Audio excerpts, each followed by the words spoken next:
Chapter 184. Xian do you dare to help me choose 3 glasses? Everyone's eyes fell on the girl covered with a green veil. Only then did they notice this famous figure in LoveLore Library. She said softly, "Why not? Your Highness, please wait a moment." Lu Hao laughed and looked at the girl who walked forward and circled around the table with wine. His eyes were full of love and he did not hide it at all. Feng Zhaomiao muttered indignantly, "It's so unfair."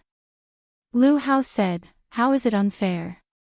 Feng Zhaomiao could not control her mouth. Miss Ji is a famous fortune teller in LoveLore Library. Of course it's much easier for her to choose these glasses of wine. Brother Rui came today to deal with us, but he just brought a random person who has no ability. Isn't this unfair? Yu Shu touched her nose. She was implicated even though she was lying down. Oh. Lu Hao turned his head. Since he entered the door, this was the first time he looked at Yu Shu. His gaze swept past her and returned to Shui Rui. "Qingbai, what do you say?"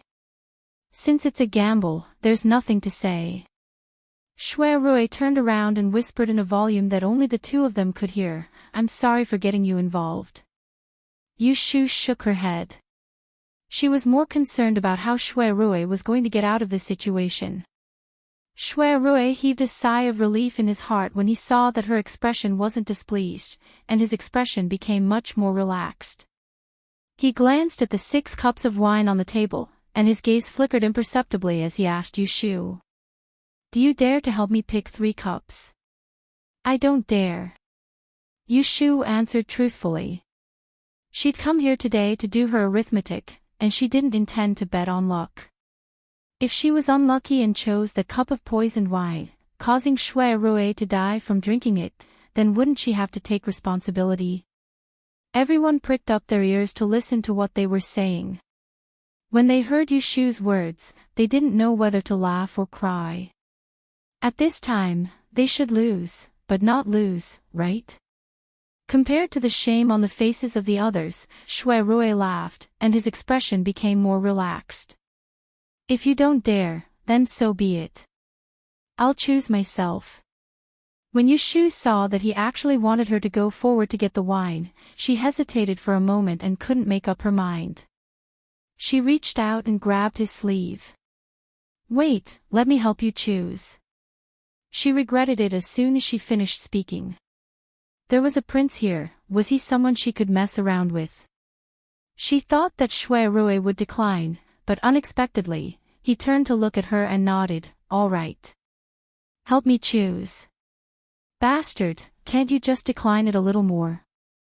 Yu Shu secretly glared at Shui Rui.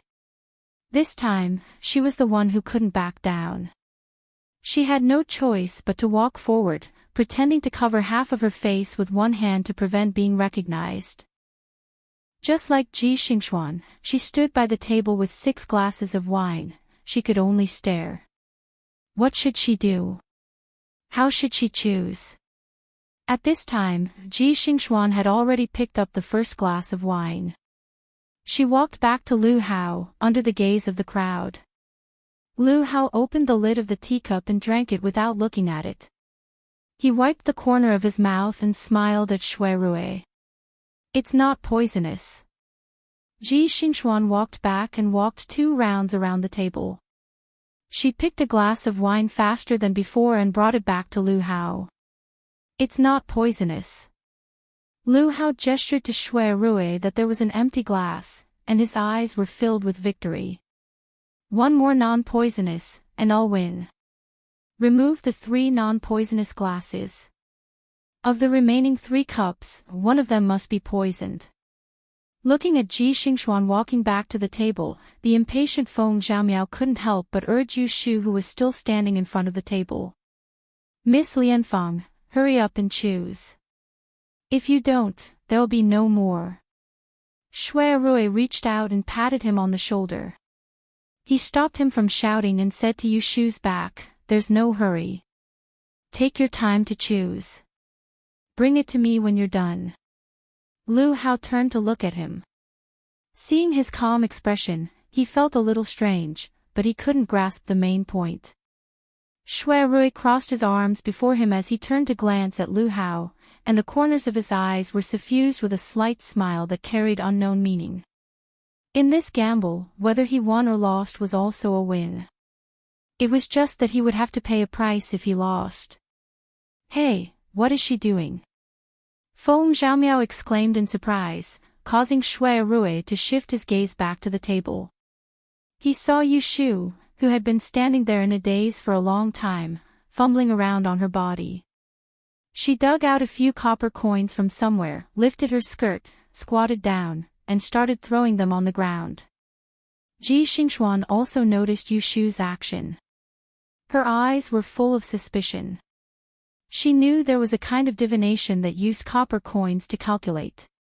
However, that method had been lost for a long time. How could a young girl use it? Now that Ji Xingxuan was distracted, she had no choice but to repeat what she had seen from the 4 glasses of wine. She closed her eyes and rested for a while before walking around the table again. After about 4 or 5 rounds, she stopped and took a fancy to a glass of wine. She reached out her hand and heard a whisper in her ear. In the blink of an eye, someone beat her to it and snatched the glass of wine. That was not all. The owner of the hands picked 2 glasses in a row, as if he was fighting with her. Before she could react, he took away 3 teacups. At this time, there was only 1 glass left on the table.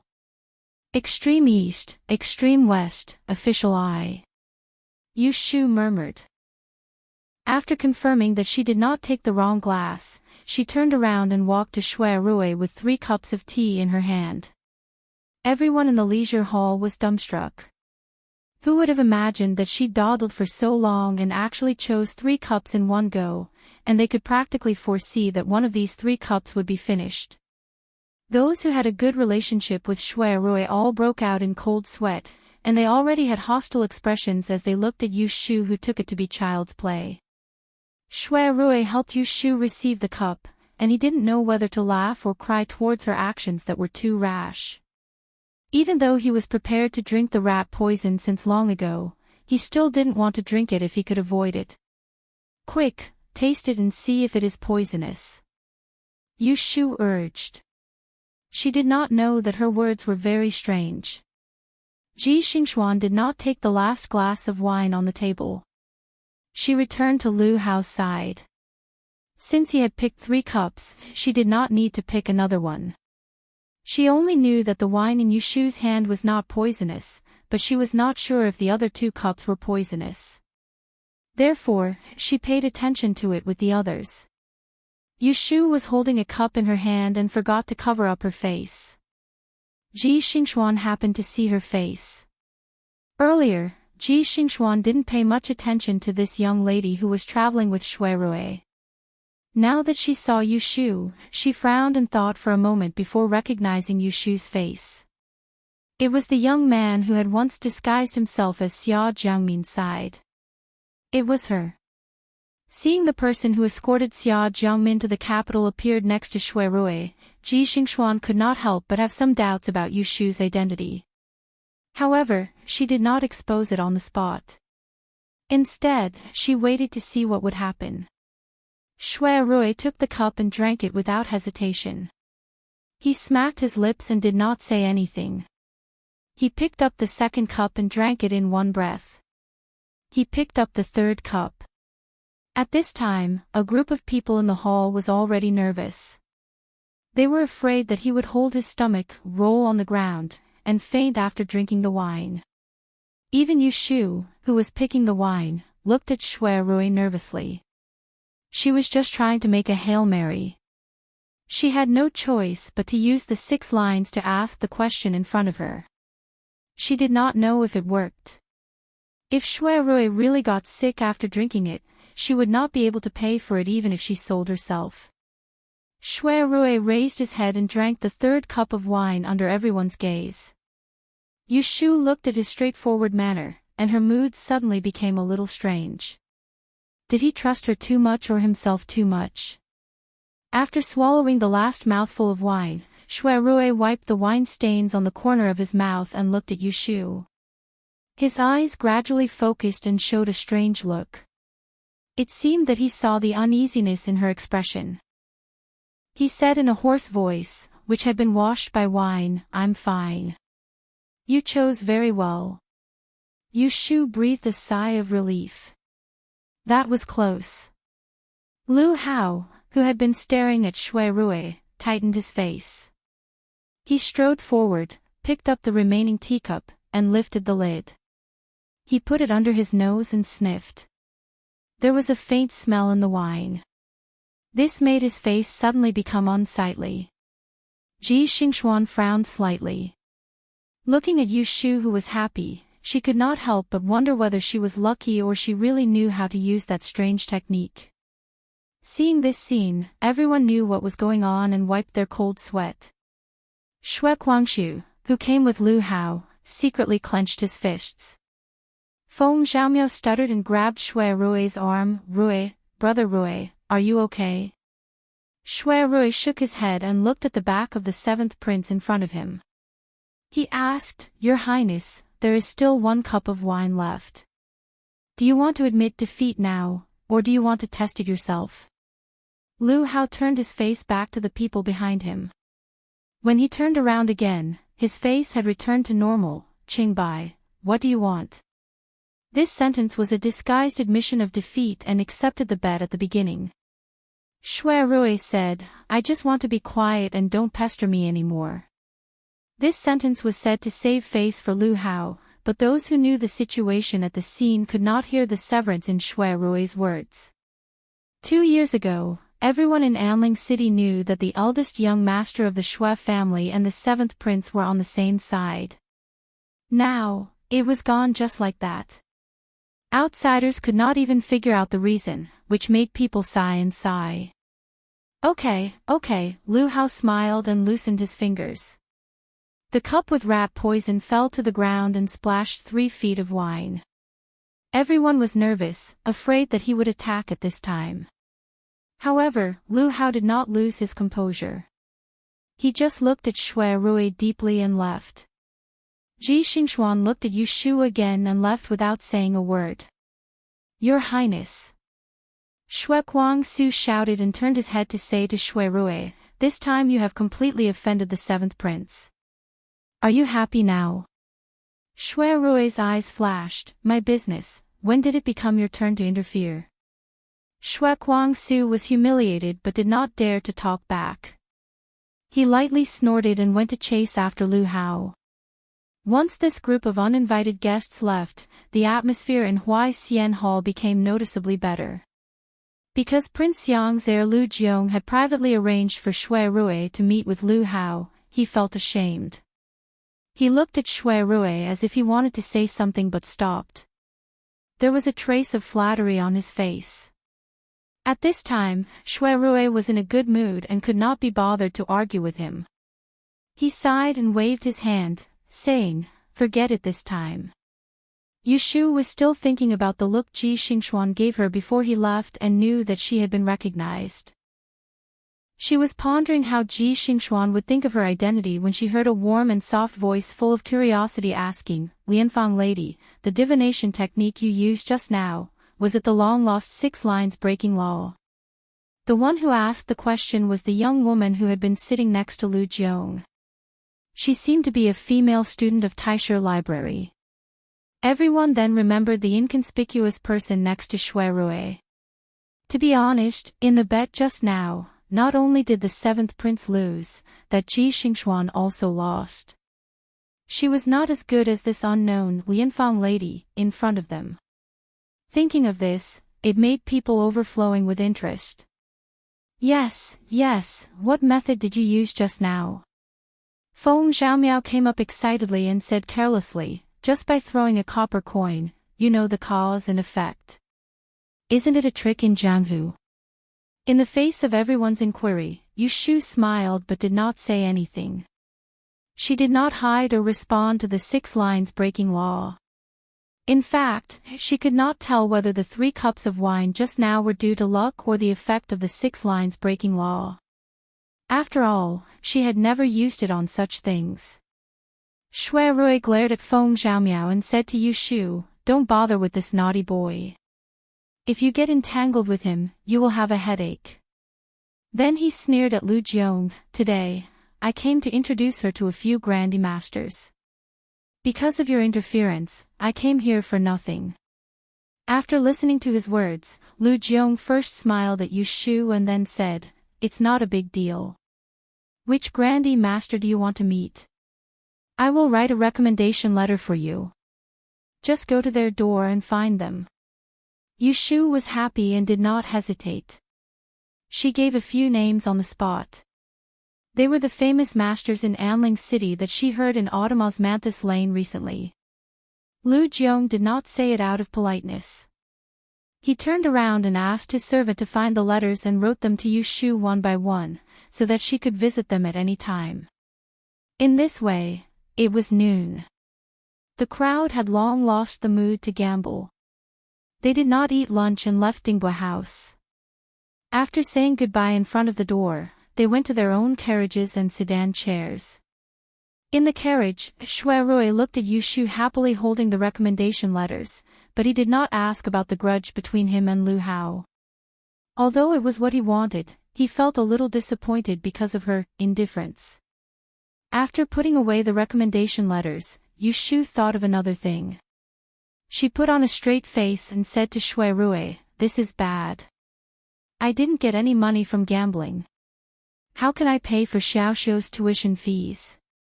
Shui Rui took out a few banknotes from his pocket and gave 2 to her. Yu Shu looked at the denomination of 200 taels. She was very surprised. "Lend me." Shui Rui gave the banknotes to her and said in a light tone, "No, it's a reward.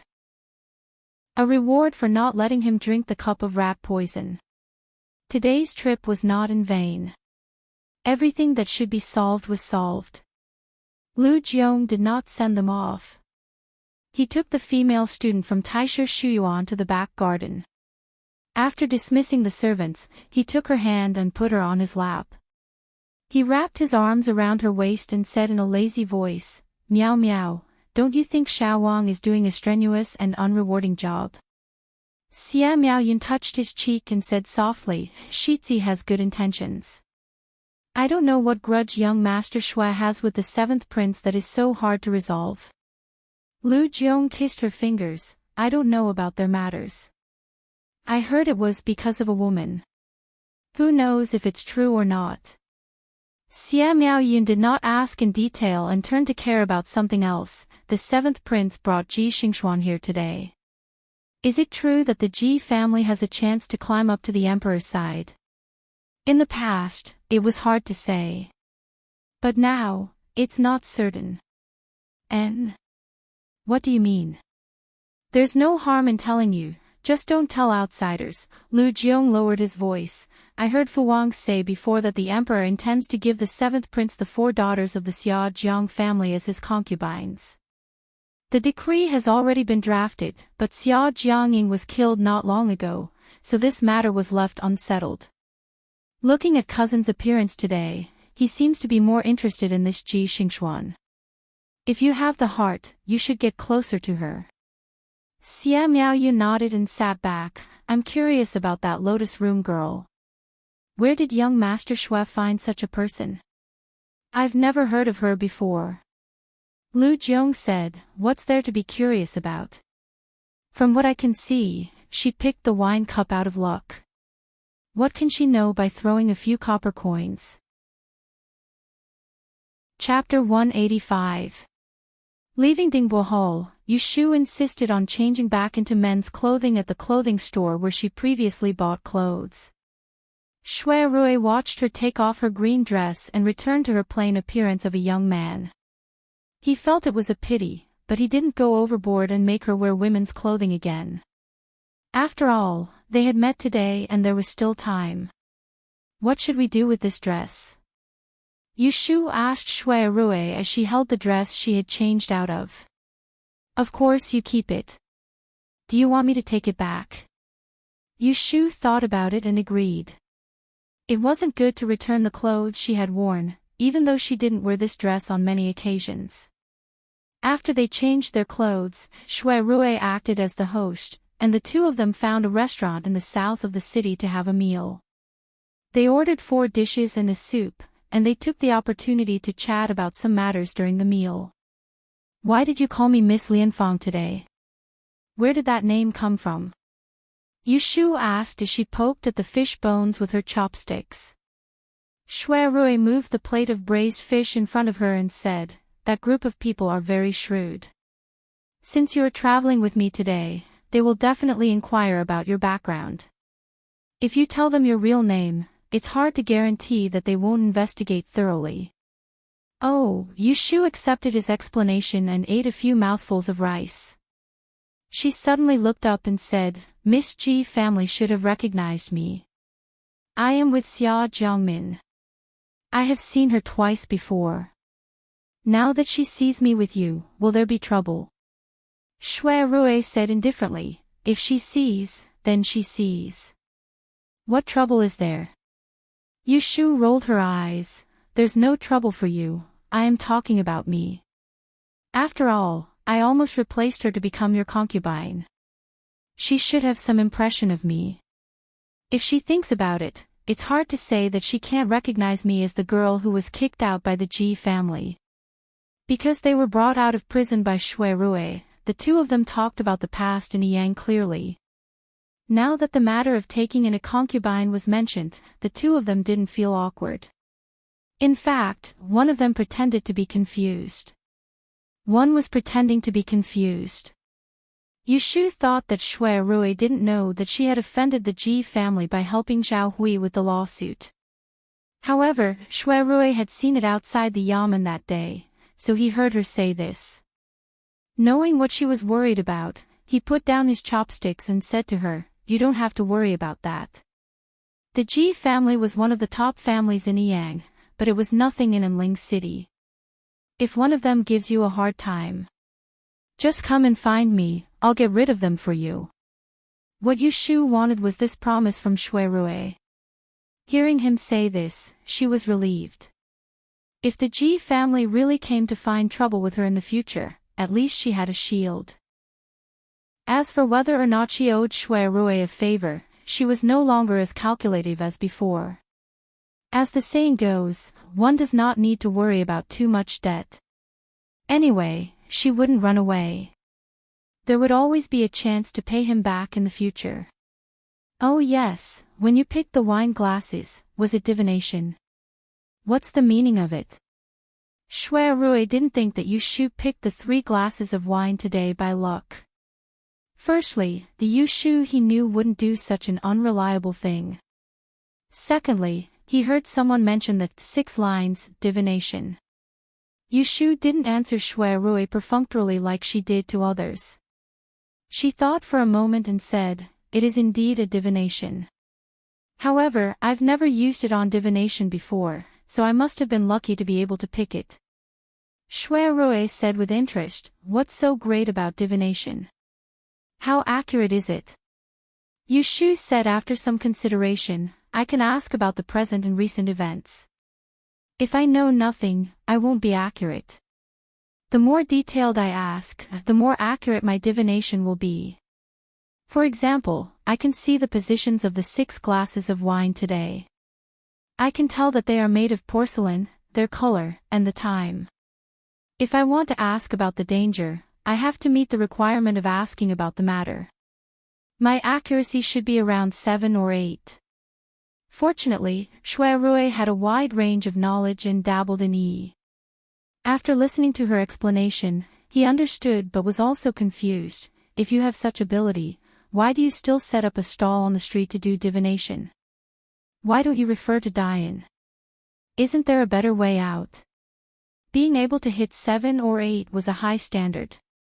The Dian masters in the capital were only at this level. Yushu said in frustration, "It's not that simple. You don't know. Although I have learned some skills from some fortuitous encounters, my talent is very poor. This divination is powerful, but due to my innate talent, it can only be used on me. If I use it on others, it won't be accurate. Today, when I asked about the danger, I was also asking myself. It's a pity, Shui Rui said regretfully, otherwise, with this divination, you can stand out in Yishu. The Dian examination was divided into many subjects. One of them was Yishu, which tested different types of divination methods such as dream interpretation, word reading, incense counting, etc. Yishu did not want to dwell on the topic of 6-line spell breaking, so she changed the topic. What I learned is a mess. These days of setting up a stall on the street, I have benefited a lot. I can put what I learned into practice and organize information. My foundation in divination is much stronger than before. Shui Rui said with a smile, I couldn't tell that you are a down-to-earth person. Yushu snorted. She thought that it was good to reach the sky in one step, but if she did not first stabilize her footing, the chances of falling would be too high. She was always too lazy to think about things that she had no confidence in. After the two of them finished their lunch, Shui Rui sent Yushu back to Huixing Street. Before she got off the carriage, he called out to her, I have already informed the academician of Baichuan Academy. Tomorrow, you can directly bring Xiaoxiu over to mention my name. I still have official business to attend to tomorrow and cannot accompany you. Yushu was worried that she would have to explain to that child when Yu Xiaoxiu met Chao Zixin. She was happy and relaxed, all right, go ahead. Shui Rui said, when I am done, I will go to Chiu Guifang to find you. Because they ran into each other from time to time these days, Yushu was used to him coming to her from time to time. She responded and turned to leave along the street. Shui Rui leaned against the window and watched her disappear without looking back. He shook his head and smiled. Because of the little expectation in his heart, he actually felt a little depressed. This girl really did not have the slightest interest in him. Yushu got 200 taels of silver from Shui Rui as a reward, which relieved the tension in her hands. On the way home, she thought about how to distribute the money. She did not expect to hear such news when she returned home. Xia Zhang's family came and Xia Mingming was taken away. Yushu stood at the door of Xia Mingming's room and looked at the unfolded quilt in the room. She turned her head and asked Yu Xiaoxiu, when did they leave? Just after lunch, Yu Xiaoxiu said with a slightly unhappy expression, several people suddenly came to our house. One of them claimed to be a housekeeper and threw some money to us. After saying a few words, he hurriedly took Xia Mingming away.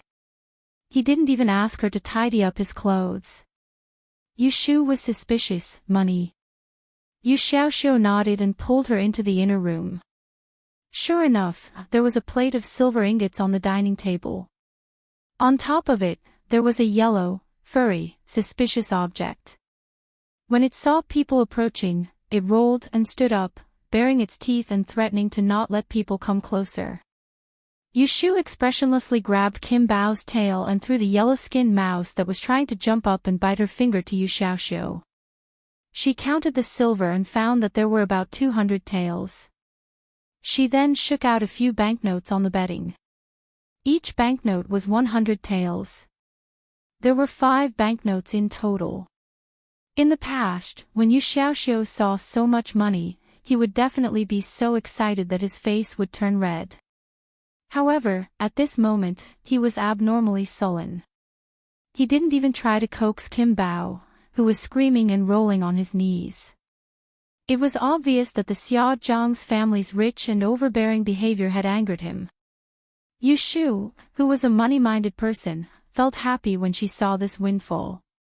She put the banknotes back and sat at the table.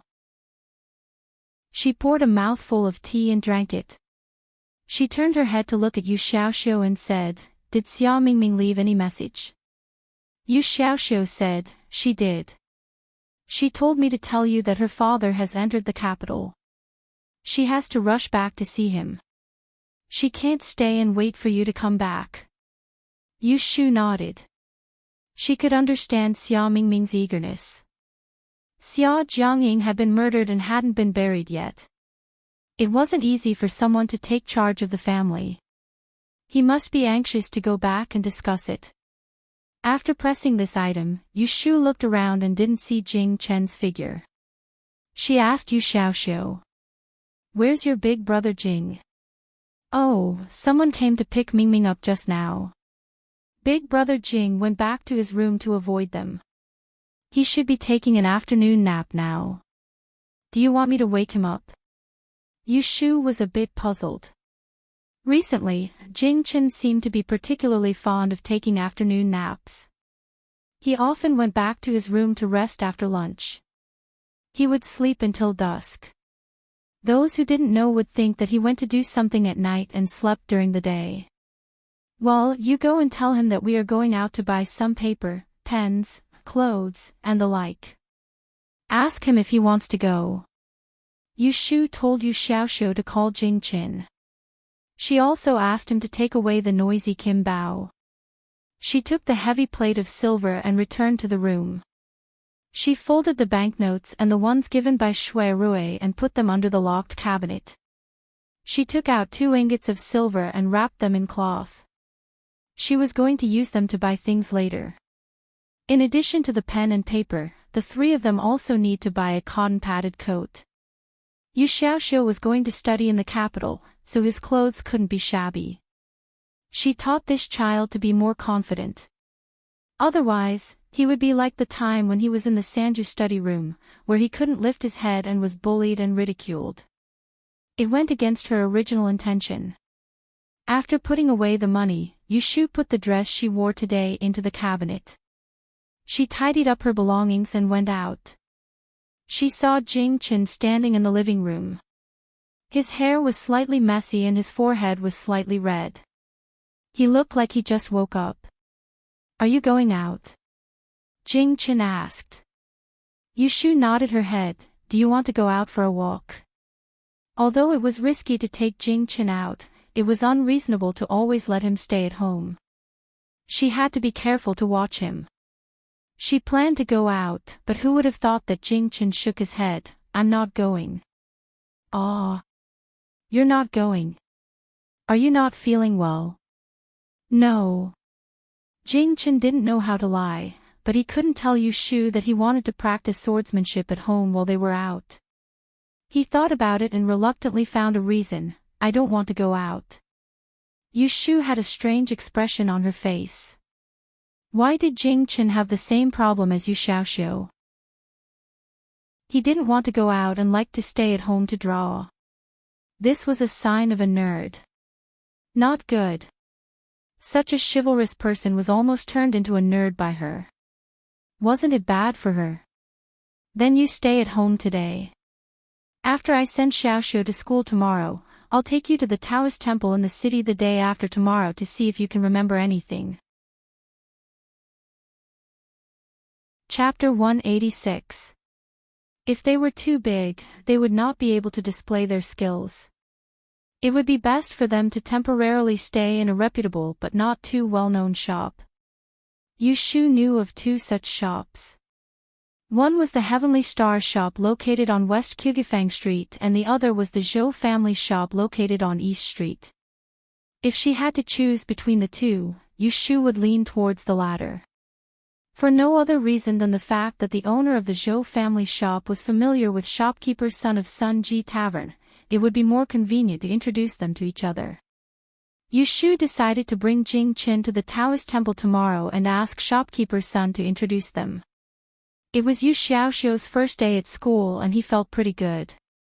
Yu Shu picked him up from Baichuan Academy before dusk. On the way back, she listened to him gesticulating and talking about all the things that happened in the academy today. For example, what the headmaster said, how some of his classmates were younger than him, and how their lunch was delicious, etc. Yu Shu could see that he was trying hard to adapt to the new environment and was very gratified.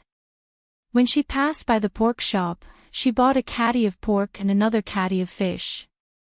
She planned to cook a good meal for him when she returned home at night. When the 2 of them returned home, Jing Chen was cleaning the courtyard. There were old trees growing in the front and back of the alley. Autumn had begun to shed their leaves. Whenever there was a slight breeze, it would blow towards their courtyard. If they didn't clean it up, it would accumulate all over the place. Jing Chen was holding a broom that was about the same height as a person.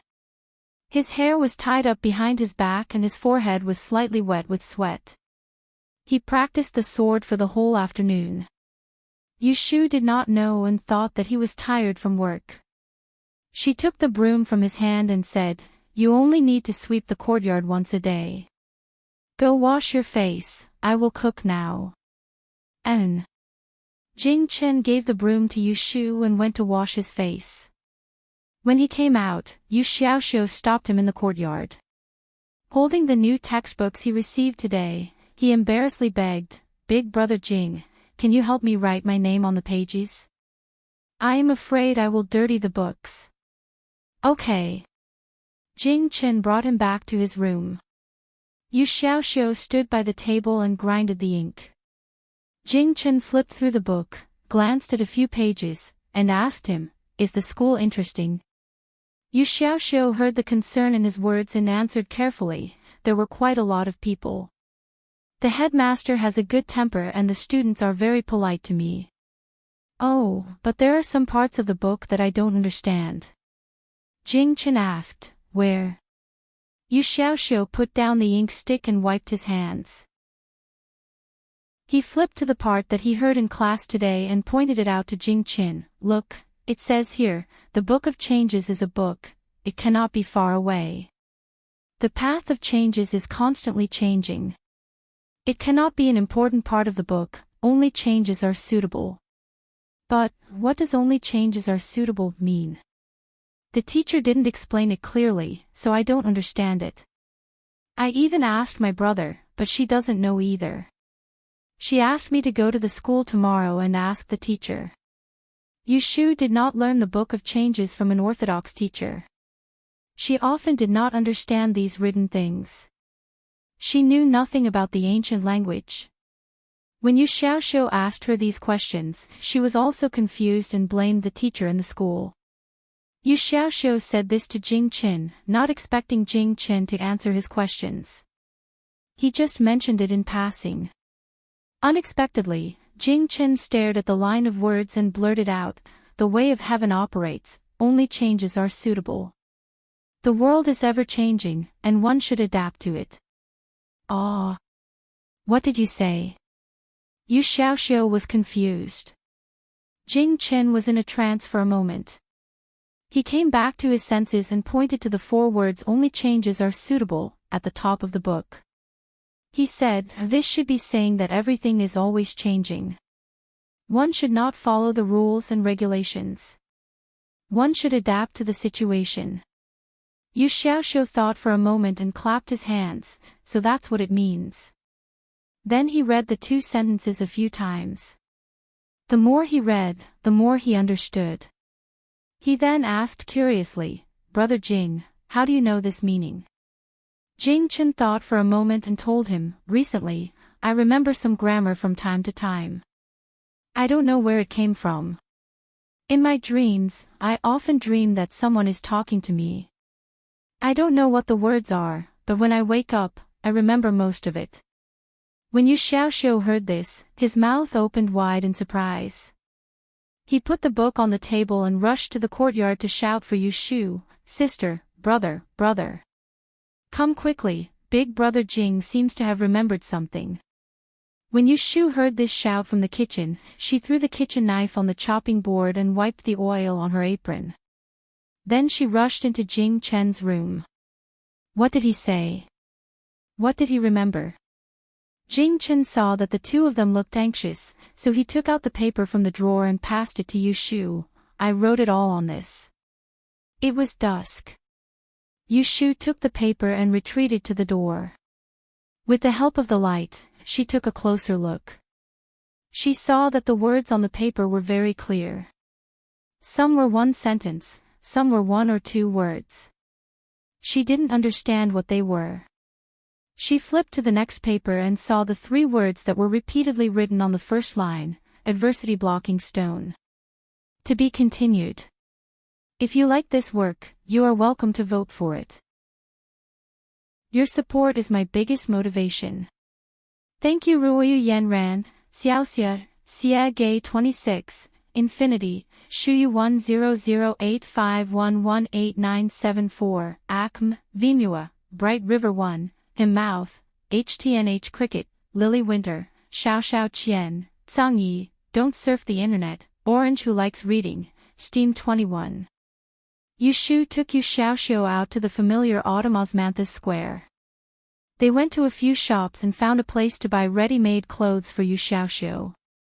She picked a set of clothes for him to wear to school tomorrow.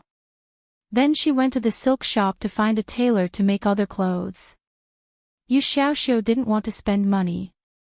Seeing that Yu Shu was picking expensive materials, he pulled her to a corner and whispered to her to choose cheap ones. Yu Shu poked his forehead, "You're more stingy than me. Who asked you to save money?"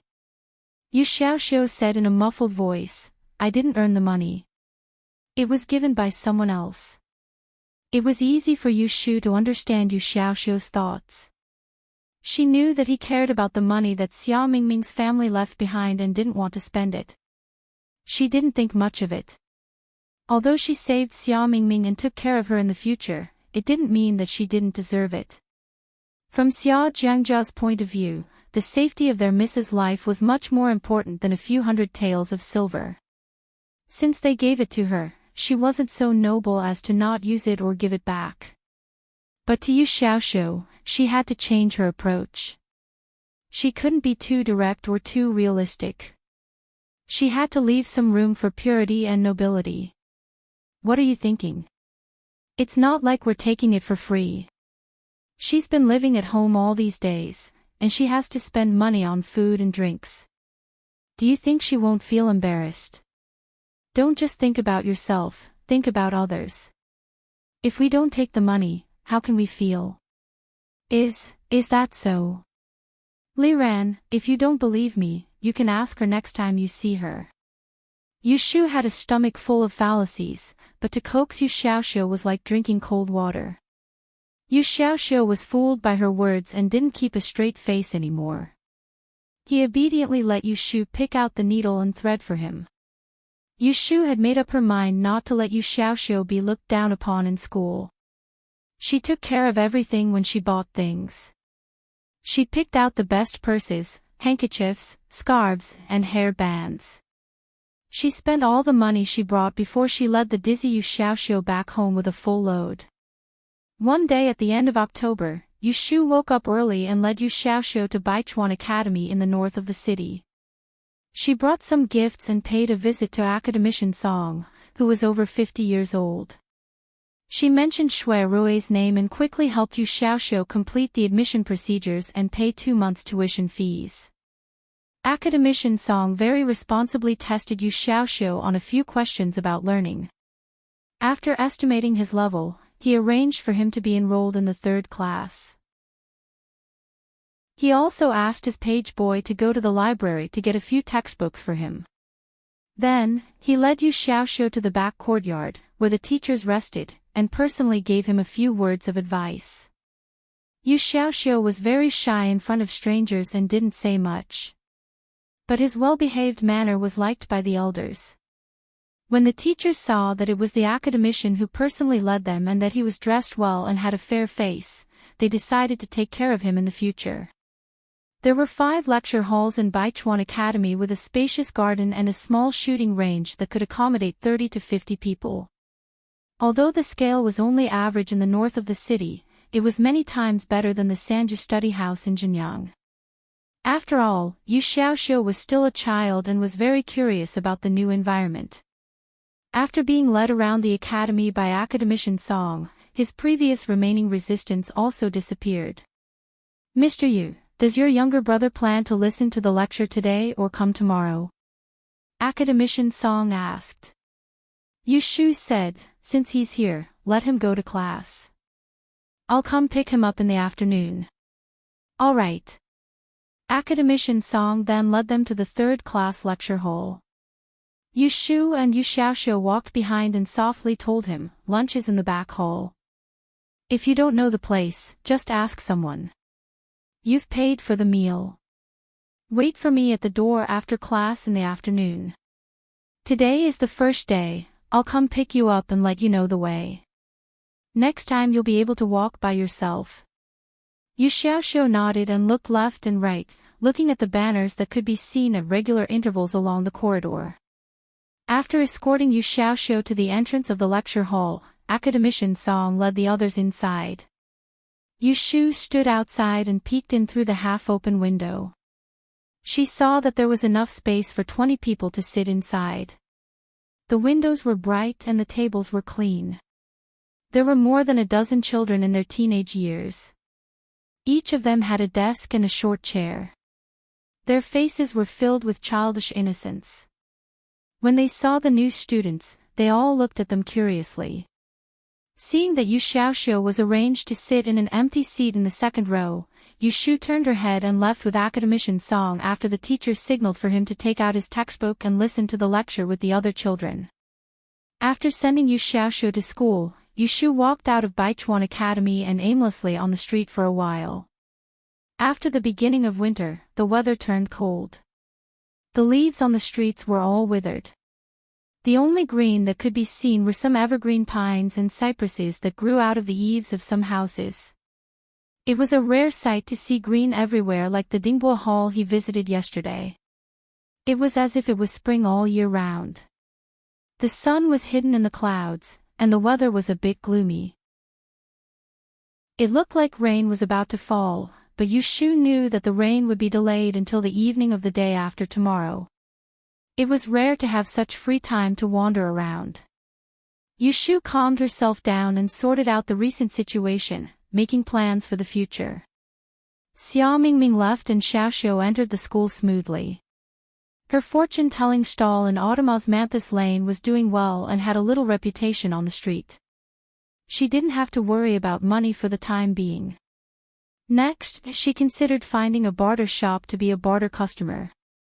On one hand, she could get in touch with higher-level customers, and on the other hand, she could accumulate some experience for opening her own shop in the future. Chapter 187. Late at night, Yu Shu was lying on the bed, tossing and turning. She couldn't fall asleep, so she got up and gently turned on the oil lamp. She took a few pieces of paper with "Sleep Talk" written on it from Jing Chen before dinner in the evening and sat in front of the window thinking. It was a good sign that Jing Chen could dream about the past.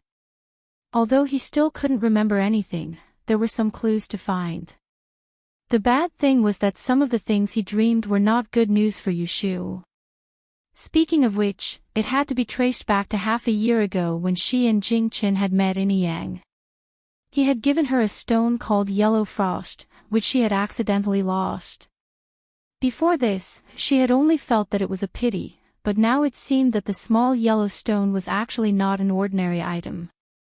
If it had fallen into the hands of someone else, it would have instead become a bad thing. That yellow frost stone was also known as the adversity-blocking stone. It was the treasure of Jing Chen's sect. It was mainly used to block disasters for people close to him, so that they wouldn't be harmed by the Kata star. As for what other uses it had, Yu Shu didn't know. She didn't tell Jing Chen that the stone was used to block him. She only mentioned that he gave it to her, but she lost it. At this time, it was too late to complain that Jing Chen casually gave such an important thing to her. She was the one who lost the adversity-blocking stone, so she had to take the main responsibility. But it had been so long, to find it was like looking for a needle in a haystack. It was just a small stone, who knew where it was lost? She took out the booklet that was pressed on the corner of the table and flipped through it. It was densely packed, and it was all about the big and small disasters that she had predicted for the people around her these days. Counting the days, the time of Jing Chen's Kata Star's attack should be coming soon. In the next few days, there would be trouble one after another. She carefully guarded against it, but she didn't know what kind of disaster was hidden in front of her. Sigh, if only there was a way to predict where the adversity-blocking stone is now. Yu Shu sighed anxiously. She suddenly had this crazy idea and couldn't stop herself from thinking about it. She didn't feel sleepy at all. Thereupon he counted the copper coins, took a pen and paper, and tossed out the numbers of the adversity-blocking stone that were related to her. He wrote them down one by one, buried them on the table, and began to write. He was trying to find a clue. Unknowingly, night had fallen outside the window. The sky was half dark and half bright. It was the time when people were sleepy and did not wake up. Jing Chen, who lived in the west room, woke up and planned to practice his swordsmanship for an hour before dawn. However, he saw a light under the big room's window, and a figure was reflected on the thin paper of the window. He was very surprised. "Why aren't you asleep at this time of the day?" Yushu was racking her brains over a bunch of numbers. She even pulled out a few tufts of her hair, so she didn't hear the gentle knock on the window above her head. It wasn't until Jing Chen's question entered the room through the window that she suddenly came to her senses. She looked up and saw that it was almost dawn. "Little fish." Yushu stood up and opened the window. After sitting for half the night, her waist couldn't stand it anymore and creaked. She quietly moaned and opened the window. She saw Jing Chen, who was wearing a white shirt, standing outside the window. He looked at her with a slightly worried expression. "Why aren't you sleeping at this time?" Yushu rubbed her waist and said, "I couldn't sleep, so I got up." Jing Chen lowered his head. His line of sight looked past the window and fell on the messy table. He wondered, "What are you doing?" Yushu yawned, "I want to see if there is a way to calculate where the adversity-blocking stone is." Listening to her explanation, Jing Chen was puzzled and asked, "Didn't you say that it was lost a long time ago?" "It's been so long, how can we find it?" "It's not easy to find it, but it can be calculated." As soon as this was mentioned, Yushu became energetic. She didn't even ask why Jing Chen got up at this time. She was afraid that she would wake up Yu Xiaoxiu, who was sleeping in the room, so she quickly gathered up the drafts that were scattered everywhere on the table. She grabbed the coat on the back of the chair and whispered to Jing Chen, "Wait for me, I'll talk to you outside." Jing Chen looked at the window in front of him closed from the inside. After a while, he heard the sound of the door of the big room. He turned his head and saw Yushu coming out with clothes on her back. She closed the door and waved at him. Jing Chen understood and walked forward. Yushu pushed open the room where Xia Mingming slept, lit the lamp, and sat down with Jing Chen at the four-corner tea table. She put the lamp in her hand and held the stack of papers. She pointed to the top and explained to Jing Chen, "Look, these are the days before and after you gave me the yellow frost stone. These are the days when I lost it. This stone is not a person, so it can't be found. Of course, it is troublesome to find it, but it won't run away by itself without legs. Let's not talk about where it was thrown away from me. You know I use copper coins to ask about myself, right? I asked many times last night. First, I asked where it was. Out of 10, 8 of them are guideposts. This means that I can ask about it from my body. I also divined whether it can find it or not. The probability is 50-50, which is interesting. If I can't find it, it's close to 40-60, but..." When Yushu talked about her expertise in probability and estimation, her two eyes glowed green with excitement. She didn't care if Jing Chen understood what she was talking about. She told him everything she thought of that night. Actually, she wanted to organize her thoughts and answer her own questions. She didn't even give Jing Chen a chance to interrupt. Fortunately, Jing Chen wasn't a person who liked to get to the bottom of things. If he understood her words, then he understood. If he didn't, then he would skip over it. So, this adversity-blocking stone was lost by me. It's not that I can't find it, it's just like that. Do you understand what I mean? When Yushu was finally satisfied, she gave Jing Chen a chance to speak. Actually, Jing Chen didn't really care whether the adversity-blocking stone could be found or not. After all, he couldn't remember anything. He could only rely on the words in his dream. He couldn't understand its importance. But seeing Yushu's excited expression, he didn't say anything. Instead, he cooperated and asked, "You mean, you already have a way?" This question hit the nail on the head. Yushu scratched her ear. She felt that she was too excited just now. She said embarrassedly, I haven't thought of a concrete method yet. But don't worry, I have a general direction. Give me a few more days to carefully ponder over it." At the end of the day, these were only hypotheses that she built up out of thin air. Without verification, it couldn't be accurate. And take your time to think about it. Jing Chen paused and looked at her eyes under the light. He guessed that she must have stayed up all night. He frowned inwardly but could not say any harsh words to reprimand her. He could only soften his tone and say, "There's no need to rush. Aren't you tired during the day?" "It's okay. My body is fine. I'll tell you." Before she finished her sentence, she yawned and squeezed out 2 tears from her eyes. Seeing her like this, Jing Chen didn't know what to say. He pulled her arm and skillfully pulled her up from the chair. He didn't hurt her. He pressed her shoulders and gently pushed her out. "Go back to your room and sleep." I still haven't confiscated the notes I wrote. I'll help you collect them. Go to sleep. Remember to ask Xiaoxiu to wake me up tomorrow morning. I plan to take you to the Taoist temple in the south of the city today. Don't be late. N. For the first time, Jing Chen gave a perfunctory response to Yushu. He pushed her back to the door and watched her enter the room. He stood outside the door for a while. When he heard the sound of her pouring water and drinking tea, and then taking off her shoes and going to bed, he turned around and went back to Xia Mingming's room to tidy up the scattered papers. When Yushu woke up, it was already late in the morning. She tucked her hair and climbed out of bed. Yu Xiaoxiu had already gone to school early. She felt a little depressed that no one had woken her up and that she had slept for nothing. She washed her face in the room, and as soon as she went out, she saw Jing Chen sweeping the fallen leaves in the courtyard. She couldn't help but tease, "You found a proper job to do." In this small courtyard, Jing Chen swept at least 3 times a day. She even suspected that when he was a Taoist in Mount Longhu, he swept the floor in front of the mountain gate. Jing Chen had already heard Yushu's footsteps. He stopped practicing the sword steps with the broom in the courtyard in advance. It looked like he was sweeping the floor. He didn't hear the teasing in her words.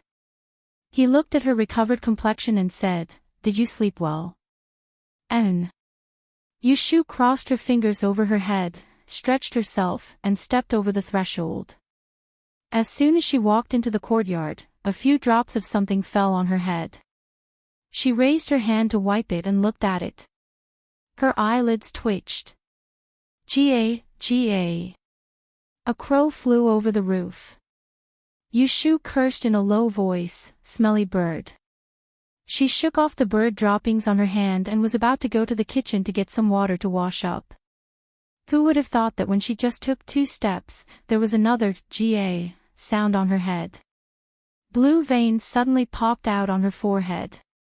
Crow, bird droppings, such a good day, but such a bad omen. Jing Chen stood there and didn't have time to move. He saw the crow, who was squatting on the eaves and watching him sweep the floor, suddenly flew up, circled the courtyard twice, and defecated on Yushu's head. Yushu, who was refreshed just a moment ago, was on fire the next moment.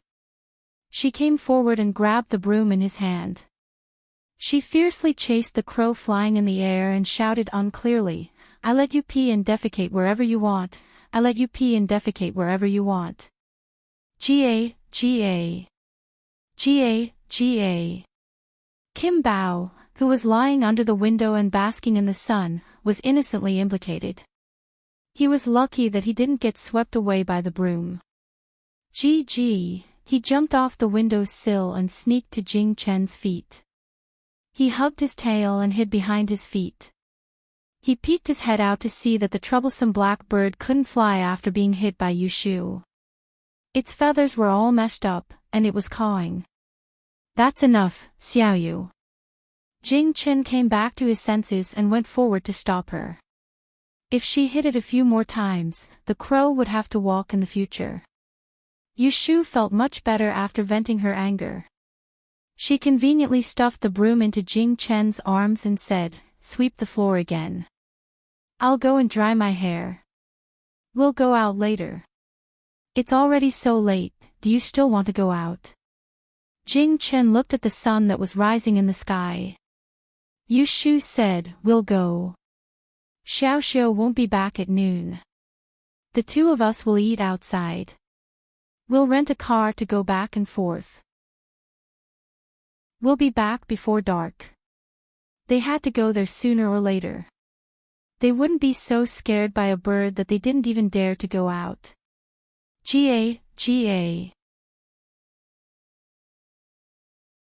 Chapter 188. Rising Cloud Temple was located in the southern suburbs of Anling City. It was close to the city, so it received a lot of incense. Every day, many pilgrims came to pray to the immortals.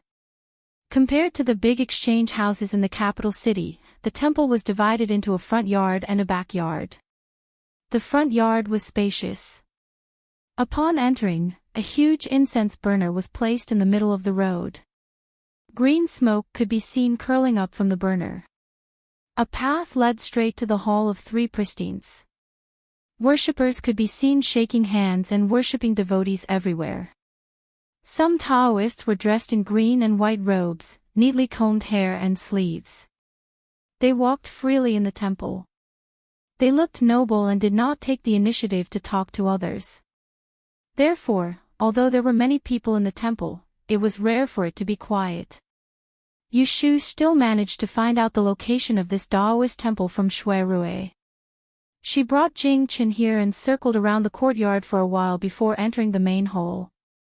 As soon as she entered, her nose was suffocated by the smell of incense and candles, and she almost sneezed. She rubbed her nose and looked at Jing Chen beside her. She saw that he was looking up at the Tao ancestor's sacred statue high up in the air with a dazed look on his handsome face. Yushu followed him to look at the huge painted stone statues. After looking for a while, she did not see anything special, so she turned her attention elsewhere. From east to west, there were more than a dozen futons. Most of the pilgrims were female. Some were gray-haired old women, and some were young girls. They closed their eyes and prayed with a pious expression. It was not clear whether they were praying for their children or for their parents' safety. Yushu was not an atheist. Seeing this scene, she felt touched and thought of donating some incense money later to go up and worship. Xiaoyu. After a long while, Jing Chen looked away from the statues and turned to call Yushu. He lowered his voice and said with confusion, "I seem to have been here before." Pfft! Yushu chuckled and waved her hand, ordering him to go to a corner of the main hall where there were fewer people. She said to him, "All Taoist temples look like this. It should be the place where you used to live on Mount Longhu, so it feels familiar. I'm sure you haven't been here before." She still remembered that her acquaintance in Yang City, Jing Chen, had told her that this was the first time he had left the mountain. Shangxi was so far away from the capital, and it was not as if he could just leave the house. How could he have come here before? Yes. Jing Chen nodded. Xiaoyu knew more about him than she did. Since Xiaoyu said that he had not been here, he must not have been here. Do you remember anything else? Yushu asked with a face full of expectation. She wanted Jing Chen to recall something after touching the scene. Jing Chen shook his head. Nothing else. Yushu was disappointed, but she didn't want to come here for nothing. She pointed to the direction where the hall led to the backyard and said, "Why don't we go there again?" Okay. The two of them walked around the front and back of the Taoist temple, leaving footprints everywhere except the places that people were not allowed to enter. Unfortunately, Jing-Chin still couldn't remember anything. Only then did Yushu give up and brought him back to the main hall. She asked Jing-Chin to wait while she went to buy a handful of incense and lit it up. They lined up in front of the statue of the sacred ancestor and prayed for peace. It was rare for Yushu to kneel, so she prayed for everyone she could think of: Yu Xiaoxiu, Jing-Chin, Xiao Hui, Dr. He, Pei Jing, Aunt Shui, Aunt Lu, and even Shui Rue and Xia Mingming. She burned 10 joss sticks. While Yushu was silently praying for everyone, Jing-Chin stood alone in front of the Hall of Treasures, waiting. Because of his outstanding appearance, many people who passed by the door would look back again and again. If there were only one or two, Jing-Chin would notice if there were more. Seeing that Yushu, who was not far away, did not show any signs of getting up, Jing-Chin thought that it would be a while longer, so he decided to wait outside. With his head half lowered, he walked out of the Hall of Treasures, and coincidentally, the person who had entered the Hall of Treasures was walking right in front of him. Both of them wanted to move aside. He moved to the left and the other person moved to the left. He moved to the right and the other person moved to the right.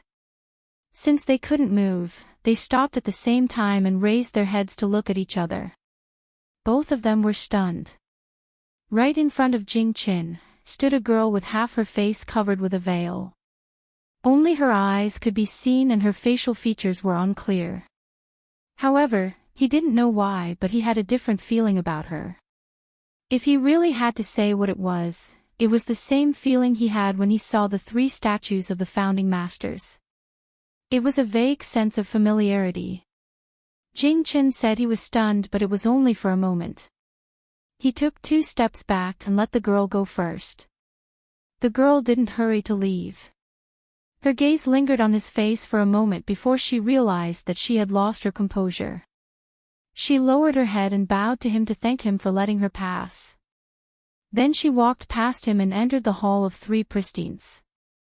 Jing-Chin turned his head and looked at the girl's back again. There was a hint of confusion between his brows. However, he remembered that Yushu said that he had never been to the capital before and he shouldn't have recognized her. He thought that it was just an illusion. He turned and walked out. On the other side, Ji Xingxuan also turned her head and looked at the door. She raised her hand and touched her chest. She didn't know what that palpitation was. The 2 of them walked past each other and Yushu didn't notice. She burned half a stick of incense before she finished praying. When she turned her head and saw that Jing-Chin had disappeared, she was shocked and ran out to look for him. When she saw that he was outside, she heaved a sigh of relief. "Is everything all right?" Jing-Chin asked. Let's go back." Not long after they left, a figure stood out from behind the door. Looking at their departing figures, she frowned slightly. Her lips moved slightly under her veil. Why is it her again? After a trip to the Daoist temple, they didn't find anything. Jing-Chen and Yushu both felt disappointed. However, they didn't show it in front of each other. When they got home, they did what they had to do. However, each of them had other plans in mind. The next morning, Yushu and Yu Xiaoxiu went out together. They didn't push their stalls. They planned to go to Autumn Osmanthus Lane to look for shopkeeper Sunday. They wanted to see if they could establish a connection with Na Zhou's shop. They wanted to set up their stalls on the street and move into the building. On the way, the siblings separated. Yushu first went to Sun's wine shop. She didn't think that there would already be someone waiting there. The morning was bright and clear. Shui Rui sat at a table next to the cashier's counter. He placed 2 dishes on the table and chatted with shopkeeper Sunday. Looking at the door, when he saw Yushu enter, he gestured to her. His face carried a smile that was like a spring breeze, as if some joyous occasion had occurred. Drinking so early in the morning? Yushu walked over and sat opposite him. Seeing her arrive, shopkeeper's son stood up with a smile and left the table. He went behind the counter to do his accounts. Shui lifted the lid of the wine pot for her to see. How is this wine? This is tea that shopkeeper's son specially steeped in a wine pot to raise one's spirits. Yushu moved closer to smell it. Sure enough, it was tea. Curiously flipping over a clean cup, she poured a cup and tasted it. She felt that the tea was bitter with a hint of sweetness from the wine. It wasn't bad to drink. The pot was already cold, but the tea was still warm. It seemed that he had been waiting for her for a while. You don't have any official business today. It's my day off, so I came to find you. Yesterday, I went to Baichuan Academy and heard from Scholar Song that you had already sent Xiaoxiu over. How is it? Is he used to it? Previously, Shui had said that he would personally bring them to see Scholar Song. But those 2 days, he was busy, so Yushu went by herself. Now that she heard that he had come over again, saying that it was on the way, it was obvious that he had gone to take care of Xiaoxiu. Seeing that he was so concerned about Xiaoxiu, no matter what his motive was, Yushu couldn't help but thank him. And he quite likes it there. I really must thank you for finding such a good place to go. Otherwise, I would be worried that he would have some sort of illness staying at home all day. Hearing her sincere thanks, Shui waved his hand. There is no need to be so courteous with me. Hearing this, the words that Yushu had been suppressing in her stomach for the past few days finally came out. I don't have anything to thank you for.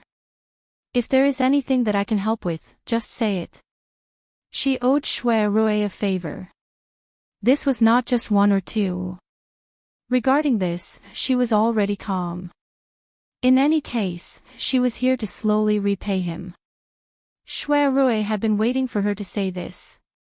Putting down the teacup, he said, "What a coincidence. There is a matter that I need your help with." Yushu did not want him to reply so quickly. Her expression became anxious as she asked, "What is it? Let's go somewhere else to talk." Shui raised the wine pot and pointed upstairs. He said to shopkeeper's son, "Are there any guests in the sunflower fragrance hall on the 2nd floor?" "No."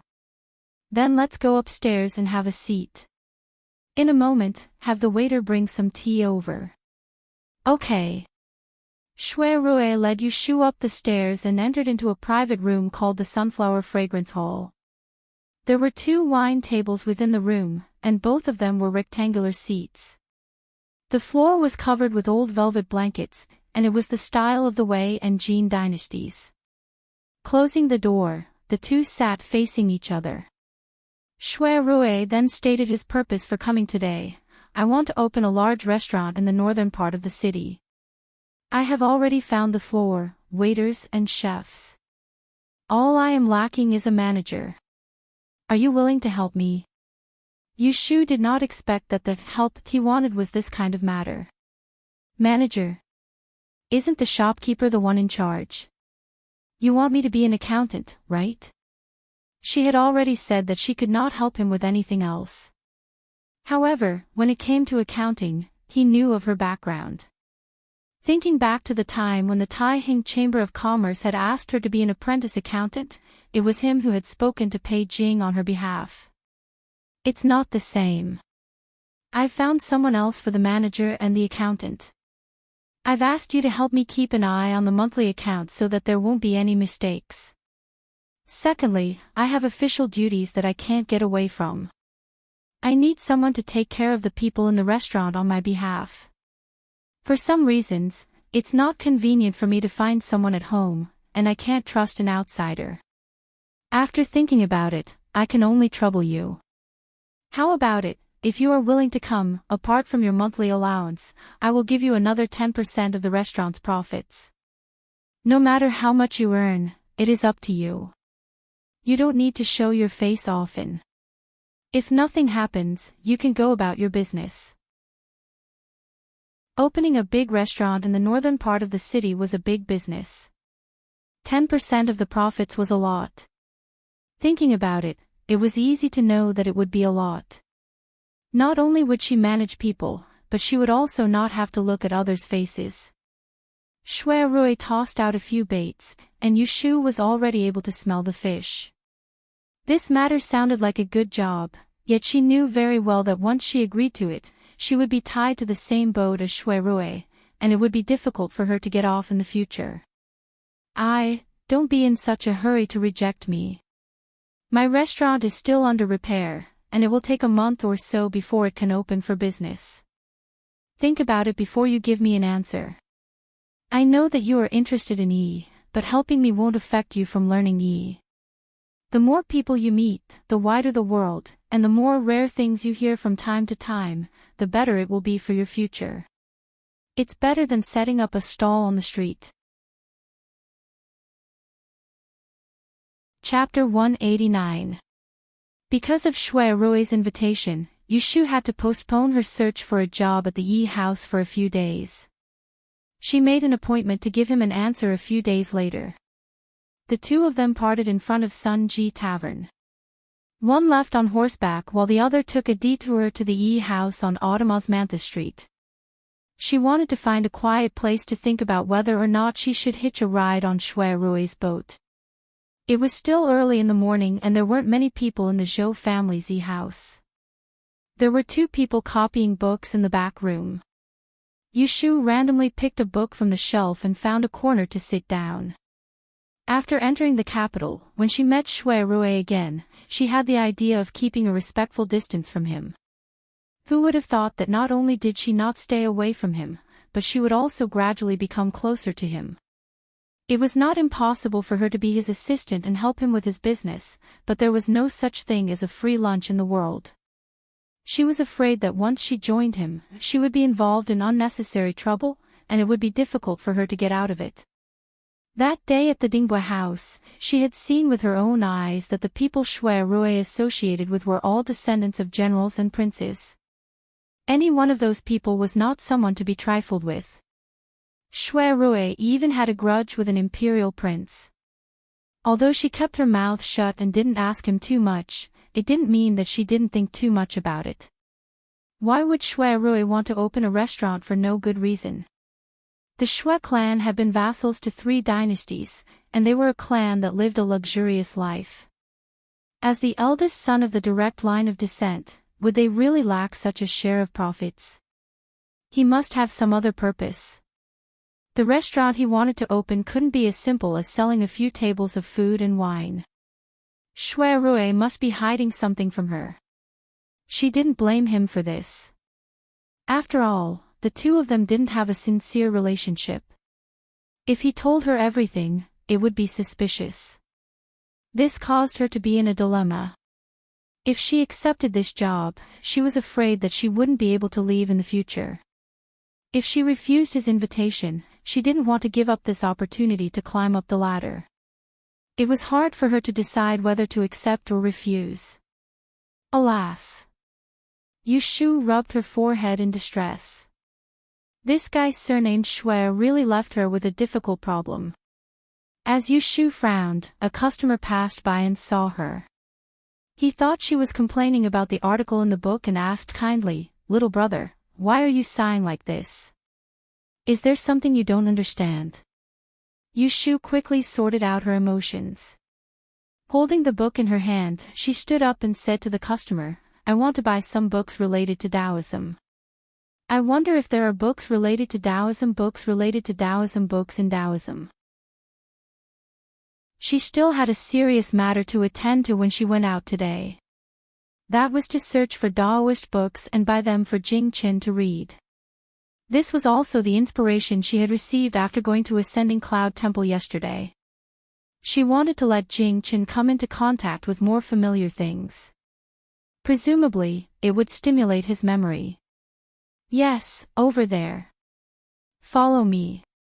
Since Taoism was popular in the dynasty, people who studied Yi must read Taoism books and learn Taoism classics. Therefore, there was no lack of books related to Taoism in Yi's shop. Yushu rummaged through Yi's shop and bought 2 stacks of books. She would be lying if she said she didn't care about the money. Fortunately, she could read these books when she was free. By the time she finished packing and returned home, it was already past lunchtime. Jing-Chen saw that she had returned late with so many books, so he curiously helped her take them. He was about to put them down in the big house when Yushu stopped him. "Bring them to your room, they're all for you to read." "For me?" Jing-Chen looked down and saw the words Lao Jun Jigui printed on the leather page at the top. He understood what was going on. "Well, these are all Taoism books. You should have learned them when you were in Mountain Gate. Take them home and see if you have any impression." Yushu told Jing-Chen and went back to her room to wash her face and wipe her sweat. Carrying a pile of books from the north of the city to the south of the city made her hands sore. After pouring the water from the basin into the vegetable field, Yushu wiped her neck with a handkerchief as she walked to Jing-Chen's room. She peeked in and saw that he had placed the pile of books neatly on the desk. He was sitting in front of the window, reading a book seriously. She didn't disturb him and turned to the kitchen to get a bucket and a shoulder pole, preparing to fetch water from the well at the street entrance. Yushuzhong put the shoulder pole behind the door and took it. When she looked down, she saw that the water tank behind the door was full of sparkling water. Suspicion appeared on her face. She remembered that when she was cooking in the morning, the water tank in the kitchen was almost empty. How could it be full now? Did little Xiao take advantage of her changing clothes to fetch water in the morning? It shouldn't be. In such a short time, with Xiao Xiao's strength, he can only carry 2.5 buckets of water at a time. It will take at least 3 trips to fill the water jar. Usually, they carry half a jar of water and leave it there until it is used up. So, if it isn't Xiao Xiao, it must be Jing-Chen. He went out by himself. Yushu suddenly frowned. She leaned the pole against the wall and turned to look for Jing-Chen. She stood in his room and asked, "Did you go out in the morning?" Jing-Chen was concentrating on reading when he heard Yushu's question. He looked up at her and paused for a moment before nodding his head. "Yes, I went out." "Didn't I tell you not to go out alone?" Yushu couldn't help but raise her voice. She didn't know that her face was ugly at the moment and her tone couldn't hide her reproach. Seeing that she was angry, Jing-Chen stood up from the chair and put down the book in his hand. Faced with her sudden anger, he was a little helpless. He wanted to explain, but found that there was nothing he could say. Because she did tell him not to go out, that's right. But, he just wanted to do something for them. His lips moved, and he finally said, "I'm sorry." Hearing this apology, Yushu realized that she had overreacted. She looked at Jing-Chen who was apologizing to her in annoyance. She felt embarrassed and scolded herself for being stupid. It wasn't his fault, so why was she angry at him? Yushu wanted to say something to smooth things over, but Jing-Chen said first, "I won't do it next time." "Don't be angry. I didn't say that you can't go out." Yushu couldn't tell Jing-Chen the truth about his fate of Kata Star, so she could only say stiffly, "You have to know that you have been in danger and don't know where your enemy is. If you are seen in the capital and someone recognizes you and finds out that you are still alive, won't you be in trouble?" After listening to Yushu's stuttering explanation, Jing-Chen nodded, "Yes, I know." Facing Jing-Chen who didn't doubt her words at all, Yushu couldn't help but feel guilty. She avoided his trusting gaze and coughed lightly, "Then it's fine. You continue reading. I'll go cook." After that, she laughed twice and left his room. She did not forget to close the door. As soon as she left, she reached out her hand to slap herself on the face and walked to the kitchen with a gloomy face. Jing-Chen looked at the closed door and sat back at the table. He picked up the book he was reading just now, but there was still a bit of doubt in his heart. He was not in the mood to read. Why did he feel that Xiao Yu was hiding something from him? Yu Xiaoxiu only came back in the evening. When he faced Yu Shu, he was a bit evasive when eating. It was dark, so she did not notice it at first. At night, when he was doing his homework, she lit up the lamp for him. Under the light, she found out that there was an inch-long cut on his left cheek. There was a blood scab on it. Yu Shu's expression changed. Yu Xiaoxiu didn't have time to hide it, and she turned his head. How did you do this? Nothing. I accidentally fell, Yu Xiaoxiu answered vaguely. Where did you fall? I don't remember. When Yu Shu heard it, she knew it was a lie. She said with a straight face, tell me the truth. Yu Xiaoxiu saw that he could not fool her, so he lowered his head and whispered, during archery class, a classmate's arrow missed and grazed me. He said it casually, but Yu Shu was frightened. The arrow missed and brushed past her face. What would happen if it was a little more off? Thinking of the divination she had done a few days ago, Yu Shu's face darkened. She did predict that Yu Xiaoxiu would see a little blood. At that time, she thought that he would at most be cut by a kitchen knife. Because of this, she did not let him help her cook for the past 2 days.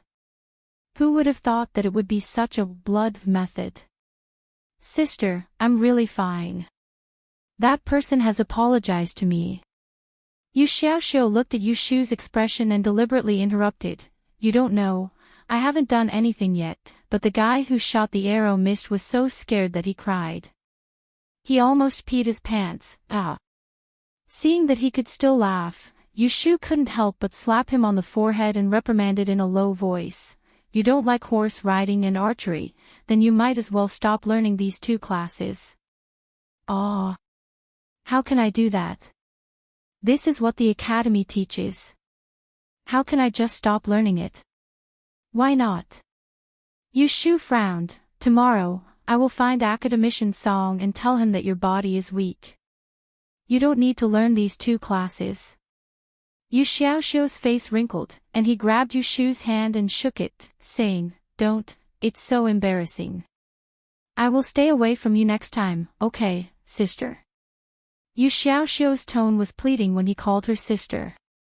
Yu Shu couldn't stand being called like this, and her heart softened at that moment. She also understood that whether Yu Xiaoxiu was in danger or not had nothing to do with whether he went to class or not. I'll let it go this time, but remember, next time you see danger, stay away from me. Do you hear me? Go to your brother Jing's room and get the ointment. Forget it, I'll go.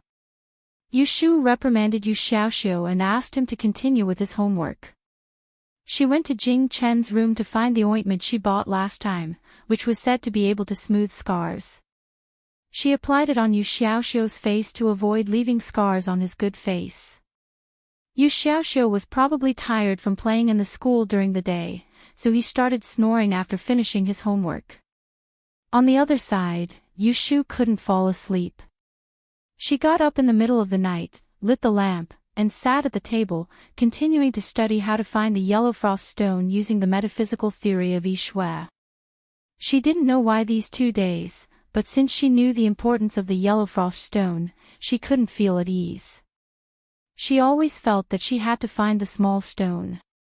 She estimated that it was almost time for Jing Chen's Kata star to act up. She had to brace herself to deal with it, lest she unknowingly fell into a trap. She didn't want to attract any fatal disaster and shake up her peaceful days. Chapter 190. Although she had to consider Shui Rui's suggestion, Yu Shu did not stay at home. The next day, she pushed her cart to Autumn Osmanthus Lane to set up her stall. She had not appeared on the streets for several days, and there were not many customers early in the morning. She could use this time to continue studying the method of finding things. Not long after, a pot of tea was delivered to Sun's Tavern. Yu Shu looked at the pot and felt strange. Wasn't this the refreshing tea that Shui Rui drank yesterday? Seeing that she was confused, the waiter explained with a smile, Yuxing, you're so lucky.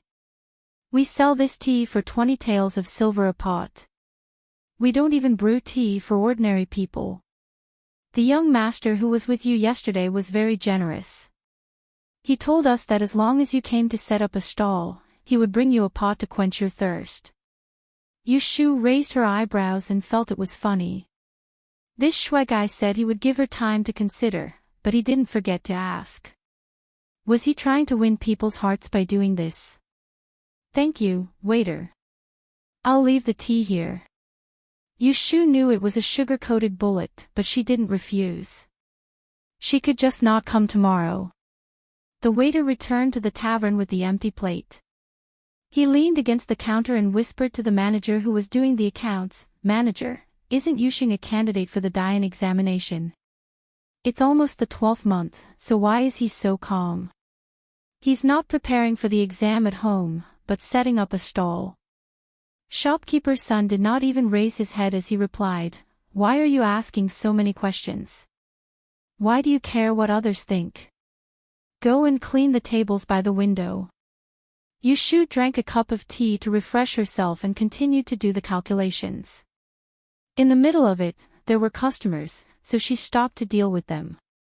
It was almost noon when she packed her things and planned to go home for lunch. At noon, there were many people on the street.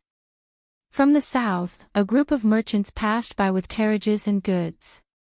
The street immediately became congested, and Yushu was afraid that she would drop something in the crowd, so she moved her cart into the tavern behind.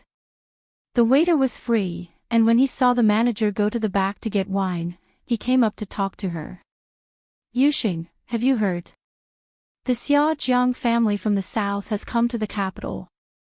How could Yushu not know that in the entire Osmanthus lane, there was probably no one who knew the news before her? She pretended to be surprised like the waiter. "Oh. Really? How can it be fake? News travels fast in our Osmanthus lane. Xia Zhang's family is holding a grand funeral for the young lady who was murdered. The coffin was sent from the north of the city to the south of the city. It looks like it's going to be carried to Jiangnan." Yushu raised her eyebrows. She did not know about this. No wonder there was no news from Xia Mingming after she was found that day. She was helping with the funeral. Could she have already returned to the south? Sigh, if you ask me, that young lady is too pitiful. She's the daughter of a noble family, but she had to leave her home and die outside. Slacking off again. Hurry up and get to work. Go to the back and carry the wine. Shopkeeper's son came out from the back and saw the waiter chatting with Yushu. He called out to him unhappily. The waiter pouted at Yushu and went back to work. Shopkeeper's son helplessly said to Yushu, "This waiter has been getting more and more lazy lately. He likes to talk nonsense. For the rest of your life, don't listen to his gossip." Yushu smiled and did not respond. "Shopkeeper, you go back to work. I'll go home now." "So early today?" "Yes. It looks like it's going to rain." "Shopkeeper, see if there's anything to dry in the backyard. Bring them into the house early." Yushu reminded him and pushed the cart away. Turning around, the caravan just happened to pass by the front door. She casually glanced over and saw the two words, "Tihin," on the yellow side of the cart. Pausing for a moment, her heart suddenly jumped. Turning her eyes again, she saw a large bearded man sitting on a horse amongst the crowd.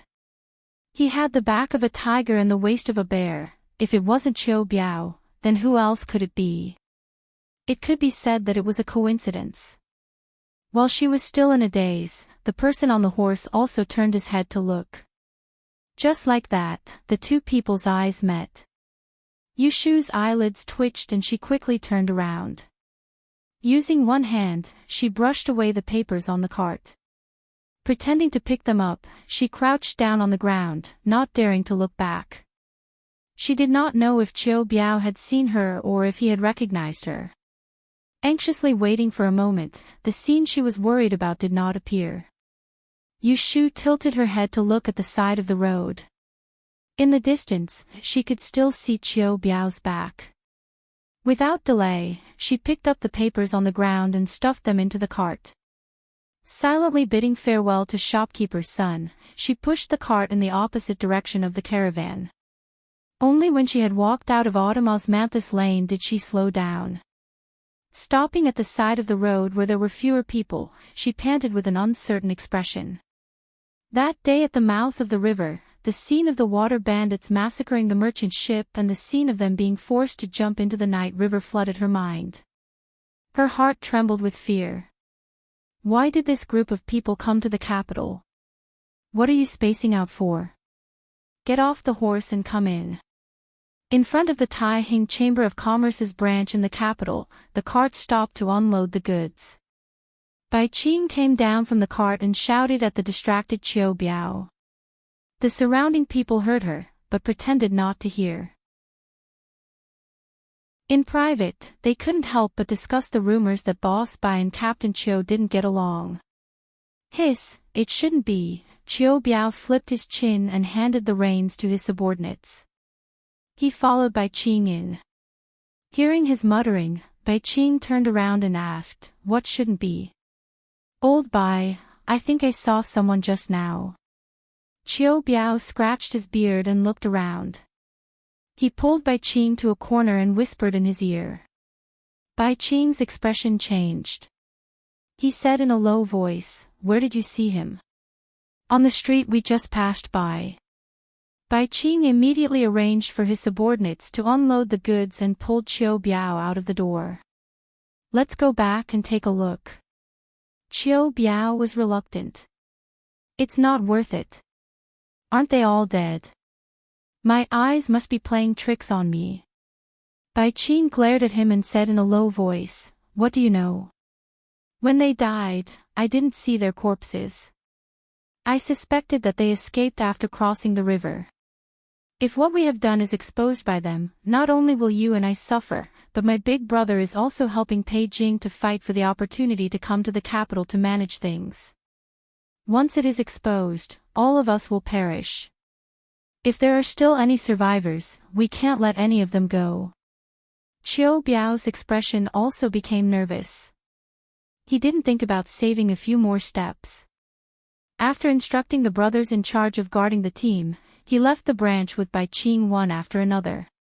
They met up at the street and found Qiu Gui, who had passed by earlier. When Yu Shu returned home, Jing Chen opened the door and saw that her complexion was very bad. He quickly helped her carry the cart in and asked, "Are you not feeling well?" Yu Shu shook her head. She was hesitating whether she should tell him that she saw Qiu Biao and his group on the street. Jing Chen closed the door. He turned around and saw that she was still standing at the door in a daze. He felt that there was something wrong with her and asked, "What happened?" "It's nothing. I accidentally lost a piece of silver." Yu Shu thought that it was better not to tell him. If Qiu Biao didn't recognize her, this matter would be over. There was no need for another person to be responsible for it. Although Jing Chen felt that it was inappropriate, he didn't ask further. He looked at her slightly pale face and said, "Did you not rest well last night? Go to the room and lie down. I'll boil some hot water. I'll make you a pot of hot tea later." Yu Shu nodded. She went back to the room with a restless mind. She put on her shoes and lay down on the bed. Her heart was in a mess.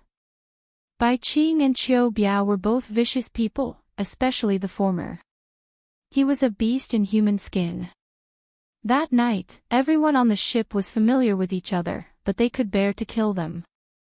If they found out that she was still alive, to prevent their evil deeds from being exposed, they would definitely think of a way to destroy her.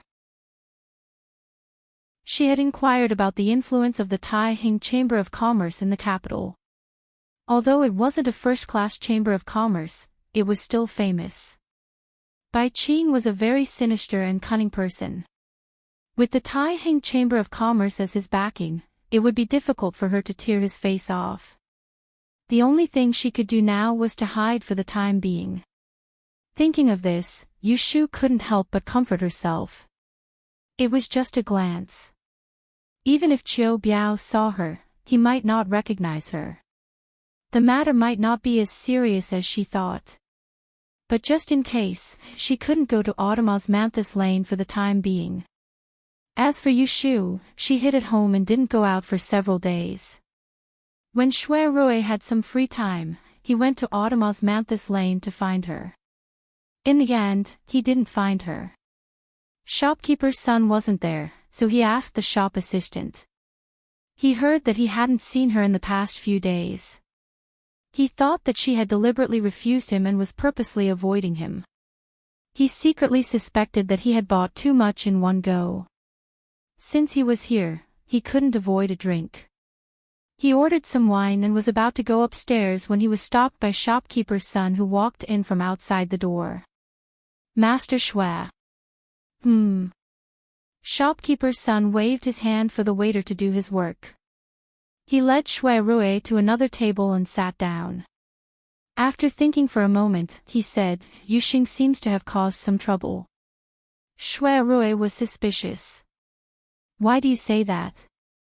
Shopkeeper's son said, in the past 2 days, there have been people coming to ask about him. They even asked where Yuxing lived. Shui Rui frowned. Who are they? Shopkeeper's son shook his head. I'm not sure. They don't seem to be people from the capital. They speak with a slight southern accent. Master Shui, I can see that your relationship with Yuxing isn't ordinary. It would be best if you go find him and find out what's going on. Shui Rui thought for a moment. Thank you, shopkeeper, for telling me. I will have to trouble you with this matter. If this group of people comes again, help me find out where they came from. At that time, I will definitely reward you handsomely. Shopkeeper's son waved his hand. Master Shui is too polite. Last time, I still have to thank you for helping me with my nephew's matter. This time, it was only a slight effort. How could I dare ask for a reward? As the two were talking, shopkeeper's son suddenly turned his head. Looking at the two people who had just entered, his expression changed. The two had already seen him and walked straight over. Shopkeeper. It's you guys again. Shopkeeper's son gave Shui Rui a look. Turning around, his face showed his displeasure. Didn't I say that person only set up a stall outside my family's wine shop? How would I know where he lives? Hearing this, Shui Rui knew that these people were looking for Yushu. Lifting his head, he looked at the two men in front of him. They both looked to be in their early 20s. Their clothes were decent and their arms were bulging. It was obvious that they knew martial arts. This discovery caused Shui Rui's heart to be on guard. This was not a simple matter of looking for trouble. They definitely did not come with good intentions. Shopkeeper, I will tell you the truth. That you brat is a swindler. He was originally from the same area as us. He extorted a large sum of money from our family's master and fled to the capital. We are here to arrest him. Do not try to cover for him. It would be best if you quickly tell us his whereabouts. Hearing the two men's bluff, Shui Rui laughed inwardly. That girl was truly an expert at swindling people. Thinking back, he had once been fooled by her. Shopkeeper's son's expression changed. He said, I really do not know where he lives. Why don't you leave a place for me to go? When he arrives, I will send someone to inform you. Hearing this, the two men discussed for a moment. Then they left a place for him to go. If he comes, then send someone to the 100 Complete Inn in the back to find the one surnamed Su. Remember, do not alarm him. Otherwise, he might escape. Okay, I will remember. Shui Rui, who was standing to the side, heard everything clearly. His fingers lightly tapped on his knees. The corners of his mouth curled into a cold smile. In a moment, he would send someone to the 100 Complete Inn to ask around. He wanted to find out just what kind of person wanted to arrest Yushu. Chapter 191. In a clothing store in the north of the city, behind the counter, behind a green curtain, there is a small reception room.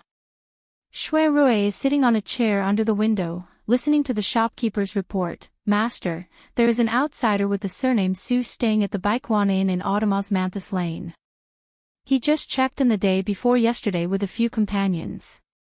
Strangely, they are not staying in the same place. I sent someone to follow him for a day, and yesterday afternoon, I saw him entering a chamber of commerce in the south of the city. Which chamber of commerce? It is the Tai Hing Chamber of Commerce. Shui Rui is puzzled. He knows about this Tai Hing Chamber of Commerce.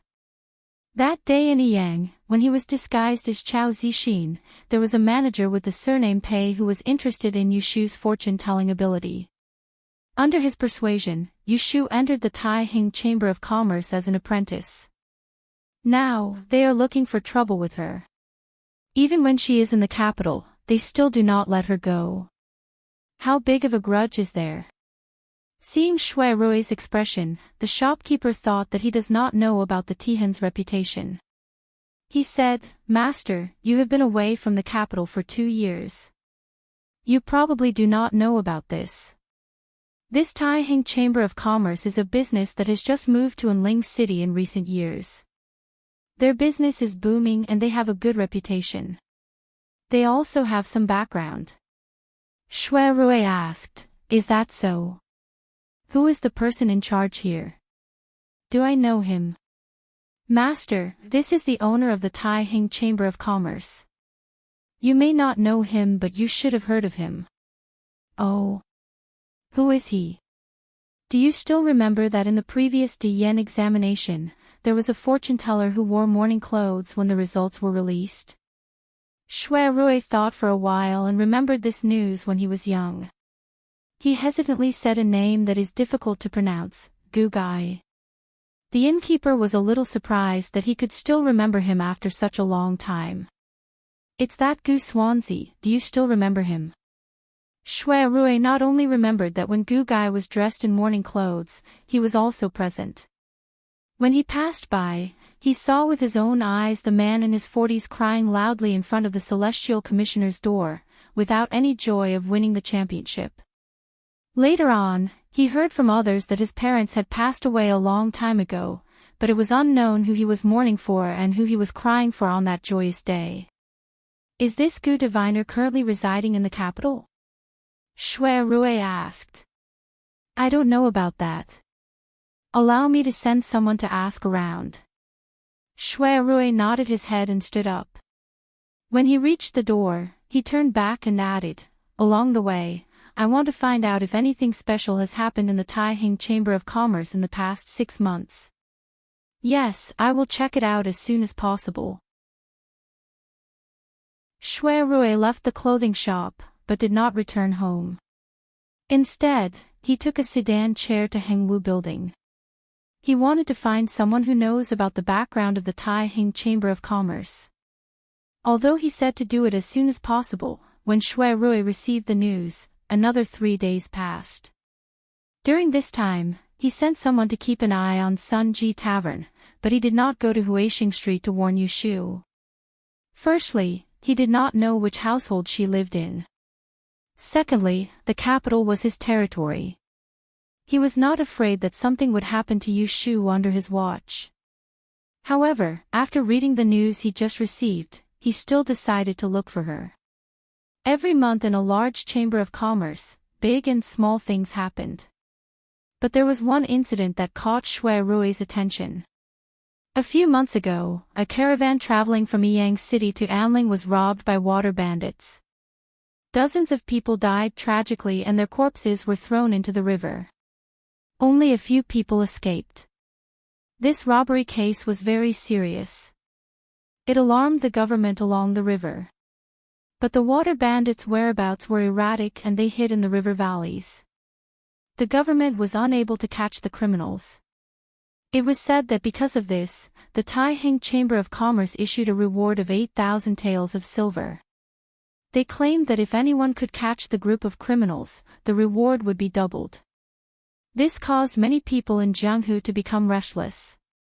This incident, whether it was the time or the location, coincided with the day Yu Shu entered the capital.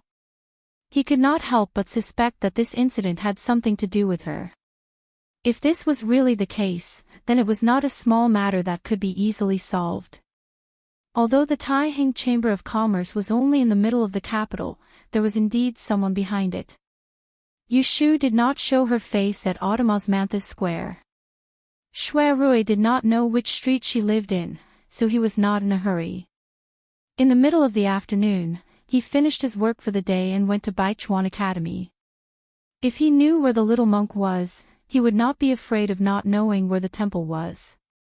Shui Rui arrived at just the right time. Not long after, he saw that the students had finished their classes.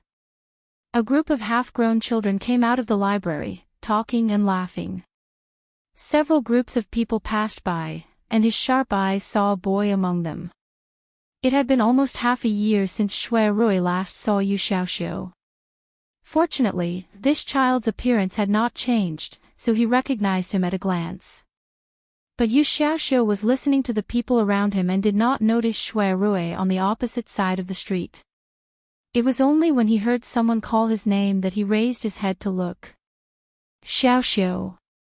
Yu Xiaoxiu saw the young man who called his name not far away and recognized him. He was dumbfounded and his mouth was wide open. He never thought that after such a long time, he would almost forget that there was such a person and see this face in the capital. Chow, brother Chow.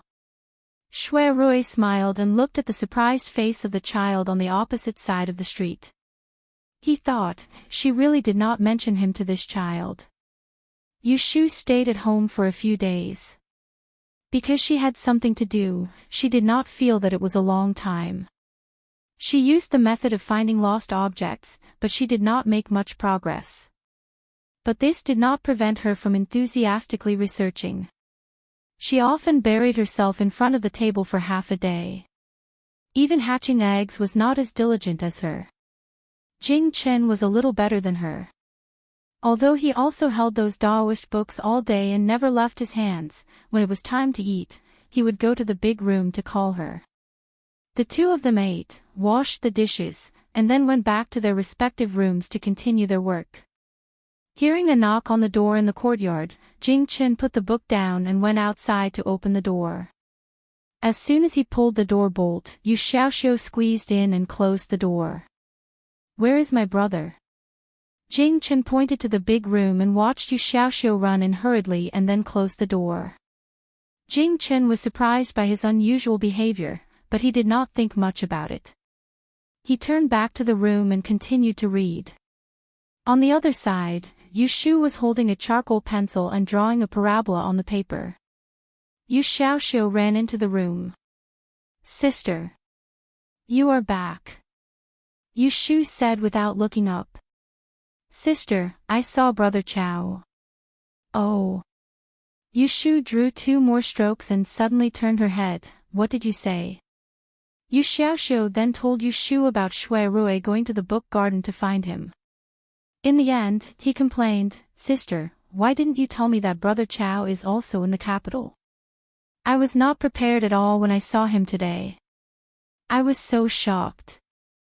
Yu Shu looked embarrassed. It was not that she deliberately hid it from Yu Xiaoxiu. It was just that she did not want to have anything to do with Shui Rui in the beginning, so she did not tell him. Later, when the two of them got closer, she did not know how to tell him. I was going to tell you in 2 days. Yu Shu tried to fool him and asked strangely, what did he say to you when he went to find you? Oh, yes. Yu Xiaoxiu patted his head and reached out to pull her. You should go quickly. Brother Chow is waiting for you outside the alley. He said he has something to tell you. Ah. You brought him here. Yu Shu stood up in surprise. Yu Xiaoxiu pursed his lips and said, You're still talking about it. You don't know how much effort it took for me to convince him to wait outside and not bring him into the house. Otherwise, if he saw Big Brother Jing, I'd like to see how you're going to explain yourself. Yu Xiaoxiu did not mean anything else. He was just reasonable. He felt that it was not good to let Chao Zixin know that his sister, an unmarried woman, lived in the same courtyard with a man. In this regard, Yu Shu had other ideas. Shui Rui was a very smart person. If he saw Jing Qin, he would definitely have suspicions. It was not good to let too many people know about Jing Chen's matter. It was better not to complicate matters. Well done. Yu Shu patted his shoulder. Then I will go out for a while. I will tell you when I come back. Well, go quickly. Otherwise, he will come looking for you later. Yu Xiaoxiu urged her. Yu Shu held the charcoal pen for a long time. She did not wash her black hands and ran out. When she went out of the door and looked into the alley, she saw Shui Rui's conspicuous figure dressed in brocade clothes. Shui Rui also saw her, so he waved his hand at her. Yu Shu quickly walked over and chatted with him. Why did you come looking for me? Shui Rui had not seen her for several days. When he saw her, he first looked at her and then pointed behind him. I have something to ask you. It is not convenient to say it here. My carriage is parked on the street in front. Yu Shu thought that he wanted to ask her about helping him with some business at the restaurant. She followed him. Who would have thought that when she got on the carriage, the first thing he said was, I have not asked you in detail. How did you come from Yang to Anling? Yu Shu blinked her eyes. Didn't I tell you? I hired a few escorts to send us to the capital. Shui Rui stared at her face for a while. He suddenly said, How did you offend the Taiheng Chamber of Commerce? Yu Shu's heart skipped a beat. She frowned and said, What do you mean? Shui Rui knew that if he did not explain it clearly, this girl will not tell him the truth. He bluntly said, Do you know that the Taiheng Chamber of Commerce is looking for your whereabouts? Only then did Yu Shu's expression change. Shui Rui kept looking at her, and when he caught the panic in her expression, he frowned. Ever since he got to know her, he had always seen her laughing and joking around, but he had never seen her being afraid of anything. What exactly was it that made her lose her composure? When Yu Shu heard Shui Rui's words, she knew that the worst thing happened. Qiu Biao recognized her in front of the restaurant. What's the matter? You can discuss it with me. I can help you think of a solution. Shui Rui's tone was steady and carried a comforting tone. Yu Shu's mind calmed down when she heard this, and she pondered for a moment before deciding to be frank with Shui Rui. Now wasn't the time for her to put on a brave front by herself. Since Bai Qing and Qiu Biao had noticed her, they would surely not let her off. Instead of placing her hopes on them being unable to find her, it was better to make the first move and think of a way to deal with that group of people so as to put an end to all future troubles. In this way, it is best to have a helper like Shui Rui. Chapter 192. Facing Shui Rui's question, Yu Shu told him everything about how Bai Qing and Qiu Biao deceived everyone and colluded with water bandits to rob the merchant ship after they boarded the ship. She only left out the part about Jing Qin and did not mention much about how she saved Xiaomingming. Shui Rui felt a wave of shock in his heart when he heard this. He'd known since long ago that it wasn't easy for the two of them to leave their hometown and come all the way to the capital, yet he never expected that there would be such a dangerous story behind this. She'd actually almost been killed on the way and lost her life. If she was not lucky enough to escape, how could she still sit in front of him and talk? Shui Rui's face couldn't help but turn ugly. At this moment, his mood was complicated. He was interested in Yu Shu. He admired her magnanimity and liked her slyness. That day when they were engaged, he had the chance to marry this girl. However, because he pitied her life and knew that she did not like to be restrained, he followed her wish and let her go. He thought that with her intelligence and ability, it would not be difficult for her to leave the Ji family and live a stable life with her brother. Who knew that she was ambitious and traveled all the way to Anling to study? That was how they met again in the capital. He admitted that he approached her with the mentality of not wanting to let go of her even though he couldn't get her. Taking care of her was also intentional. Although there was a bit of sincerity in it, it was mostly because of his pride as a man. It wasn't that he didn't expect her to be moved. He had originally enjoyed the process of her avoiding him, adapting to him, and finally having the intention to rely on him. He had even thought of using the restaurant as an excuse to keep her by his side. But now, after knowing how she had narrowly escaped death to come to the capital, how she had endured the danger of being killed, and how much hardship she had secretly swallowed, it was unknown to anyone. She did not tell anyone. He just realized, the burden on her back was much heavier than he had imagined. But he was taking pleasure in attracting a girl who lived a serious life like this and tempted her to rely on him. If she knew what he was thinking when he treated her well, she would probably disdain him. Shui Rui laughed at himself and suddenly felt that he was a little hateful. That's what happened. Yu Shu finished telling the story. Seeing that Shui Rui did not say a word, she continued, "They know that I am not dead, so they will definitely find me to silence me. Only by exposing their faces and bringing these evil people who murder for money to justice will I be able to return to safety." Bai Qing and Qiu Biao would definitely be punished for their crimes, and it would be hard for them to escape death. Only when the two of them were dead could she feel at ease.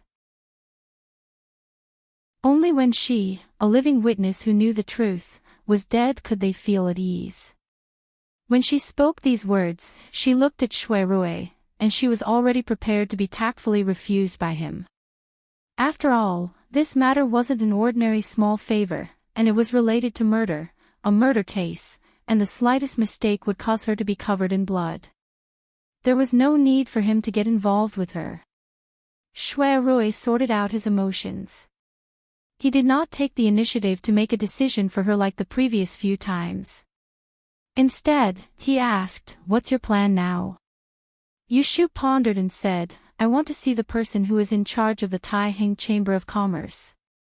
When the ship was killed, the Taiheng Chamber of Commerce must have suffered a great loss. The owner of the Chamber of Commerce knows the true colors of Bai Qing and Qiu Biao. He will not tolerate them. In this way, they will have no backer and I will have an extra helper. It will be much easier to punish them. Shui Rui said, "The owner of this Tihin. I have a way to let you see him. The key is that there is no evidence now.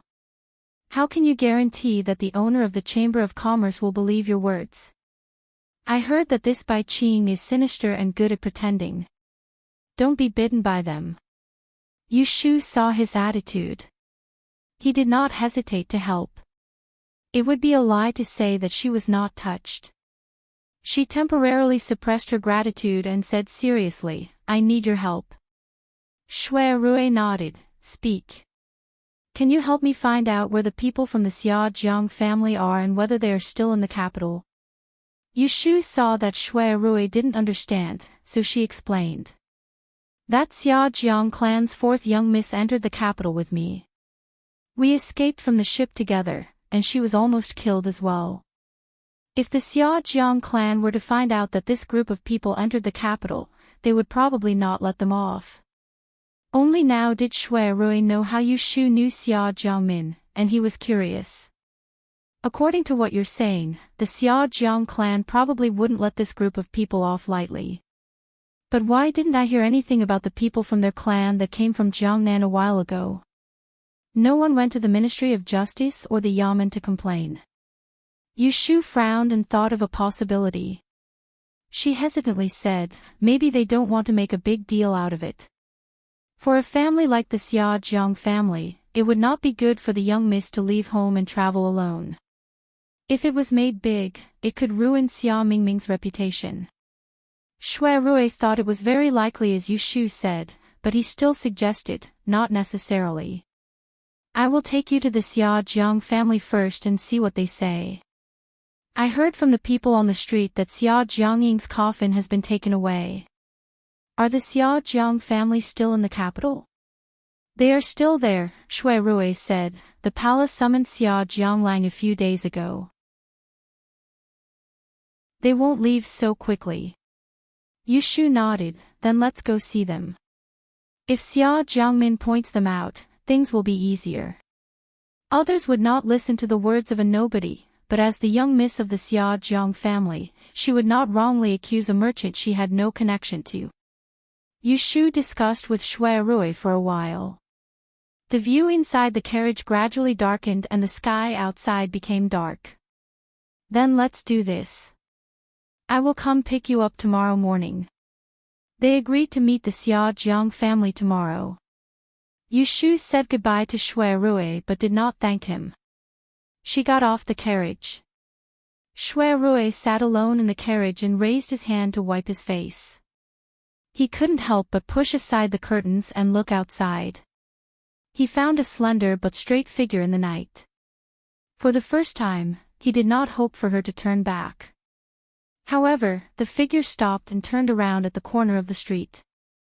The young girl turned her head, and after a glance, her face became blurred in the night.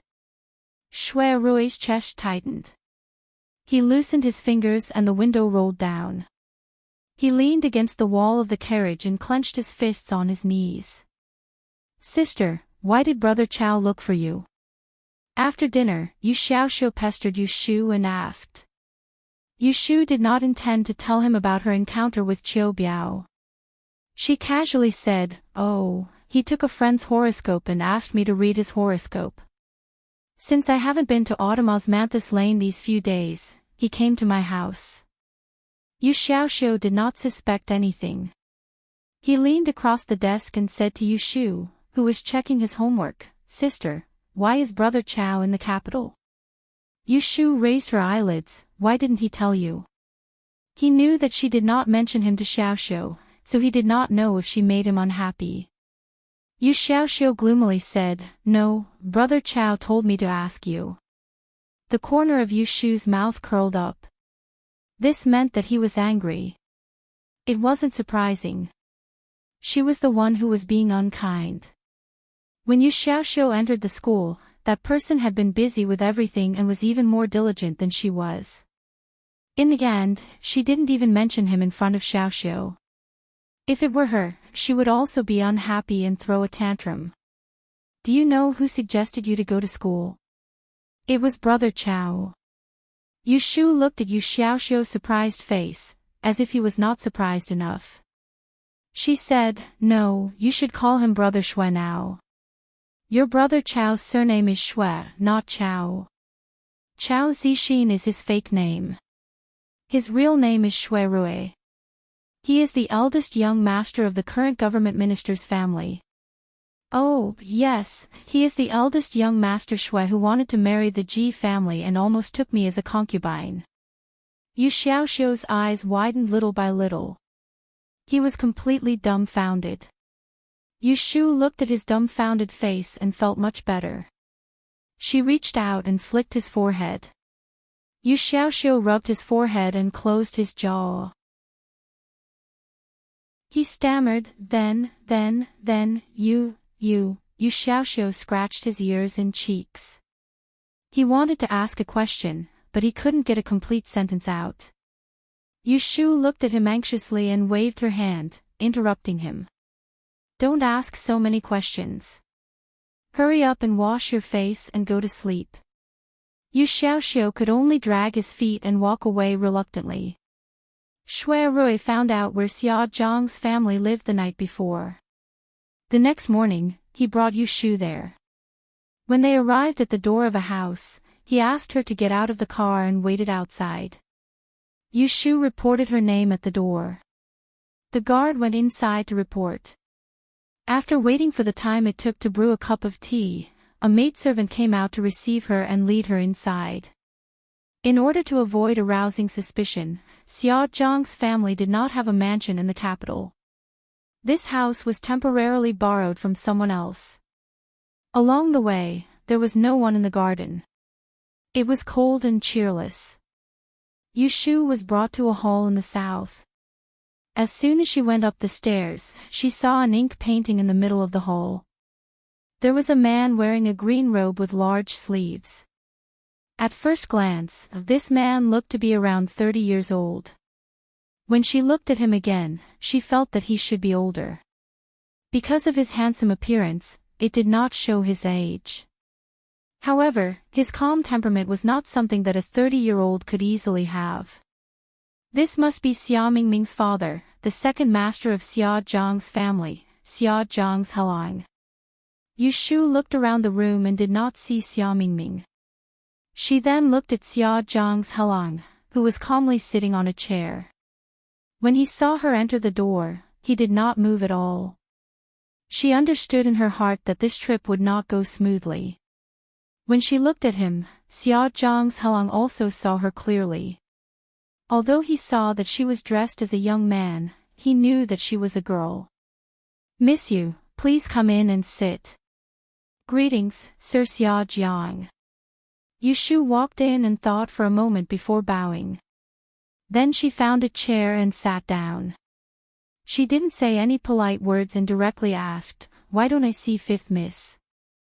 Xia Zhang's Helang said, "My daughter is not feeling well and is recuperating in her boudoir." "Sick?" Yu Shu suddenly stood up with a worried expression. "Can I go see her?" Xia Zhang's Helang's expression didn't change as he said, "She has a cold. Don't implicate others. Miss Yu, please sit." Yu Shu sat back down and thought that it was fake that he was sick. He really didn't want her to see him. Chapter 193.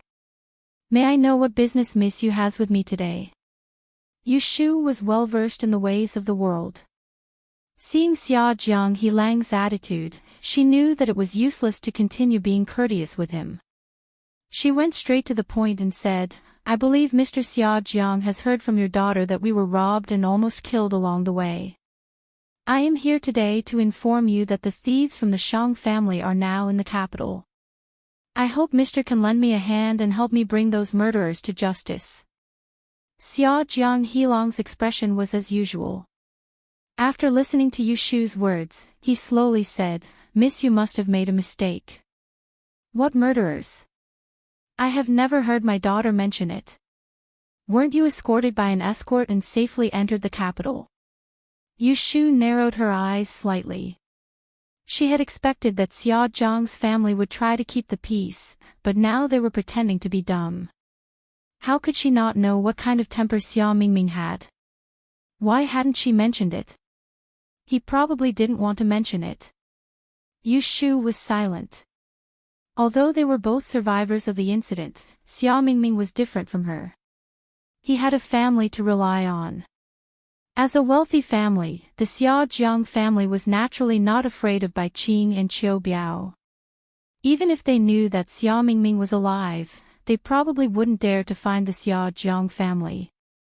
Therefore, Xia Jiang Helang was not afraid and didn't want to make this matter public.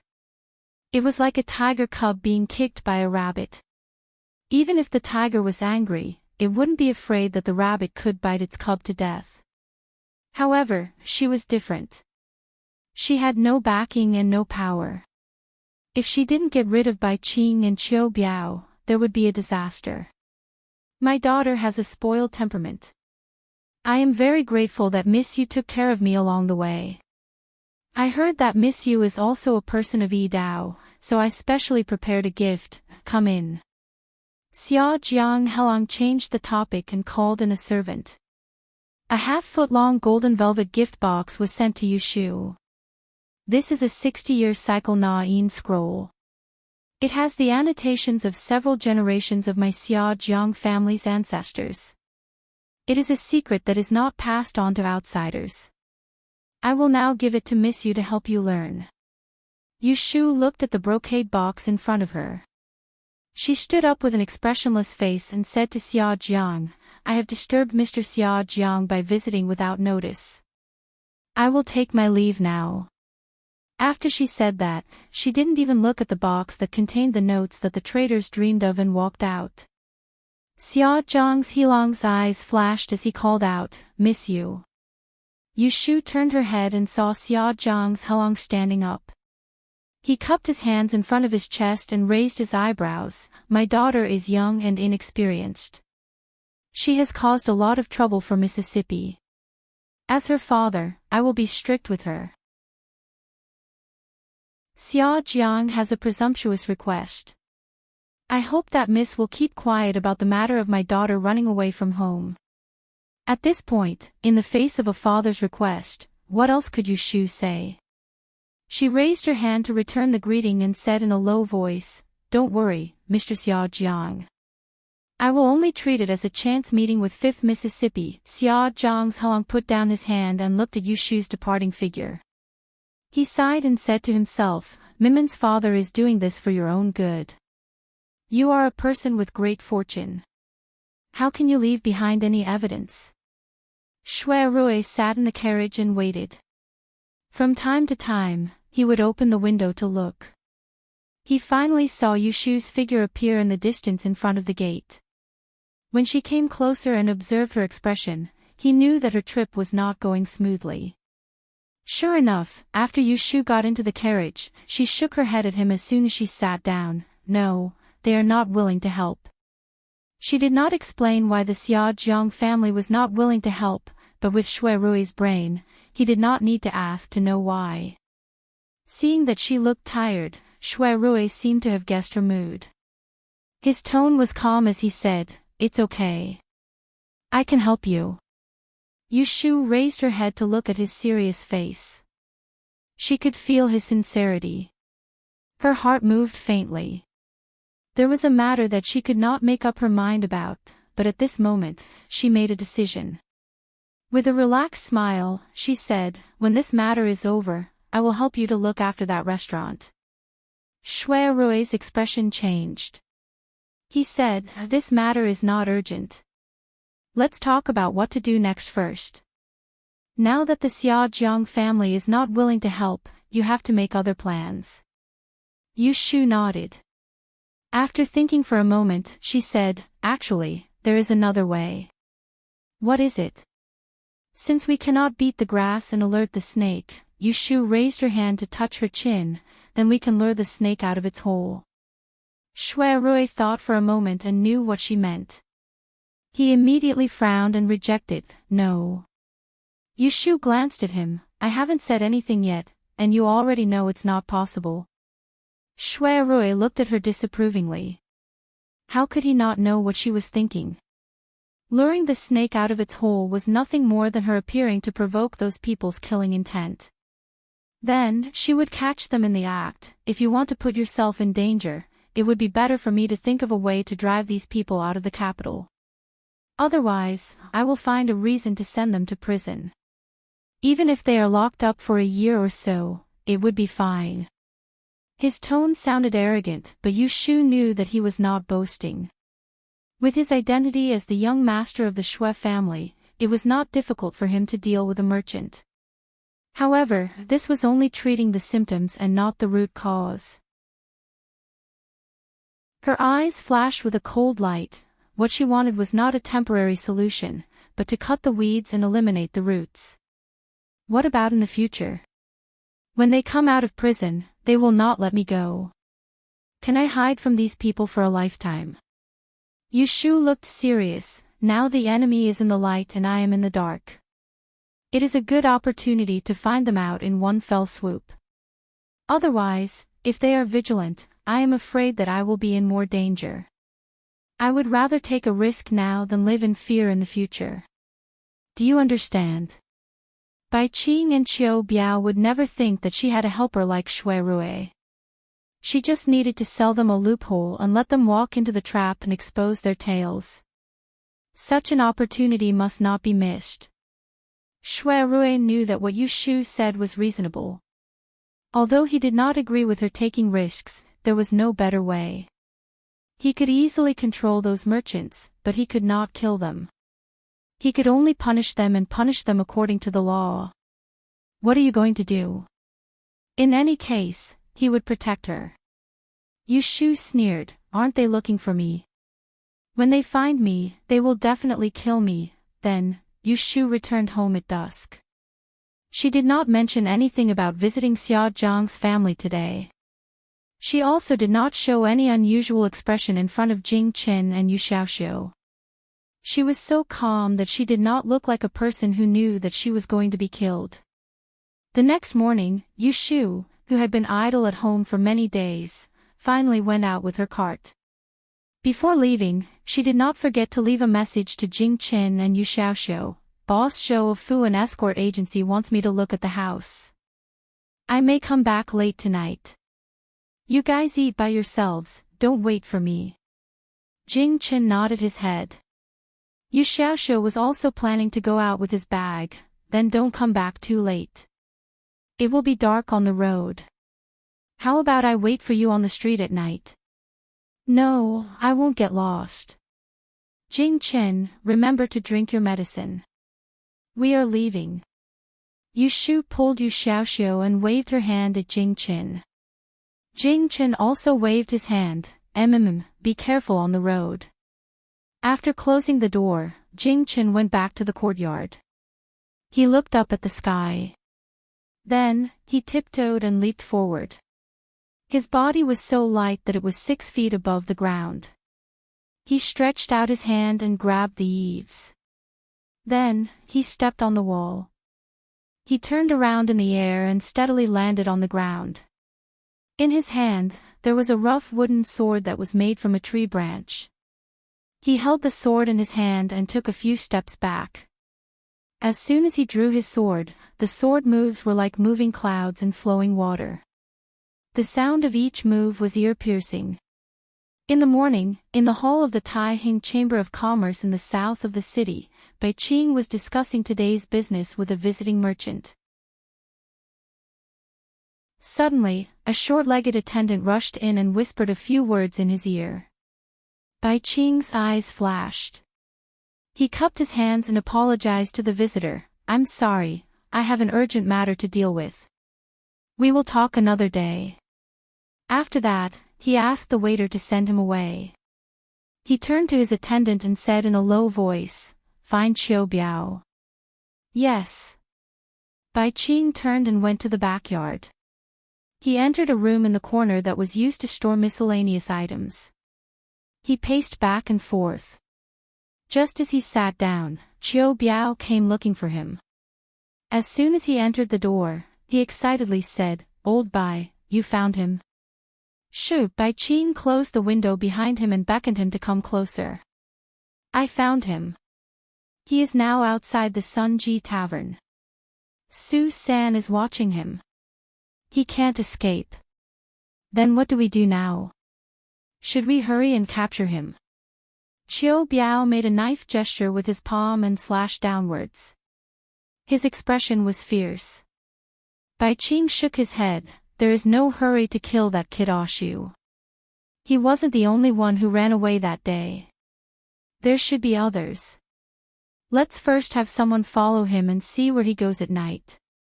When the time comes, we will follow the clues and capture him. This time, there must be no fish that escapes the net. You are so thoughtful. Then I will immediately send 2 more brothers to prevent that kid from slipping away. Qiu Biao said. Bai Qing hesitated for a moment. I'm afraid that won't be appropriate. Do you remember the person we fished out of the river? That person's kung fu is powerful. That day on the boat, he killed Ah San in one move. If that person is here, just a few brothers won't be able to subdue them. Qiu Biao rumbled, I will do it myself. I don't believe I can't take them down. Bai Qing sneered, even with you, it is not enough. We need to find another helper. Qiu Biao was suspicious. Who? Is there someone whose kung fu is better than mine? If you see him, you can try. Let's go, there is no time to lose. Let's go see that friend who only cares about money and not people. If we can invite him, we will make our move tonight. Yu Shu set up a stall in Osmanthus Lane for the whole day. At noon, she bought 2 sesame seed cakes to fill her stomach. There were not many customers today. She sat until dusk and then packed her things to go home. After leaving Osmanthus Lane, night fell. She walked at a moderate pace. After passing through a few streets, there were fewer people on the road. If she turned her head at this time, she would see two people sneakily following her. But Yushu didn't turn her head. She hummed a tune as she pushed the cart with one hand and shook the half bag of coins she earned today with the other. She entered the alley and parked the cart on the side. She went forward and knocked on the door. "Xiao Xiu, I'm back." Open the door. Chapter 194. At night, the small courtyard was quiet. The lights in the room had long been extinguished. In the darkness, Yushu sat on a chair, bored to death as she looked at the figures standing by the window. She said softly, "I'm just afraid that they won't come tonight. If I have to wait here all night, Xiaoxiu will be anxious to death." Shui Rui was watching the movements in the courtyard through a crack in the window. Hearing the voice, he turned his head and laughed in a low voice. "Who told you to hide it from him?" It turned out that when Yushu left Xiugui Fang, she did not return to her own home. Instead, she asked Shui Rui to find an empty house for her. In this courtyard, there were 2 rooms with a dozen highly skilled soldiers lying in ambush, waiting for the group of people to walk into the trap. With so many people protecting her, it was hard for Yushu to be nervous. She coughed lightly and said, "AI, isn't this an abuse of personal power?" She did ask him to find a few thugs, but she didn't ask him to find a group of soldiers from the yamen. "How is this an abuse of personal power?" Shui Rui sternly said, "This robbery case has a record in Fengfeng Prefecture. As an official of the Supreme Court, I have the duty of supervising unjust cases. Of course, I have the responsibility to help solve the case and arrest the real culprit." Yushu curled her lips. Did he think she didn't know what the Supreme Court did? A case that happened in Fengfeng, how could he, a Jing official, be in charge of it? Shui Rui waved his hand at Yushu. His eyes narrowed and he said in a low voice, "They're coming." Yushu's expression instantly became serious. Afraid of making a sound, she sat motionless on the chair and pricked up her ears to listen to the movements outside the window. Just as she heard some light footsteps, before she had time to be nervous, she heard the sound of a teacup shattering in the room. The next moment, there was the sound of breaking doors and windows in the courtyard, followed by several shouts and the clanging of cold weapons. Hearing that there was a fight outside the courtyard, Yushu froze. She hurriedly stood up. Just as she took a step forward, Shui Rui raised his hand to stop her. "Let's wait a little longer." Yushu stopped and silently counted to the 23rd count in her heart. Then she heard a loud voice outside the door reporting, "Milord. The intruders have all been captured." Only then did Shui Rui light the candle on the table. He turned to Yushu and said, "Let's go. Let's go take a look."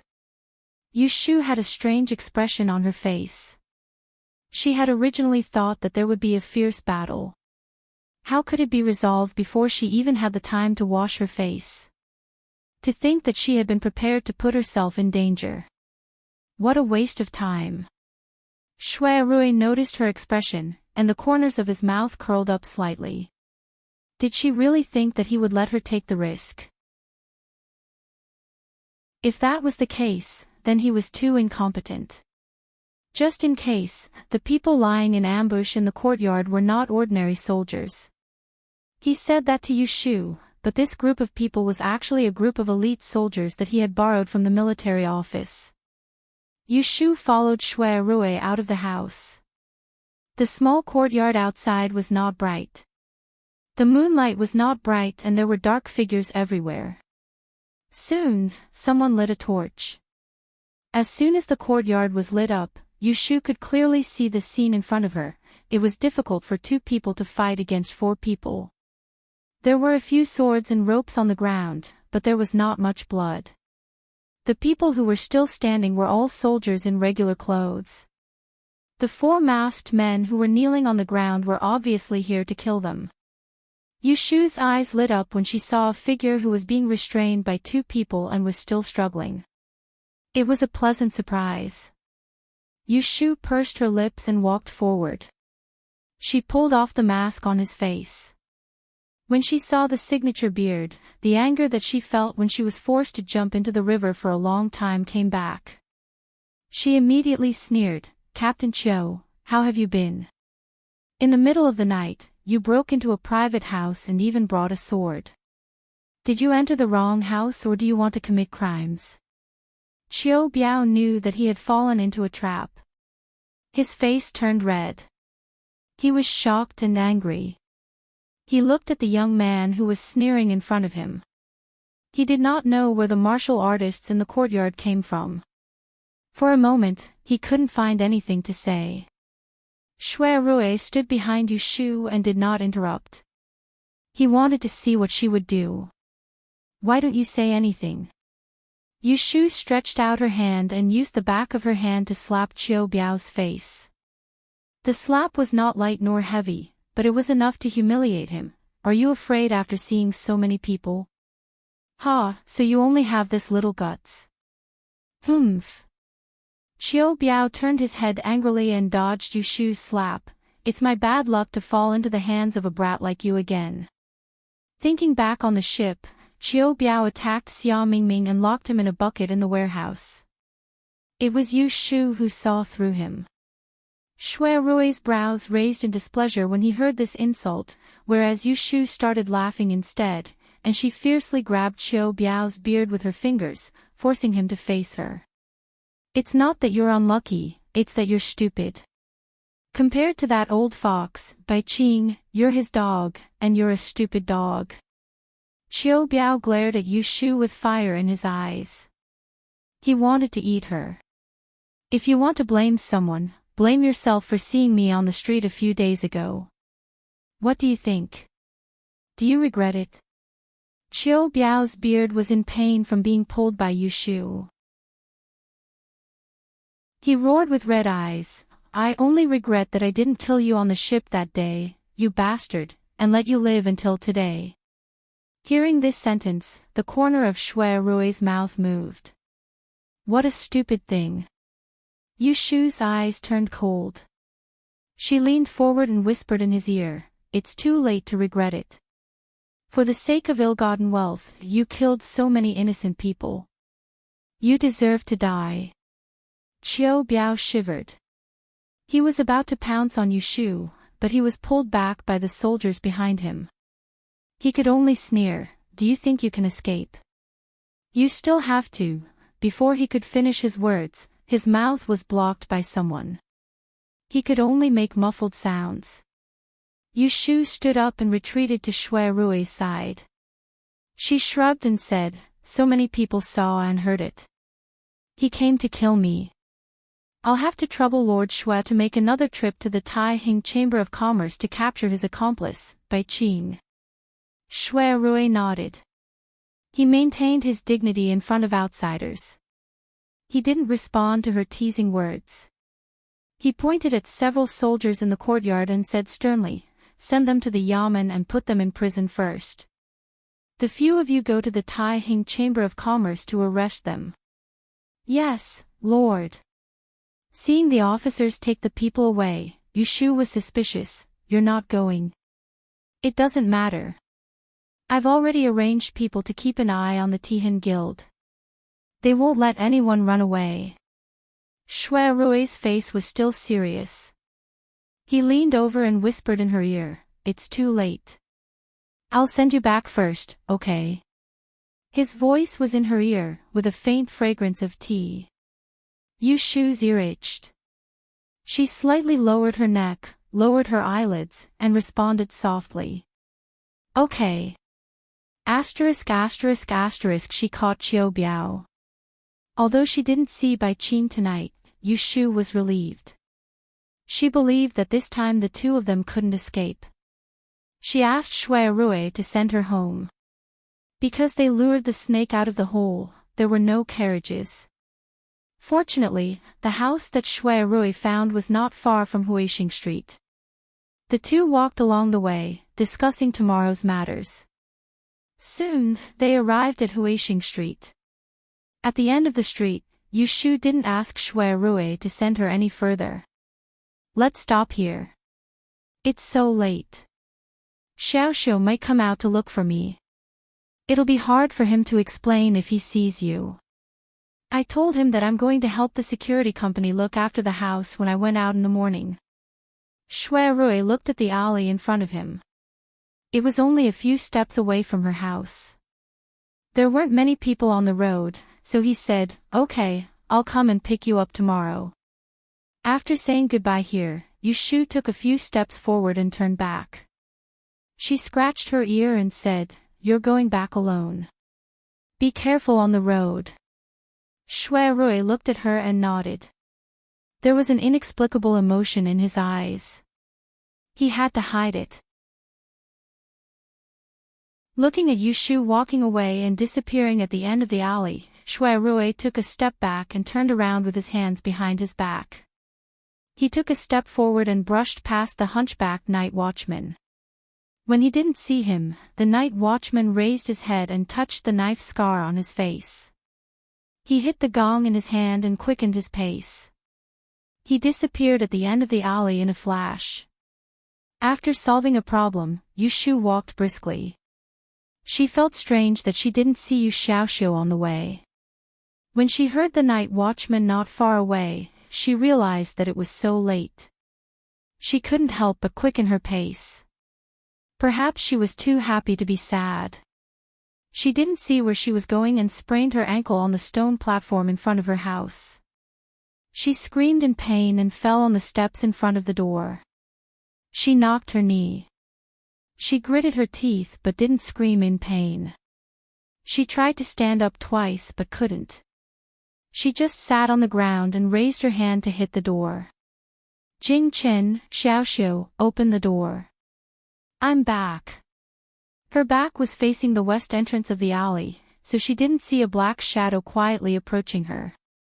When the shadow was about a dozen steps away from her, he quickly took out a dagger and raised his arm. With the help of the faint moonlight, he aimed at her back. Shoo! Creak! At the same time, a loud roar came from the entrance of the alley, drowning out the sound of the door opening behind her.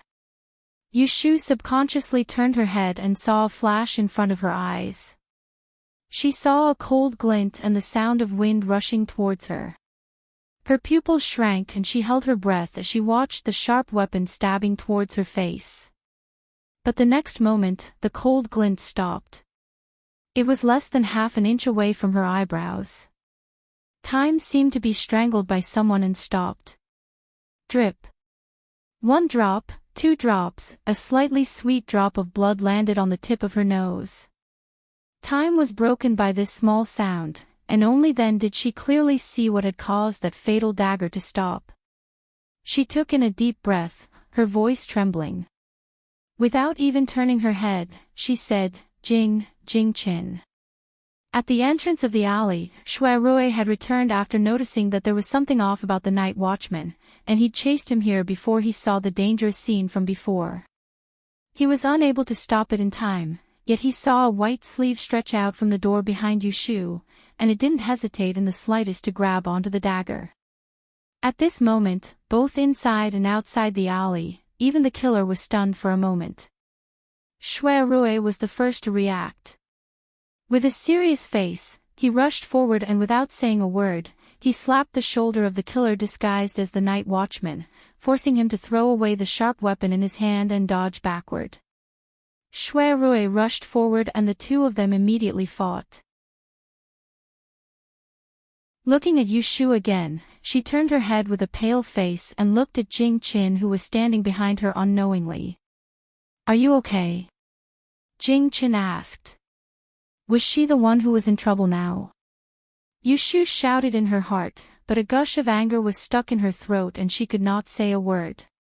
Seeing that she was fine, Jing Qin loosened his fingers and threw the dagger aside. He looked at the two people who were fighting on the side. Seeing that they were in a deadlock, he flashed around Yushu and rushed forward to join the fight. 2 against 1, there was no suspense at all.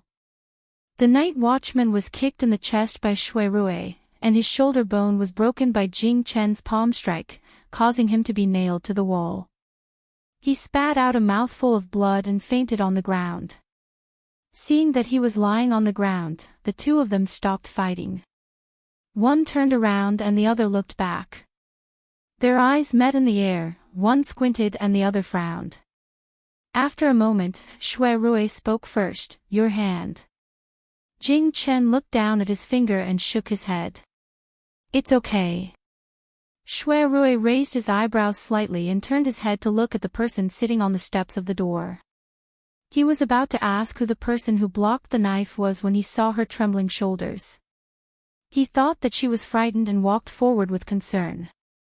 He squatted down and asked, "Shu, are you okay?" "Okay. Okay, my foot." Yushu raised her hand and wiped the blood off her face. Her teeth were chattering and she just wanted to curse.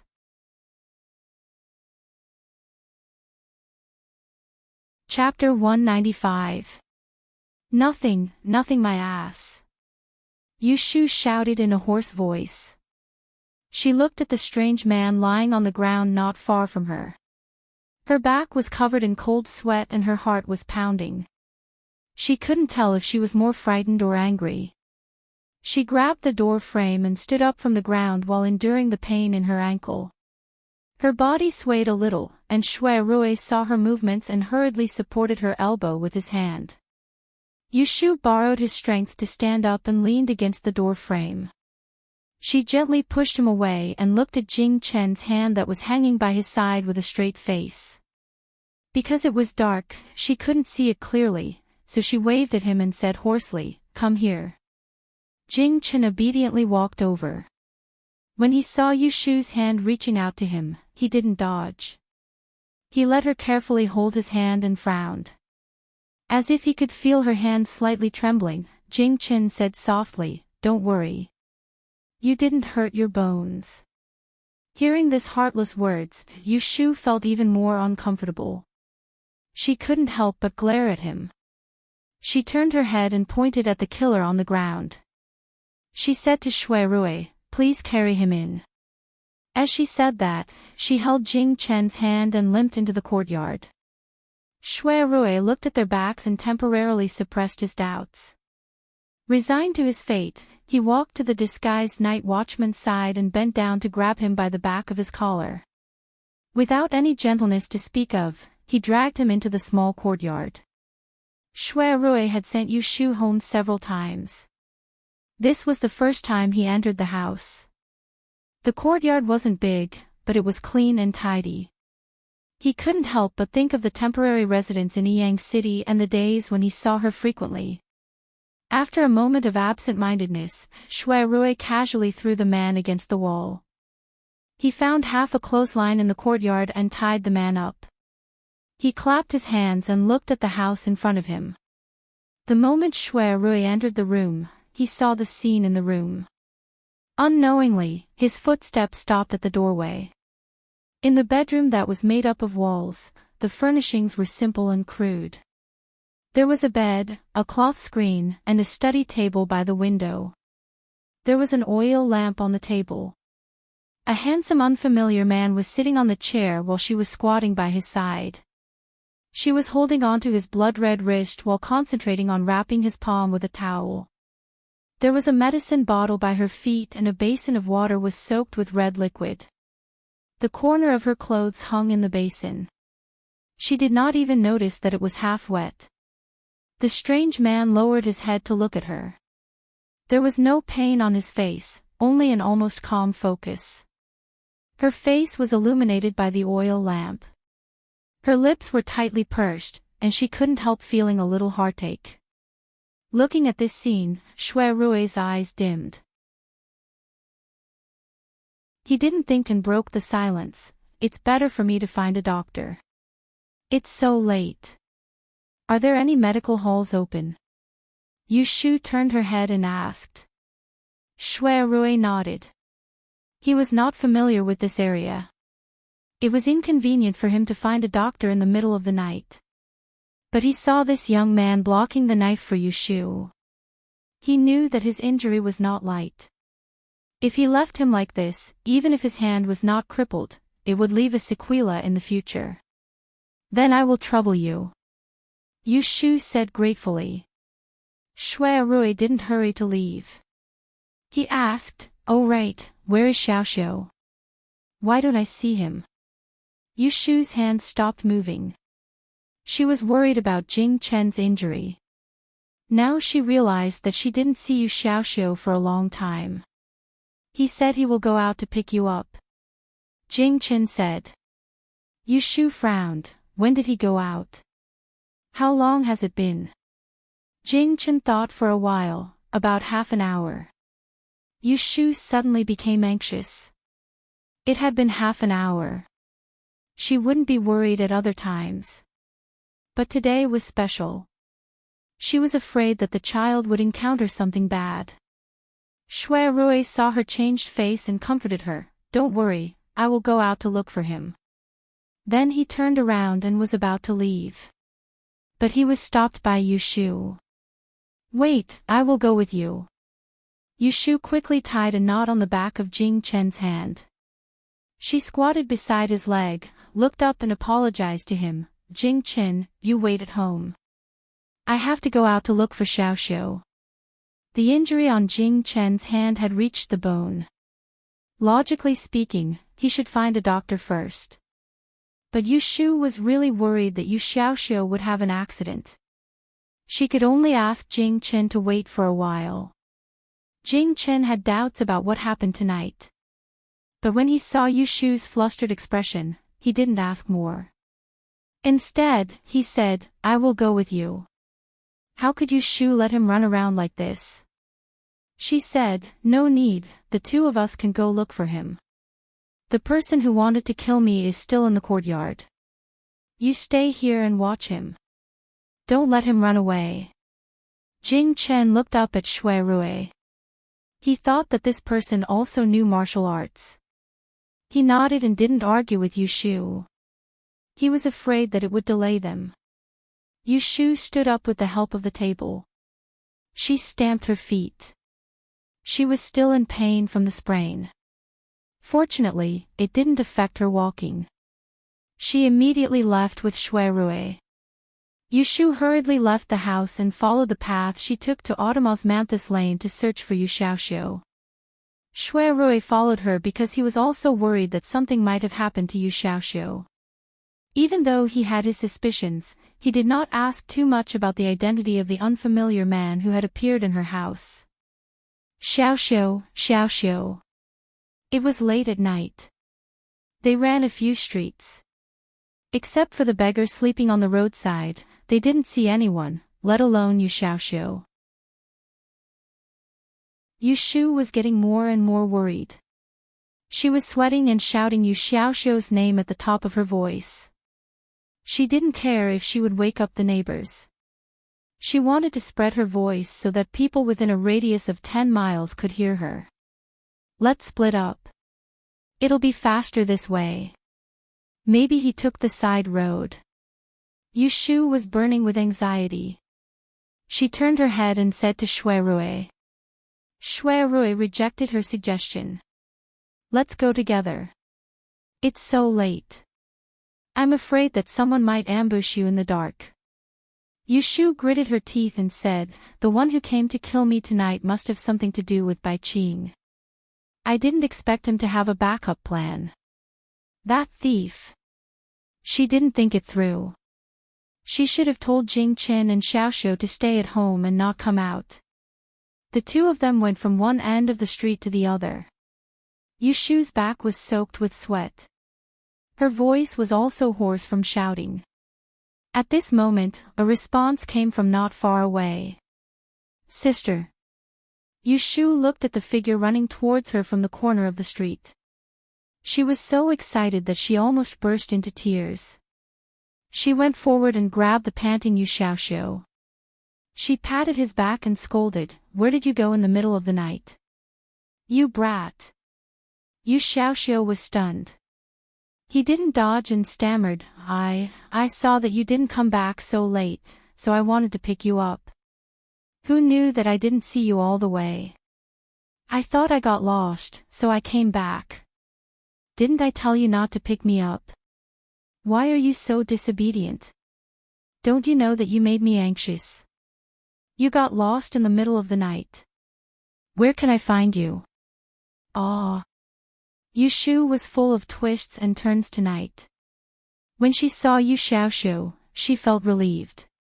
She couldn't suppress her temper and scolded him. It was the first time that he saw Yu Shu so angry at him. Yu Xiaoxiu felt wronged in his heart. He didn't dare to talk back. He lowered his head and let her scold him. It's good that you found him. Shui Rui knew that Yu Shu was worried about him. He said, I will send you back first. I need to find a doctor. Only then did Yu Shu stop scolding him. But her hand was still holding Yu Xiaoxiu tightly. It seemed that she was afraid that he would get lost. Yu Xiaoxiu looked at Shui Rui. He was puzzled. He wanted to ask Yu Shu, but she glared at him and stopped him. Shui Rui sent the siblings back and instructed them to close the door before he turned around and left. He had a lot of things to do tonight. After he settled Yu Shu's matter, he still had to make a trip to the magistrate court. Originally, the matter would be settled after he caught Qiu Biao. Who knew that an assassin would suddenly appear and follow them back home? This made it impossible for Yu Shu to hide it from Jing Qin and Yu Xiaoxiu even if she wanted to. She had no choice but to take the opportunity when Shui Rui went to look for the physician to explain the situation to the two of them. After listening to the whole story, Yu Xiaoxiu and Jing Qin had different reactions. Yu Xiaoxiu was normal. After all, he was still young. The memory of escaping from the ship was too deep. He couldn't help but feel scared. He pulled Yu Shu's sleeve. He didn't blame her for hiding such a big thing from him. Jing Qin didn't say a word. His right hand, which was tightly entangled by Yu Shu, was flat on the table. He looked at the oil lamp. No one knew what he was thinking. Yu Shu didn't notice his strange expression. She had already calmed down. She patted Yu Xiaoxiu's shoulder and said gently, Don't worry. It's all right now. Your brother Shui has sent officers to catch Bai Qing.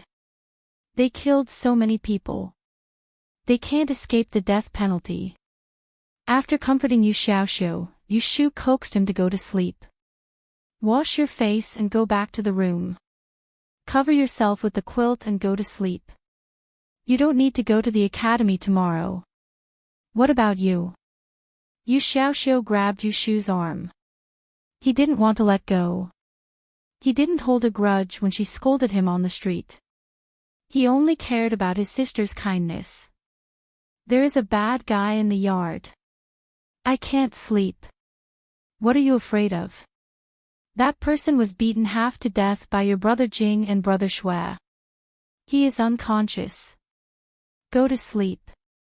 How can he be so timid? Yu Shu pushed Yu Xiaoxiu back to the room to wash his face. She watched him lie down on the bed and covered him with the quilt. She patted him and closed the door. She stood alone in the yard for a while. She closed her eyes, inhaled and exhaled. She suppressed the palpitation of the cold dagger. She didn't think about the fear at that time. After she sorted out her emotions, she went to Jing Chen's room to find him. Jing Chen sat on the bed to rest. Yu Shu dragged a chair over and sat down. She looked at him with hesitation. Before she opened her mouth, she heard him say, My martial arts have recovered. When did this happen? Yu Shu didn't look surprised. About half a month ago, I mentioned to you that one night, I couldn't sleep and came out to practice swordsmanship. I felt that my body was getting better, but you didn't believe me, Jing Chen continued when he saw that Yu Shu wasn't upset.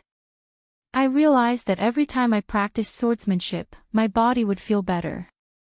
I practiced swordsmanship every day when you were asleep or not at home.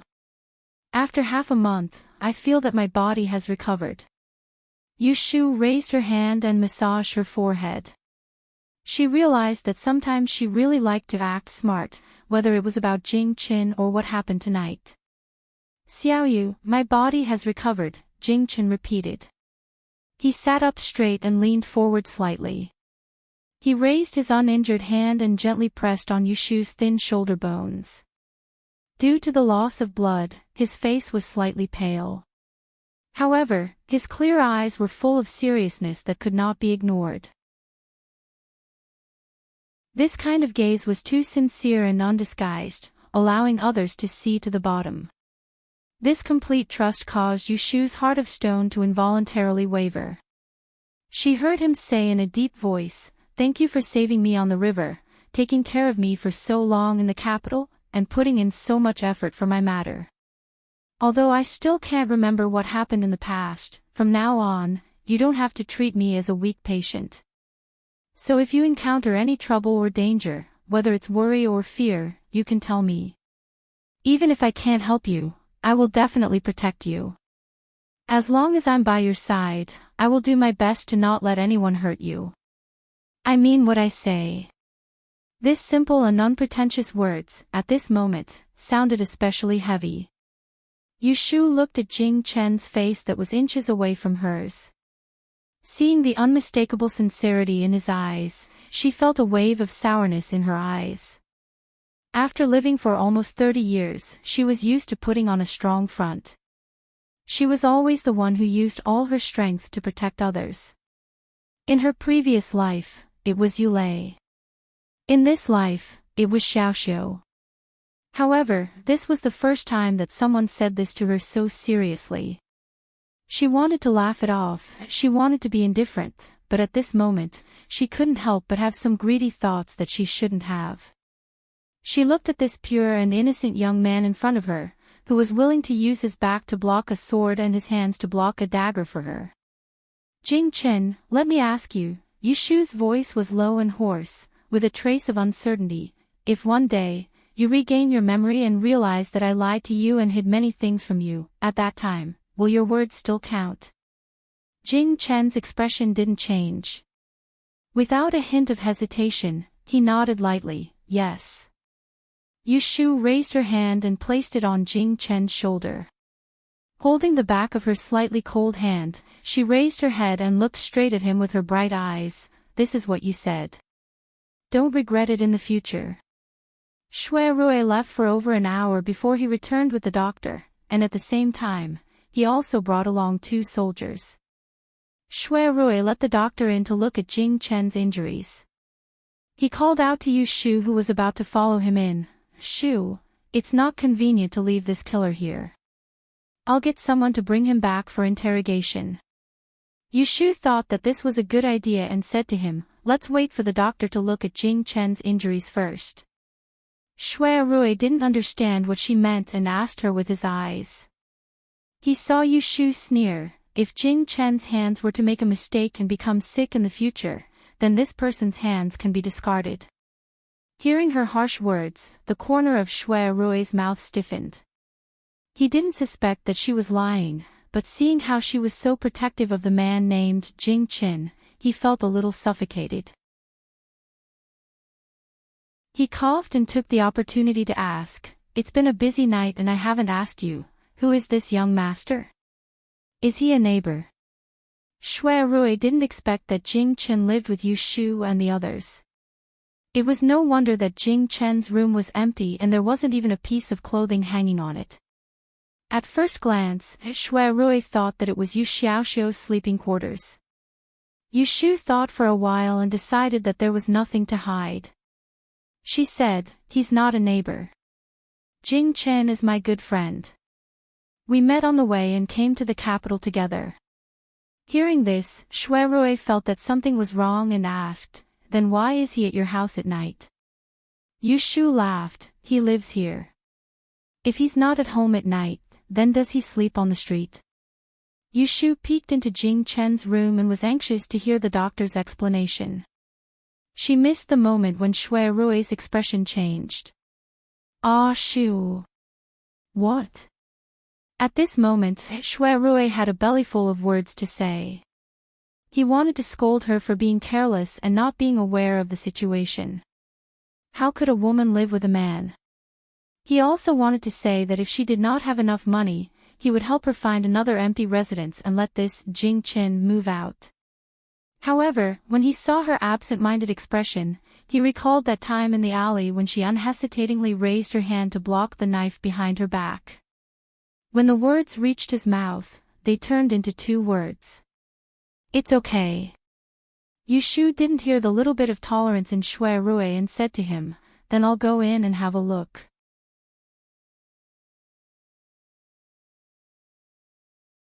Chapter 196. Fortunately, although Jing Chen's hand was bleeding profusely, it did not injure any muscles or bones. Even the physician was amazed and reminded Yushu to change his dressing on time and make sure that it did not come into contact with water. The wound would heal in about 2 months, but the knife was so deep that it would definitely leave behind a scar. Yushu knew that Jing Chen's hand would not leave any sequelae, but she was still angry. Before Shui Rui took the man away, she went to the kitchen to find a rolling pin. Even if she did not cripple the killer's hands and feet, she would at least break 2 of his fingers to prevent him from using a knife to kill people in the future. Yushu's heart was hard, and she was not soft-hearted when she did this kind of thing. Shui Rui couldn't stop her, but he didn't think about stopping her either. He signaled his subordinates to come forward and hold a lantern to prevent her from accidentally hurting herself. Who knew that this light would allow Yushu to clearly see the killer's appearance? She hesitated. What's wrong? Shui Rui asked. This person, I think I've seen him somewhere before. Seen him before? Where? Shui Rui pursued. It was not easy to interrogate this kind of deadly killer. It was best to know his background beforehand. Yushu held the rolling pin and stared at the long scar on the killer's face. After thinking for a while, she suddenly knocked the mask on her palm and exclaimed, I remember now. This person is the vice gang leader of the Evergreen Gang. Do you still remember him? He's the local tyrant of Autumn Osmanthus Lane. The Evergreen Gang that set up a gambling trap for me. I've seen this person at the gambling house before.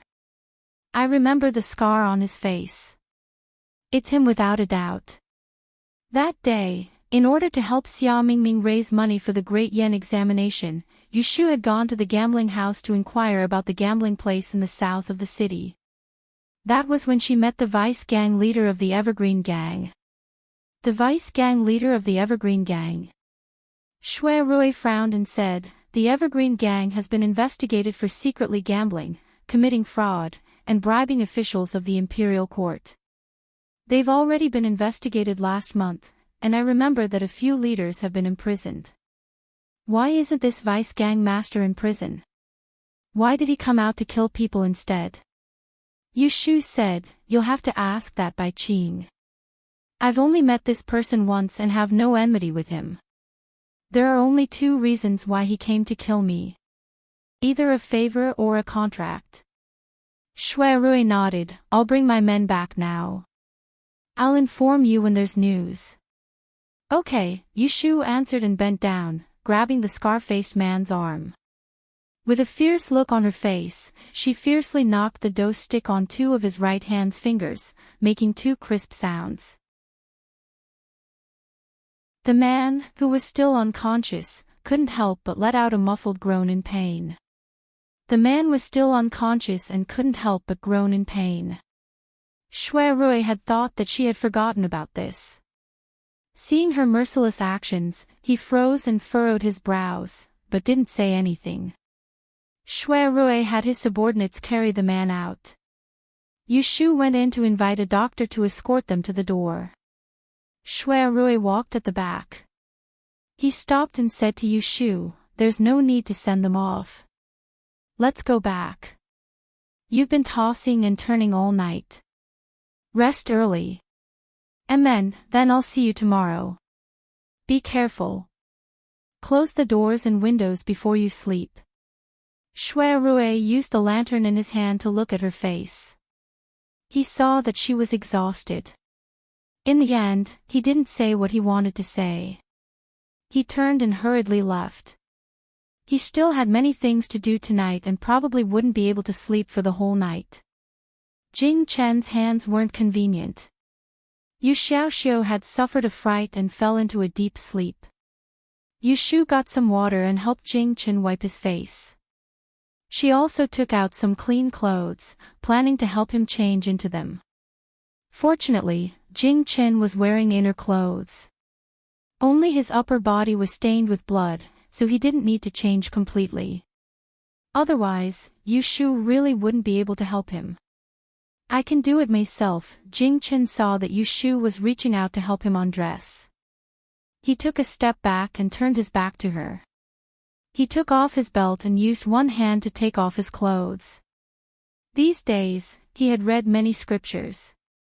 Although he didn't remember anything, his Tao heart was becoming clearer. He felt that it was inappropriate to be naked in front of others. Yu Shu saw his actions and felt that it was funny. She put one hand on her waist and the other hand deliberately waited for him to take off his clothes. She patted his exposed shoulder and teased, "Why are you hiding? It's not like you haven't seen it before. Why are you acting like a little girl?" She was just joking.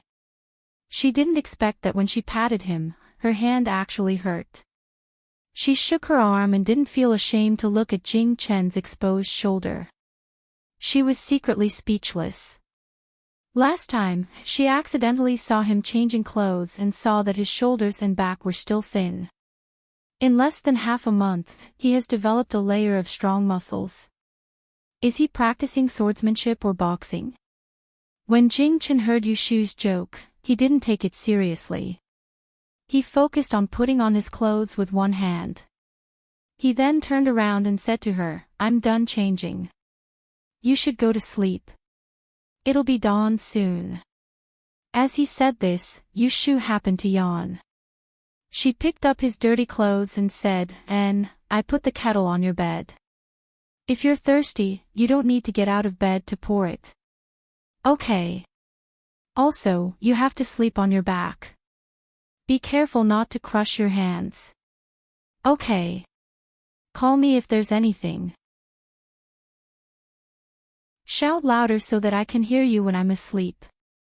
Jing Chen responded to Yu Shu's nagging instructions one by one. After watching her walk to the door, he suddenly called out, "Xiao Yu. What's wrong?" Yu Shu turned around. "That's Mr. Shui. Do I know him too?" Yu Shu tilted her head. "No, I don't think so." Jing Chen hesitated for a moment.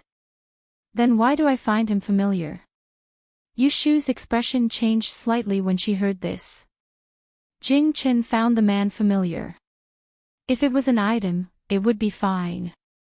However, if it was a person, it would not be good news. Why does he look familiar? Is it the same as the statue you saw in the Taoist temple? Yu Shu asked carefully, but it was not a good example. Since Jing Chen had not recovered his memory, he would not blame her for offending the ancestors of the three pure ones. After thinking for a while, he said, "I'm not sure." It was the same as not saying anything. "Forget it, I still have to see Shui Rui tomorrow, and at that time, I'll think of a way to ask him for his horoscope so that I can calculate a calamity for him.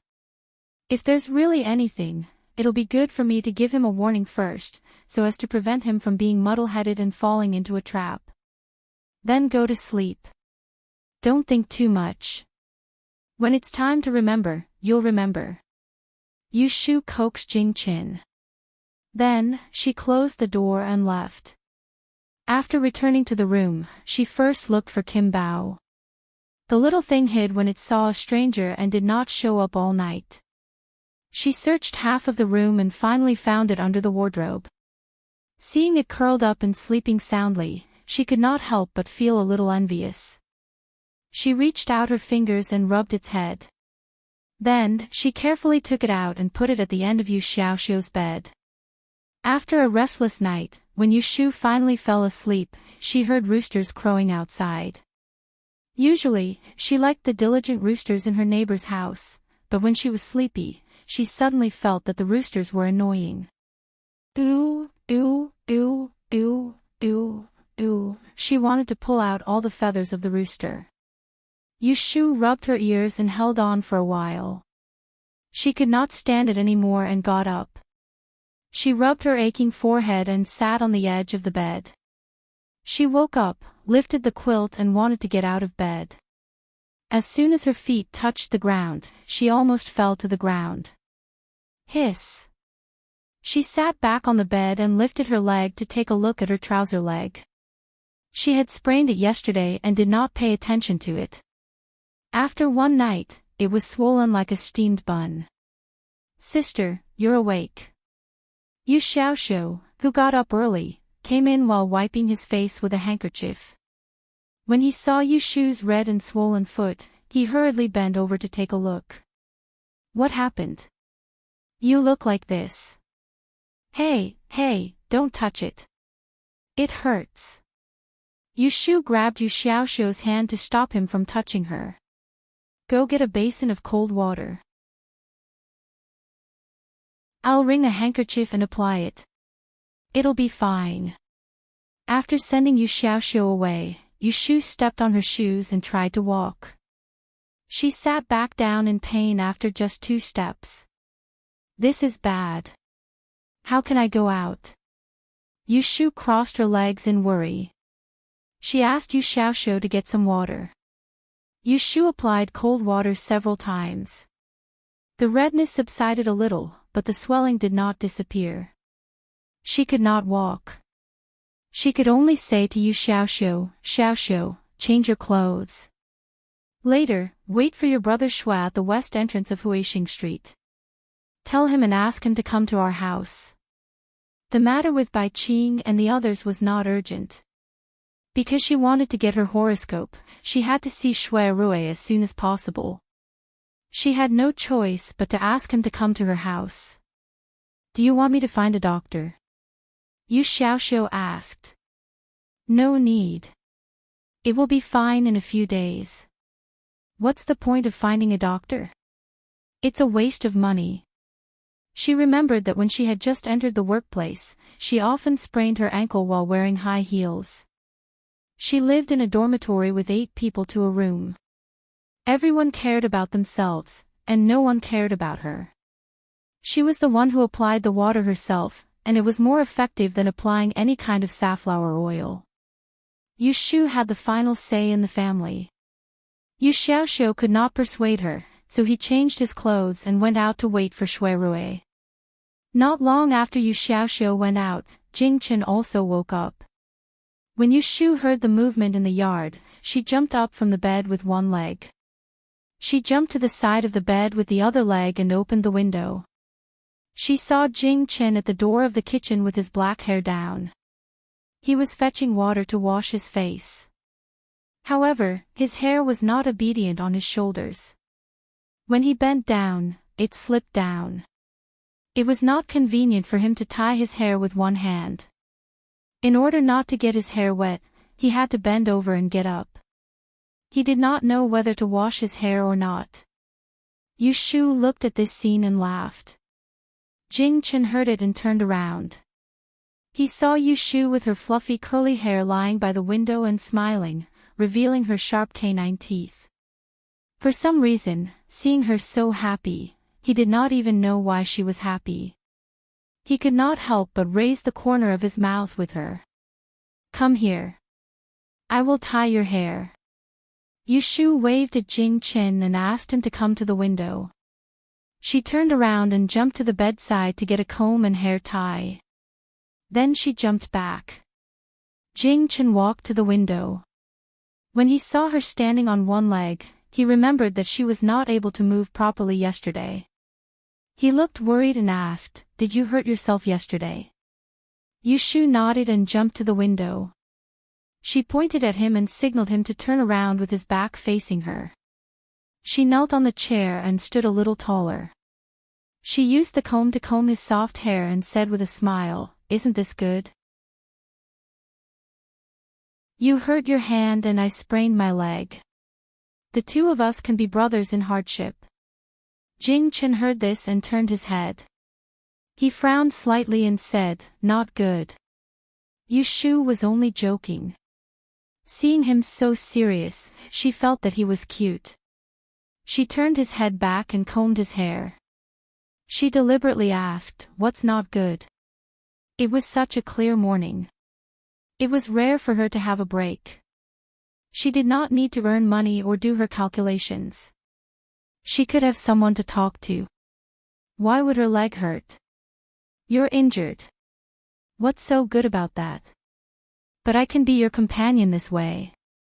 Don't you want to go through hardships with me?" "Of course I can go through hardships with you." "That's it. It's hardships. If you're injured, of course I'll be injured too. Otherwise, how can it be called going through hardships together? Don't you think I'm right?" Jing Chen was not good with words. Hearing her words, he knew that she was wrong, but he could not win against her. He was speechless for a moment and then said, "Are you done tying me up?" Yu Shu laughed. How could she not know what he was thinking? He could not win against her, so he wanted to run away. He was simple, but he was not stupid. "No, don't move.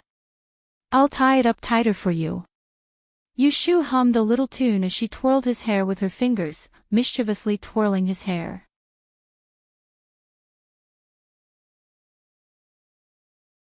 Chapter 197. Yu Xiaoxiu was waiting on the street, looking around. When there were carriages and horses passing by, he would take a second look. When Shui Rui arrived at Huixing Street, he asked the coachman to stop the carriage. He looked out of the window and saw Yu Xiaoxiu standing by the roadside. He got off the carriage and walked towards him. "Xiaoxiu. Brother Chao." Although Yu Xiaoxiu knew Shui Rui's real name, he was used to calling him that and it was hard for him to change the way he addressed him.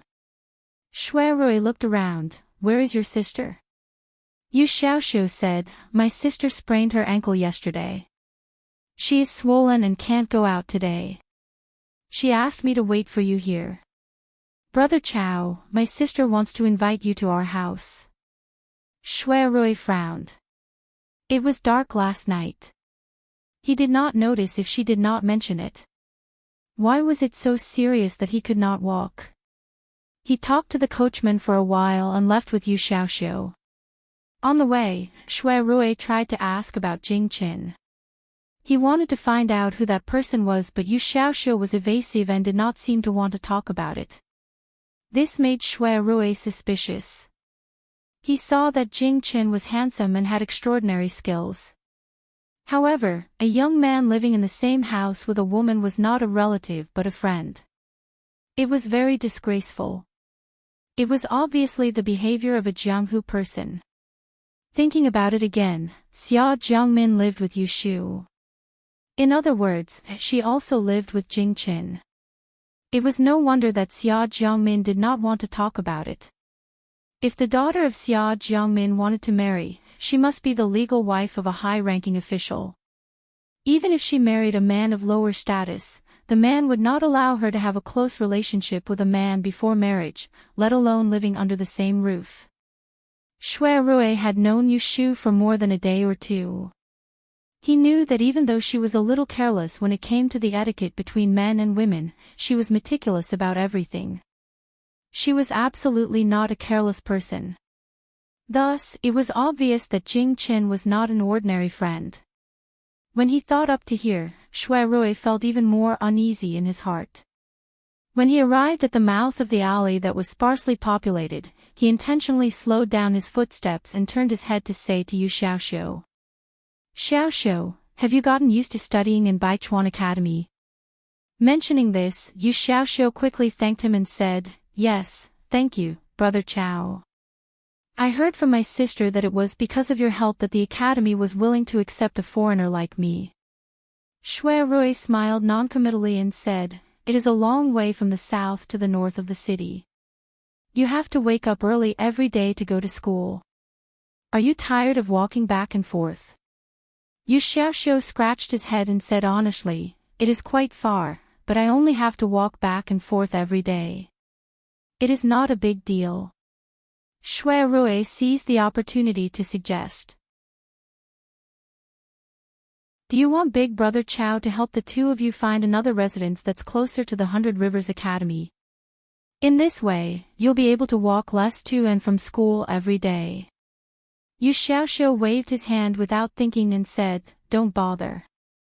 We are fine living here. My sister still has to go to Autumn Square to set up a divination. If it is closer to the academy, I will walk less. My sister is walking in the wrong direction." Shui Rui's eyes sparkled and his face was gentle. He reached out and patted him on the shoulder. "Your sister loves you so much. It is good that you know to think for her." So he did not mention the matter of moving to Yu Xiaoxiu again. As they talked, they walked to the door of Yu Shu's house. The door was not closed.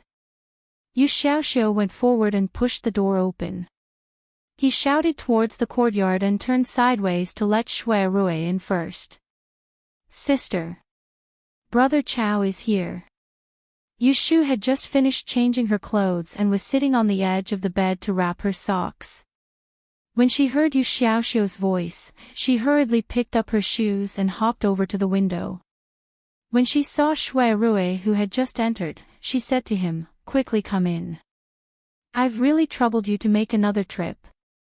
After saying that, she held the wall and jumped to the dining room outside to wait. Shui Rui saw Yu Shu's face at the window. He did not greet her before she disappeared. He secretly laughed at her for being so hasty. When he was about to follow Yu Xiaoxiu inside, he saw a figure in white standing in front of the door of the west room, looking at him quietly. "Master Jing, good morning." Shui Rui smiled slightly and nodded at Jing Qin. He also took the opportunity to look at him. Last night, he saw that Jing Qin was a handsome person. When he saw him during the day, he felt that he was even more handsome and had a gentle temperament. If he did not guess that Jing Qin might be a person from Jianghu, he would have thought that Jing Qin was a young master from a scholarly family. But what happened to his hair? Did he not have time to tidy it after he got up? "Good morning." Shui Rui saw that Jing Qin was staring at him. It was not good to just greet him, so he stopped and asked, "Is your hand better?" Jing Qin did not have much contact with people, so he did not know that Shui Rui was only saying those words out of courtesy. He raised his right hand that was bulging from the bandages and answered, "I'm much better now." "Lil, you just helped me change the bandages." Shui Rui raised his eyebrows. When he heard these words, it was not without a trace of provocation. He smiled and said, "That's good." After saying that, he did not say anything else and turned to enter the big room. Yu Shu was standing by the table with one leg crossed, waiting for him. When she saw him come in, she asked him to sit down. "Quickly tell me, how is it? Have you caught Bai Qing? Have you interrogated them?" When Shui Rui saw that she didn't avoid Yu Xiaoxiu at all, he sat down. He first took a look at her legs before he said, "They've all been captured and interrogated." Even though those two people, Qiao and Bai, refused to give up no matter what, some of their subordinates have already confessed. Coincidentally, one of them was one of the escorts who participated in your ship's voyage. They sent people to silence you and were caught red-handed. Last night, I took the confession and visited the owner of the Taihing Chamber of Commerce and told him about this matter. The other party was furious and immediately sent people to capture the rest of the survivors of the hijacking and bring them to the capital. This way, as long as you go to court and be a witness, none of them will be able to escape. Yu Shu's face lit up with joy. She slapped the table and said, "Great." Now that she had caught them all in one fell swoop, she could finally rest easy. Previously, she was afraid of alarming Bai Qing and her gang, so she did not even dare to contact Pei Jing. Now, she could always write a letter to Yi Yang to inform Zhao Hui that she was safe. Seeing that she was happy, Shui Rui took the opportunity to tell her a piece of good news: the killer who attacked you last night has also been identified. He is the vice-clan leader of the Evergreen clan, surnamed Chu Hai. This person has been roaming the world for a long time and is nicknamed Knife Target. This is not the first time he has done this business. There is an old case of a wealthy merchant's death in the south of the city that seems to be related to him. As for the specifics, we need to investigate further. However, he is locked up in prison and will not have the chance to come out. Hearing this, Yu Shu was surprised and happy at the same time. Later, she realized that he had been running back and forth all night and had done so many things. Wouldn't he not have the chance to close his eyes? As she thought about it, she stared at him carefully. He was wearing the same clothes from yesterday and his sleeves were slightly wrinkled. Looking at his face, it was not difficult to see that his eyes were bloodshot. Feeling very apologetic, Yu Shu had an ashamed expression on her face. "This is my business. I made you run all over the place. If I had known earlier, I would have gone with you last night. To think that I was still sleeping at home. How shameful." Shui Rui shook his head and frankly said, "I didn't do it just to help you. This case has caused quite a stir in Kaifeng County. Since I was able to investigate it, not only will it be a political achievement, but the owner of the Chamber of Commerce will also owe me a favor. It is not as if I have nothing to gain. If I include next year's official examination, I might even be promoted by a rank or so and get a raise in my salary." Hearing his words, Yu Shu suddenly felt her heart lighten. Smiling, she said, "Is that so? Then do you want me to help you calculate when you will be promoted and rich?" Thinking that she was joking, Shui Rui cooperated with her and said, "Okay, help me calculate it. Just think of it as thanking me for helping you this time." This was exactly what Yu Shu wanted. She called Yu Xiaoxiu into the room to get a pen and paper. Then, she asked Shui Rui to write down his birthday. Shui Rui saw that she was in high spirits and didn't want to spoil her mood. So, he wrote down his birthday. "Wait a minute." Yu Shu immediately picked up her brush and began to calculate on the spot. Shui Rui was left to the side. He drank the coarse tea on the table and watched as she moved her brush. He saw that the paper she was writing on was full of crooked characters that he could not understand. Her hand was swishing non-stop, and it did not seem like she was writing notes for someone, but more like she was drawing talismans. He asked curiously, "What are you writing?" When Yu Shu was fully concentrated, she always had a pair of ears that she didn't have, so she didn't pay any attention to him. Instead, it was Yu Xiaoxiu who interrupted from the side. She moved closer to Shui Rui's ear with a slightly complacent voice and said, "Big brother Chao, don't be fooled by my older sister's bad handwriting. Her divination is very accurate. Let me tell you, as long as my older sister says that it will rain tomorrow, then she will definitely bring an umbrella. Also, last time when I went out and tripped, my sister knew ahead of time. Isn't she amazing?" When Shui Rui heard this, he was secretly surprised.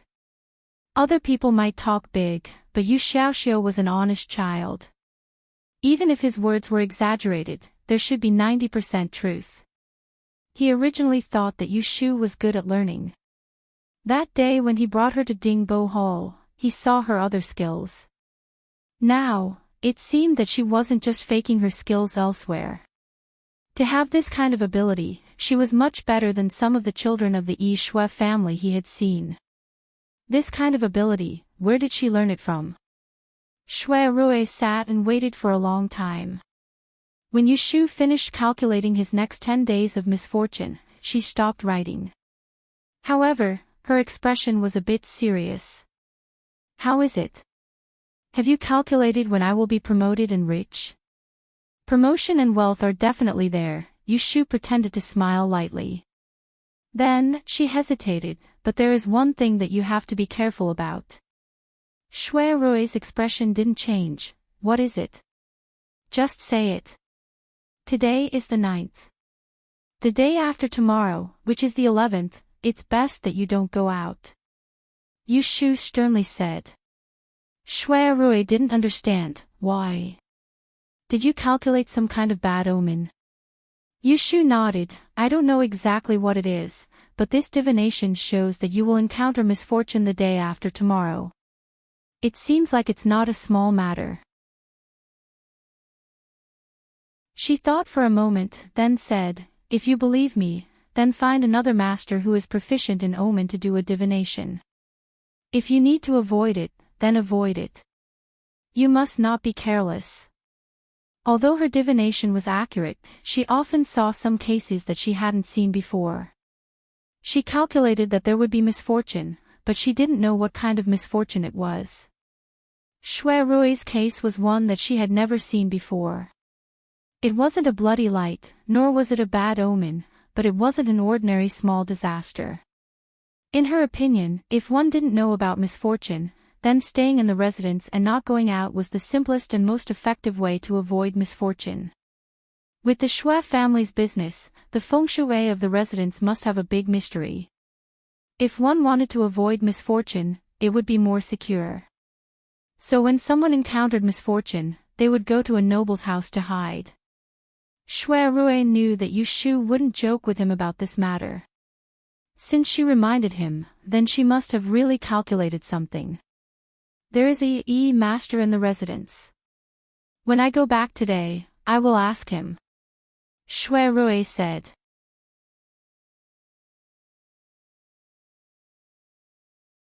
Chapter 198. Shui Rui left Yushu's house and returned to the Shui residence. Because he did not return last night, he only sent a message back home. When he came back, he heard that his grandfather was going to attend court. He went to the main room of the north courtyard to greet the old man. Minister Shui had already heard from the servants that he did not return last night because he was on official business. When he saw him in the study, he did not ask for details. Shui Rui did not mention Yushu either. However, Shui Lingnan gave him another task. The day after tomorrow is the 7th prince's coronation birthday. Send the congratulatory gift on behalf of this old man. Stay at the banquet for a while and wait for the emperor to bestow the title before returning. The princes of De and were not like the previous dynasty. They all lived in the capital. When they were 15, they would leave the palace to build a prince's residence. Before they were 20, they would not be bestowed the title of prince. On the coronation day, they would be bestowed the title of prince. The 7th prince was the son of consort Shu. When he was still studying in the palace, the emperor had assigned him several tasks. He had won the favor of the emperor. On the coronation day, it was not convenient for Shui Lingnan to personally attend. Sending his eldest grandson to attend was considered giving him face. However, Shui Rui had just heard from Yushu that he should close his door and not go out the day after tomorrow. Now that he heard Shui Lingnan's words, a thought came to his mind and he hesitantly said, Grandfather, I just had a falling out with the 7th prince at the Dingbo Hall not long ago. Wouldn't it be inappropriate for me to appear at his coronation ceremony? Shui Lingnan sat behind the desk and flipped through the official documents on the table. Without raising his head, he said, This old man wants you to find an opportunity to break off your previous friendship with him. I did not say that you cannot have dealings with him. You are now an official in the court and are not as free as before. At a birthday banquet like this, as long as your ears and eyes are sharp, you will be able to learn something. You must go. His words made Shui Rui know that he had to attend this banquet no matter what. Shui Rui lowered his head and said, I understand. Go. You did not sleep last night. Today is your turn to rest. Have a good rest. Shui Rui exited the study. He didn't return to his own courtyard. Instead, he went to the west courtyard with a manservant. Behind the small garden, there was a courtyard. Two maids were whispering to each other at the door. When they saw Shui Rui, they hurriedly separated and greeted him. Eldest young master. Shui Rui stopped at the door. What is Mr. Zhao doing? She's painting in the yard. Go in and inform them. Yes. A maid hurriedly ran in and came out after a while. Young master, Mr. Zhao invites you in. Shui Rui left the manservant to wait outside before entering the courtyard. After around 15 minutes, he came out from within, and his expression didn't change at all compared to before, but if one were to look carefully, one would be able to notice a strand of bewilderment between his brows. This Mr. Zhao, who was worshipped in their mansion, was a famous De master in the capital. He was proficient in physiognomy and astrology. He used to have many visitors.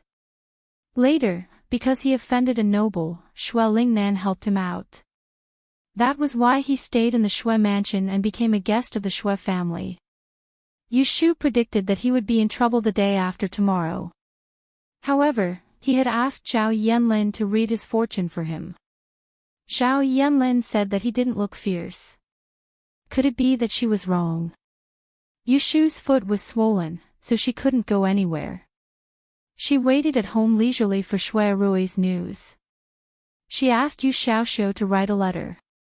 She planned to find a time to go out and find a courier to send it to Yiyang by horse. It rained last night and the weather became colder. When Yu Shu woke up, she sneezed 3 times and found that one of the quilts was missing. Fortunately, she was prepared. After breakfast, she asked Yu Xiaoxiu to take out the new quilts from the cabinet and sent one to Jing Chen's room. Then, she removed the quilt from Xia Mingming's room and replaced it with hers. The winter in the north was cold. If one didn't have 2 quilts during the winter, they would freeze. Yu Shu was sitting at the table and instructing Yu Xiaoxiu to make the bed. When she heard the knock on the courtyard door, she asked him to go out and see who it was. Unexpectedly, there was an unexpected guest. Brother Jing, Brother Yu, I'm here to see you. Come out quickly. I brought tea eggs cooked by my mother for you to try. It's delicious. As soon as she heard the voice, Yu Shu felt a headache. She stood up with the help of the table and looked out the window. She saw Zhou Fangfang standing in the courtyard with a basket. Couldn't she just let her sleep peacefully for a day? Brother Jing, what happened to your hand? Yu Shu limped out of the room and saw Zhou Fangfang standing at the door of Jing Chen's room. She screamed at Jing Chen's heavily bandaged right hand. Jing Chen didn't know how to explain. He turned his head and saw Yu Shu coming out. He gave her a questioning look. I chopped firewood yesterday. Yu Shu casually made up a story. She smiled and glared at Yu Xiaoxiu, who was rolling his eyes at the back of Zhou Fangfang's head. Zhou Fangfang also thought about it carefully. The firewood Yu Shu bought at home was ready-made. She didn't need someone to chop it. She just pouted and scolded Jing Chen, how can you be so careless? Your hand is used for writing. Why did you chop firewood? Is it serious? Have you seen a doctor? Jing Chen didn't know how to lie and didn't know how to answer, so he simply kept silent. However, the little girl was too talkative and kept complaining. In the end, she even talked about Yu Shu, Brother Yu, you're too much. Brother Jing's health isn't good. Why did you ask him to do such rough work? Yu Shu also couldn't help but roll her eyes. The little girl only looked at her brother Jing. Why didn't she see that she was limping? It's not what he asked me to do. Jing Chen finally said something after a long time. He turned his head and looked at Yu Shu, who was standing on one leg, and said, Go back to the room and sit. Doesn't standing hurt? Yu Shu grinned at him and shook her head. She reached out and supported Yu Xiaoxiu's shoulder. Zhou Fangfang then realized that Yushu couldn't walk properly. What's wrong with you? Didn't your brother Jing hurt his hand when he chopped firewood? The axe fell and hit my foot. Yushu casually made up a story. Zhou Fangfang firmly believed it, so she didn't blame her anymore. Yushu asked, we're visiting relatives today. Isn't Aunt Sue at home? Zhou Fangfang raised the basket in her hand. Yes, I'm here to give you tea eggs. My mother came back from my grandmother's house and asked me to thank you for helping her calculate her calendar last time. Don't be so polite.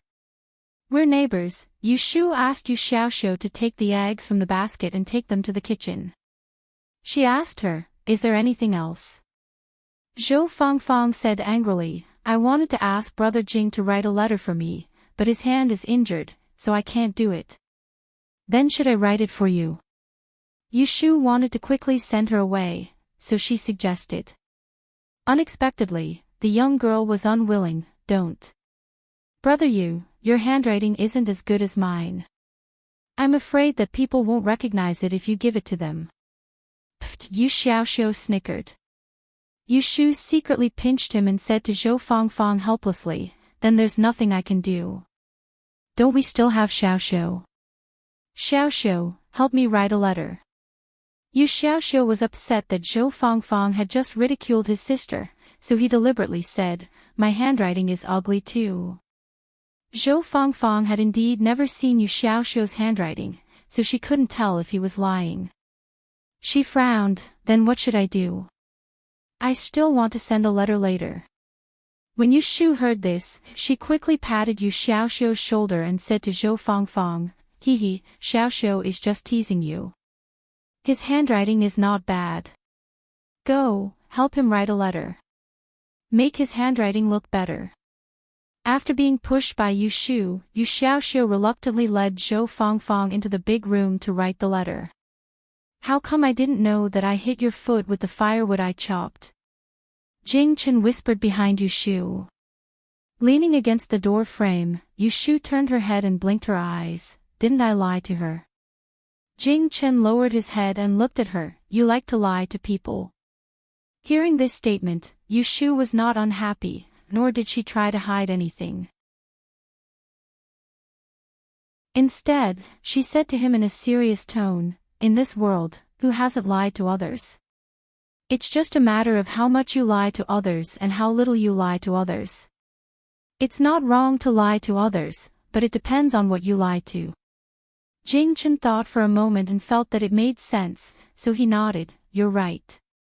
Seeing that he accepted her theory so easily, Yushu had some doubts. She thought that he should stop listening to her words and learn to lie in the future. She coughed lightly and got closer to him. Jing Chen, that's what I said, but under normal circumstances, it's better not to lie to others. It's fine for someone as smart as me to lie without being found out.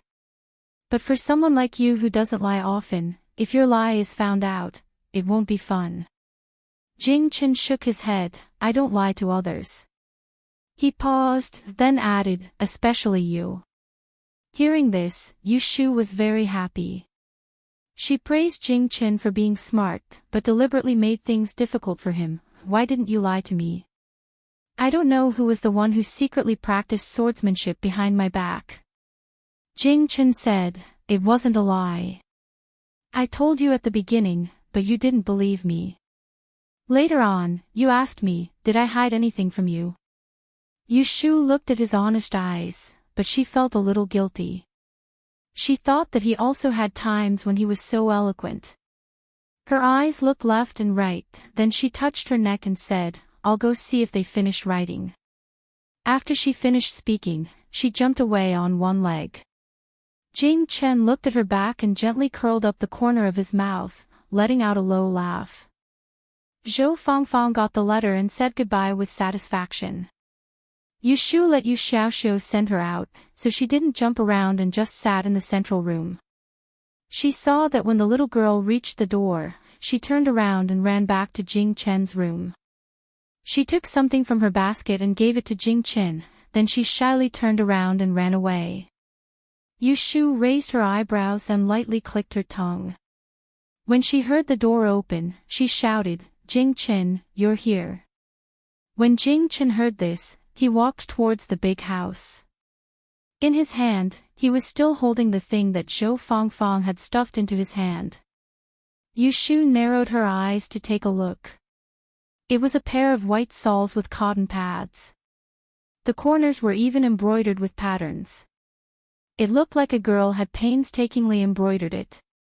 The size was perfect for Jing Chen. Yu Shu saw the insoles and smiled.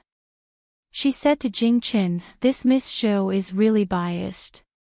I also treat her well. Why did she give it to you?" Jing Chen sat at the table and put the insoles on the table. He frowned and said, "Next time she comes, return it to her." Hearing this, Yu Shu's eyes sparkled.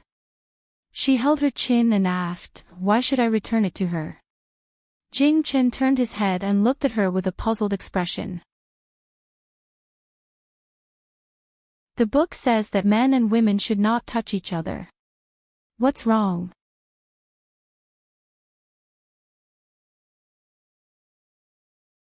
Chapter 199.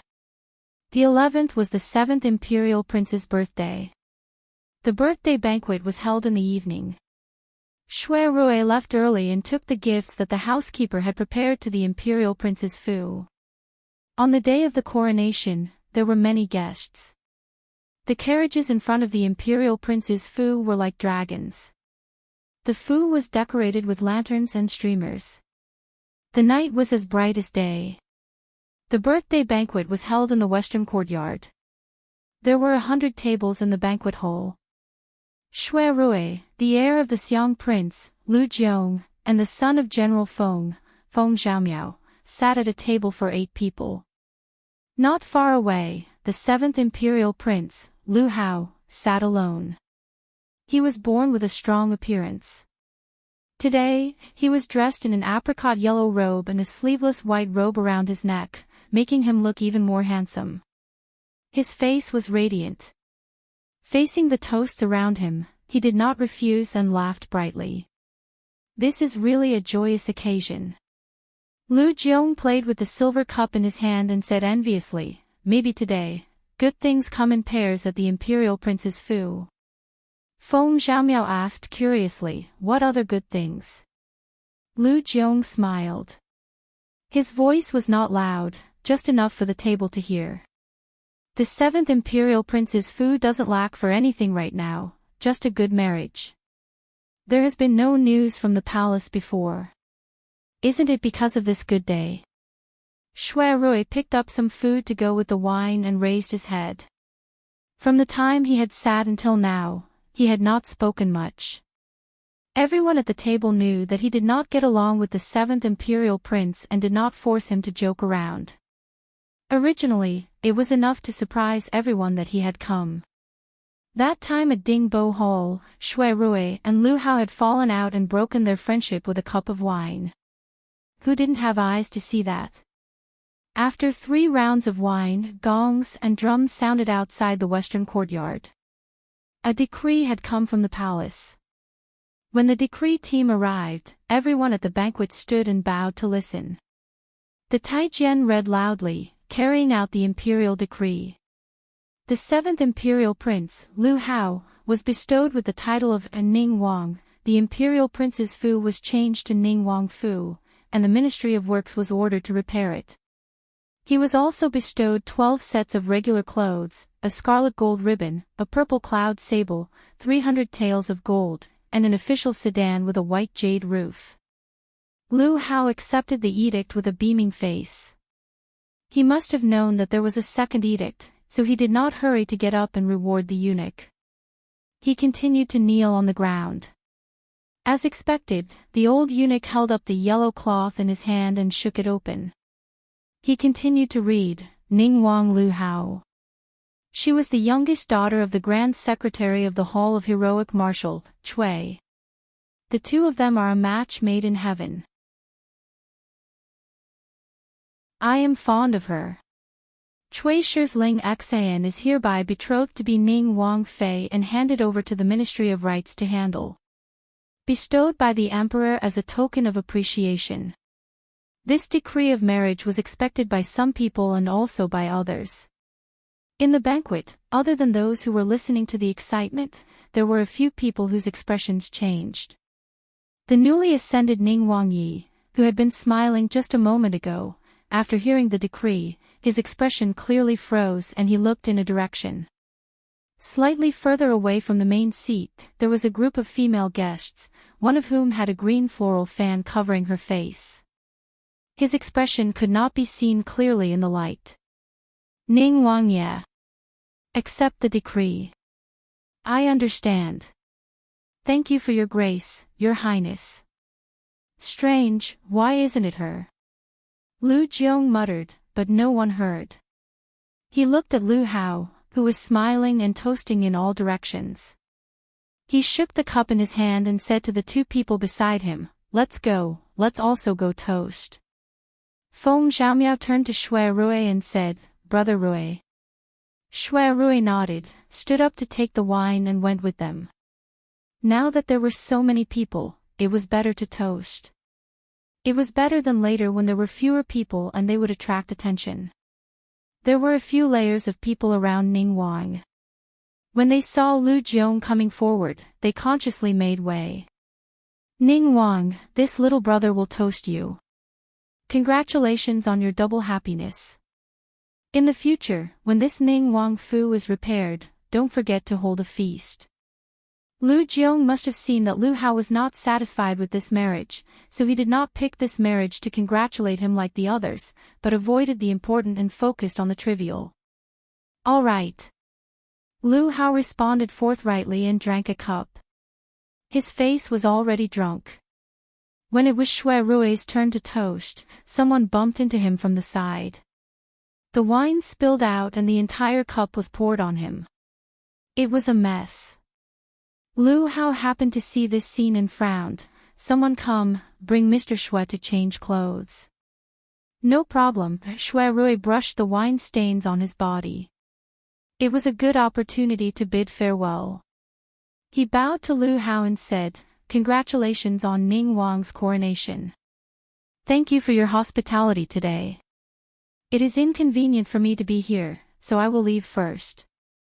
Lu Hao did not allow him to leave. Why haven't you toasted yet? Where are you going? Today is my big day, you won't even give me this little bit of face. Judging from his words, he was obviously drunk. Lu Jiong secretly nudged Shui Rui with his elbow. Shui Rui knew Lu Hao's temper very well. When he saw this, it would be difficult for him to get away for a while, so he could only follow the maidservants of the prince's residence to change his clothes. Not long after he left, Lu Hao also staggered out of the banquet. The prince's fu was very large. Because it had been renovated last year, Shui Rui did not know the way. He followed the maids after many turns to a guest room and took out the spare outer robes of the guests who stayed over when they were drunk for him to change into. You can go out and wait outside. Yes. Shui Rui changed his clothes and sat on the side of the bed for a while. He was careful tonight and did not drink too much wine, so his mind was very clear. Thinking of Lu Hao's expression at the banquet, he raised a hand to rub his forehead and said in a light voice, Luckily that marriage was broken off quickly, otherwise it would be, Mr. Shui, are you done? Hearing the inquiry of the maid outside, Shui Rui hung the changed clothes in his hand and went out of the door. Let's go. It was still the maid who led the way with her head down. Shui Rui walked for a while and vaguely heard the noise of the banquet hall in the distance. The night was heavy, and the breath he exhaled became fog. His eyes fell on the maid in front of him inadvertently. His eyes paused and he frowned secretly. He remembered that the maid who led the way was taller, but this one seemed to be shorter. Because Shui Rui remembered Yu Shu's warning, he was more careful throughout the night. So when he saw this unusual situation, he immediately became vigilant.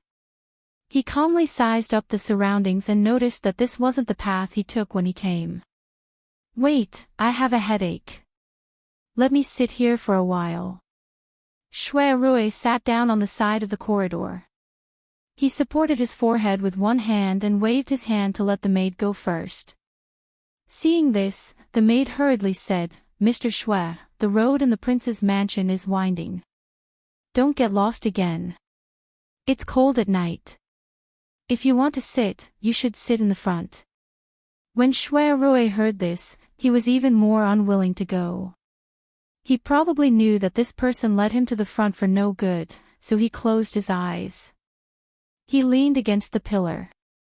"Mr. Shui, Mr. Shui." The maidservant called out to him a few times. Seeing that he was ignoring her, she became anxious, but she couldn't force him. After looking left and right, she whispered, "Then this servant will pour you a cup of hot tea." "No need. I don't know the way in the prince's mansion. What if I get lost after you leave? Who was so bold to set a trap in the prince's mansion?" He just sat there for a while. Someone came to find him in the front. "Brother Rui, why are you sitting here? Why don't you go back to the banquet?" Shui Rui opened his eyes and looked at Feng Xiaomiao, who was striding towards him. He glanced at the maid and stood up. "I drank too much. Let's go." The two walked forward together. There was a road on the left and right side of the corridor. When Shui Rui was recalling where to go, he heard a faint reprimand, "Please behave yourself." Shui Rui's footsteps stopped. This voice sounded slightly familiar, and he was just thinking about who it was. Feng Xiaomiao turned her head and asked suspiciously, "Did you hear that?" "Yes." Feng Xiaomiao looked around. "Let's go and take a look." Shui Rui hesitated for a moment. Then he heard a woman's panicked whisper not far away. He had no choice but to go and take a look. "Let's go." The maid couldn't stop them. The two strode down the corridor. After passing through a bush, they saw a man hugging a struggling woman in a small pavilion in front of them. The night was dark and the moon was blocking, so they couldn't see who it was. Seeing this situation, any man with guts would not just stand by and watch. The two's face changed, and they hurried forward. Feng Xiaomiao shouted, "Don't be rude." Shui Rui and Feng Xiaomiao pulled the man away from each side, leaving the woman to her own devices. The woman was free and retreated to the side of the pavilion in a panic, looking at them with a pale face. "Xingxuan, I only love you, why don't you believe me?" "Your Highness, don't talk nonsense. Xingxuan has a selfless relationship with you. It's your wishful thinking." Hearing this, how could Shui Rui not know who the man and woman in the pavilion were? "Let go, you two." Lu Hao was drunk, and he was enraged in his heart, so he shouted out loudly before swinging Feng Xiaomiao away with one arm and smashing his fist towards Shui Rui, who was at his side. Shui Rui was caught off guard, and he took half a step back before tilting his head to dodge this fist, and then Lu Hao turned around and kicked towards Feng Xiaomiao.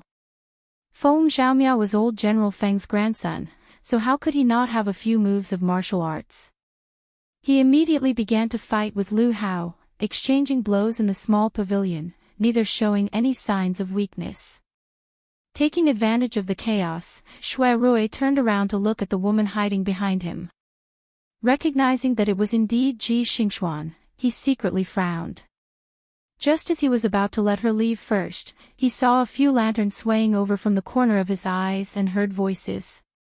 "What's going on over there? It seems like a fight. Hurry! What are you all doing? Stop!" Among the people who came, there were some that Shui Rui recognized, but there were also some that he didn't. They worked together to separate Feng Xiaomiao and Lu Hao. As soon as the lanterns were lit up, everyone in the pergola would be able to see who was who. Ji Xingxuan's expression suddenly changed, and she lowered her head to hide behind the tall Shui Rui. When Shui Rui noticed this, he stood there without moving. Because of this, no one actually noticed that there was a woman in this pergola. After venting his anger, Lu Hao had already sobered up a little. Seeing that there were so many people around him, his expression wasn't good. He snorted coldly and left, leaving a few people looking at each other in dismay. Lu Jiong was among them. He waved his hand and said, "All right, Your Highness has drunk too much. Let's disperse." No one saw what happened tonight. After Lu Jiong sent everyone away, he turned around to look at Feng Xiaomiao and Shui Rui. Out of the corner of his eyes, he noticed that someone was hiding behind Shui Rui with the corner of her skirt exposed. He asked suspiciously, "How exactly did this happen?" Feng Xiaomiao wiped the blood from the corner of his mouth and didn't say a word. This was related to a woman's reputation. He wouldn't say anything. Many thanks to the two young masters. I will take my leave. Seeing that everyone had left, Ji Xingxuan lowered her head and bowed to Shui Rui and Feng Xiaomiao respectively before leaving in a hurry. Shui Rui looked at her retreating figure. His expression didn't change, but his heart was filled with relief. Tonight's incident, if he wasn't careful and didn't have Feng Xiaomiao with him, if he fought with Lu Hao and was seen by these people, coupled with Ji Xingxuan's presence, even if he had 100 mouths, he wouldn't be able to clear his name. What would people think of this incident as? The eldest young master of the Shui family and the seventh prince fighting over a woman.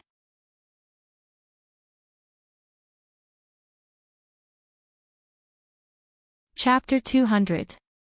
After Shui Rui returned to the mansion, he didn't tell Shui Lingnan about what happened in the seventh prince's mansion. He spent the whole night thinking about it. Tonight's incident was a fluke. If people misunderstood that he and the seventh prince were fighting for a woman's favor, it would definitely remind people of the quarrel they had in the Dingbo Hall not long ago. If they reconciled, it would turn from a personal grudge into a real scandal. Not only would it ruin his and Lu Hao's reputation, but it would also make it difficult for the young lady of the Ji family to get married in the future. Although it was killing 3 birds with 1 stone, it should be aimed at Lu Hao. Recently, because of the emperor's favor, the seventh prince's limelight had risen, and there were many people who wanted to smear him. But the person who set this trap could reach the seventh prince's mansion and knew his and Lu Hao's temperament like the back of his hand. There were only 2 or 3 candidates. Even if he couldn't confirm who it was, he would double his guard against these people in the future. In Anling City, anyone who wanted to move up might fall into the mud if he was not careful, so he had to be alert to deal with it. Late at night, Shui Rui sat up from the bed, put on his clothes, and walked to the window. He opened the window and breathed in the cold dew. Looking at the bright moon in the sky, he suddenly remembered the days when he stayed in Yang City. He woke up early in the morning and came back late at night. He didn't have much to worry about. It was a pleasure to see the clever waiter every day. Thinking of this, Shui Rui stopped thinking and decided to see Yu Shu tomorrow after he got off work. He was more than a little interested in the fact that she could predict that he would be in trouble tonight. The next afternoon, Shui Rui finished dealing with the files of the Supreme Court. He planned to go home to change his clothes and go to find Yu Shu. Outside the magistrate's office, he was stopped by a waiter. "Your Excellency, a letter for you." Shui Rui looked at the unfamiliar manservant in front of him and opened the letter. The handwriting on the paper was clear and elegant. There was only one sentence: "Please meet Sir Shui at Shuyun Tea House." It was signed with the word Xing. After reading the letter, Shui Rui folded the paper and handed it back to the manservant, saying, "Go back and tell your master that I have something to do today and can't go." He had just escaped yesterday, and he wasn't a brat who didn't learn his lesson. Moreover, he didn't think that there was anything to say to Miss Ji. Whether or not he touched Lu Hao's people, he couldn't be bothered to provoke them. Seeing that he was about to take a detour, the manservant hurriedly called out to him, "Sir, wait, there's another one." Shui Rui stopped and looked at the servant. The servant took out another letter from his bosom. Out of curiosity, he took it and opened it. This time, it was simpler. There were only 4 words on it. Miss Lianfang. Shui Rui raised his eyebrows and thought for a moment. He stuffed the second letter into his sleeve and raised his chin at the manservant. Lead the way. The manservant's face lit up. He bowed and led the way. This way, young master. Shuyun Tea House's private room was different from other tea houses. It was located in a corridor on the first floor. When he pushed the door open, there was a screen in front of him. He didn't know if it was intentional or not, but the picture of a carp flying through a lotus was embroidered on it. Shui Rui glanced at the screen and walked around it. He saw Ji Xingxuan sitting behind the tea table, drinking tea. Half of her face was still covered with a veil, but only her eyes were exposed. No matter who saw them, they would praise them as beautiful. Shui Rui and Lu Hao had known each other for a long time. He knew that Lu Hao loved beautiful women. When he heard Lu Hao's drunken words last night, he didn't know if Lu Hao really loved this woman. But he was sure that this Miss Ji, who could make Lu Hao lose his composure because of her, was definitely not simple. Young Master Shui. Ji Xingxuan stood up and bowed when she saw Shui Rui, and she only sat down after Shui Rui chose a table on the opposite side and sat down, and then she lowered her head and said apologetically, I was presumptuous to invite you here today, I hope you don't blame me. The first time they met was in Yang City. At that time, the Ji family was still discussing marriage with the Shui family. Later, they met several times during Xia Jiangying's murder. They couldn't be considered close, but they had a general understanding of each other. Miss Ji, if you have something to say, please say it. He originally had some admiration for this woman. She was only the granddaughter of the right judge, but she was able to establish a foothold in the Imperial Historian's Library, get to know princes and princesses, and make friends with the leaders of Jiangnan. But after Xia Jiangying's case, he lost interest in her. He always kept a respectful distance from women who were too scheming. It was enough for him to be fooled by an exception. Ji Xingxuan was silent for a moment, then softly said, Thank you, young master, for helping me out last night. Shui Rui said, I just happened to pass by. There is no need to thank me. Ji Xingxuan was exceptionally intelligent. How could she not hear the alienation in his words? She didn't mention the matter again, nor did she explain what happened last night. Instead, she picked up the freshly brewed fragrant tea and poured it for him before sitting back down. Shui Rui picked up the cup and smelled the fragrance of the tea. Before he took the cup, he heard the voice from the other side, I have a question. What is it? That day at the Dingbua mansion, the Lianfang girl next to Mr. Shui was once a young miss of my Ji family. Her surname is Yu.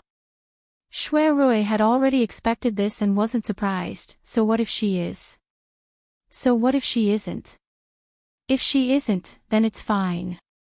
If she is, young master, please tell her that I want to see her. Ji Xingxuan didn't beat around the bush and directly requested. Why do you want to see her? Forgive me, Xingxuan, for not being able to tell you. Shui Rui looked at the woman in front of him. Although it was a request, she didn't sound humble at all. He knew that she was testing him, so he smiled, then forgive me for not being able to tell you. As he said this, he put down the untouched teacup and stood up, I still have matters to attend to. It's not convenient for me to stay. Miss Ji, goodbye. Seeing that he was about to leave, Ji Xingxuan didn't stop him. She also stood up and watched as Shui Rui walked around the screen and disappeared. It seems that it really is her. Ji Xingxuan expressionlessly lowered her head and muttered to herself, so it turns out that this person learned Shifu's Lu Yao. She went to Yu Shu's house to recuperate for a few days and was finally able to walk. Although it's still sore and swollen, it's much better than hopping around on one foot. Jing Qin changed the dressing on his hand every day. Fortunately, it was winter and there were no signs of pus. Yu Shu also asked Yu Xiaoxiu to go out and buy 2 old hens. Every day, she would stew a pot of fresh soup for him to drink to replenish his blood and qi. After the 11th, Yushu was waiting for news from Shuirui. She was worried that he would get into trouble and couldn't avoid it. When Shuirui came to the door, Yushu was sitting on a small stool in the corner of the courtyard, killing chickens. When she heard the door open, she thought that it was Yu Xiaoxiu coming back from school. She opened the door and saw that it was Shuirui. Seeing that he was carrying large and small bags in his hands, which seemed to be her favorite pastries, she smiled and said, "If you come, you don't need to bring anything. It's not like you're visiting relatives." As she said this, she wiped the chicken blood on her apron and reached out to take it. Shuirui saw that there was still a handful of chicken feathers in her hair and then glanced at the pool of blood not far away. He didn't know whether he should praise her for her ability or criticize her for being careless. He raised his hand to avoid it and said, "Okay, I'll take it in. Is your foot better? You're walking around like this." "It's okay. I'll pull out the feather. You can go in and sit." "Okay." When Jing Chen heard the movement, he walked out of the house. No matter what he thought, Shuirui saw him, he still put on a polite face. "Mr. Jing. You can just be my bait, Jing Chen. Is the injury on your hand better?" "Yes, Xiaoyu just changed my bandage." This conversation sounded quite familiar. Shuirui smiled and nodded. "That's good." Shuirui found his way to the big house and put down the things in his hands. He turned around and saw that Jing Chen had followed him and was standing at the door looking at him. He did not take the initiative to speak. When Shuirui sat down at the table, Jing Chen also came over and sat down. Yushu was still taking care of the old hen outside. Shuirui looked outside the house and turned around to ask, "When did you and Shu meet?" "In March of this year," Jing Chen replied. That was what Xiaoyu had told him. "Oh," Shuirui said. He was still in Yang in March. Why had he not heard Shu mention it? "I can see that you're quite skilled. May I ask which sect are you from?" Shuirui asked again. "It's not convenient for me to tell you." Jing Chen had been warned by Yushu not to tell others that he was a Daoist. Moreover, Jing Chen did not know which sect he was from, so he was not lying. Shuirui asked a few questions but could not find out anything. When he saw that Yushu had washed her hands and came in, he did not continue to ask. "Are you staying for dinner? I'll make some chicken giblets and 2 side dishes. I'll ask Xiaoxiu to get a pot of wine later," Yushu asked Shuirui. "Sure, I haven't tasted your cooking. It's just average, don't think it's disgusting when the time comes." When Yushu saw Shuirui's appearance, she knew that he had most likely avoided that disaster. She smiled and sat down between him and Jing Chen, then asked, "You came to find me because there's news from the Yamen again. When will the trial begin?" "There's still a few more days to go. I came to look for you today to express my gratitude." Shuirui looked at Yushu. "Thanks to your reminder, I was lucky enough to avoid a disaster last night." Yushu sat up straight. She looked curious. What happened? If she could gather more information, she would know what to do next time such a disaster happened. "Let's not talk about it." Shuirui raised his hand and turned to Jing Chen. "I have some personal matters to discuss. Can you leave for now?" Jing Chen looked at Yushu. Seeing the latter nod, he got up and left. The door wasn't closed. Shuirui lowered his voice and said to Yushu, "I saw Ji Xingxuan today. She recognized you." When Yushu heard this, she frowned. It wasn't strange that Ji Xingxuan recognized her. When she and Shuirui went to Dingbo Hall to participate in the gambling, she had seen Ji Xingxuan face to face. As long as she tried to recall carefully, she might be able to remember who she was. "She also said that she wanted to see you." Shui Rui had copied Ji Xingxuan's words. He didn't pass on the message on her behalf, but to let Yu Shu know. She wants to see me. Yu Shu was suspicious. Why? There was nothing to talk about between Ji Xingxuan and her. Judging from the fact that Ji Xingxuan couldn't even remember what she looked like, Ji Xingxuan knew that Ji Xingxuan didn't care about her at all. Ji Xingxuan must have long forgotten that she was punished because of a jade pendant. Shui Rui shook his head. I'm not sure about that. Let me ask you. After you left the Ji family, did you ask for a return card? Yu Shu recalled. At that time, the marriage between the two families fell through. The Ji family kicked me out. I took the opportunity to ask Third Master for my and Xiaoxiu's cards. I was afraid that they would use me again in the future. Shui Rui said, then it doesn't matter. You're no longer a member of their family. Yu Shu snorted. I've never been a member of their family.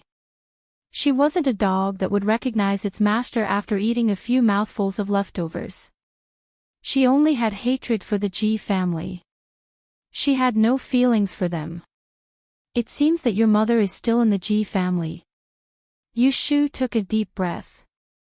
If there's a chance in the future, I'll pick her up.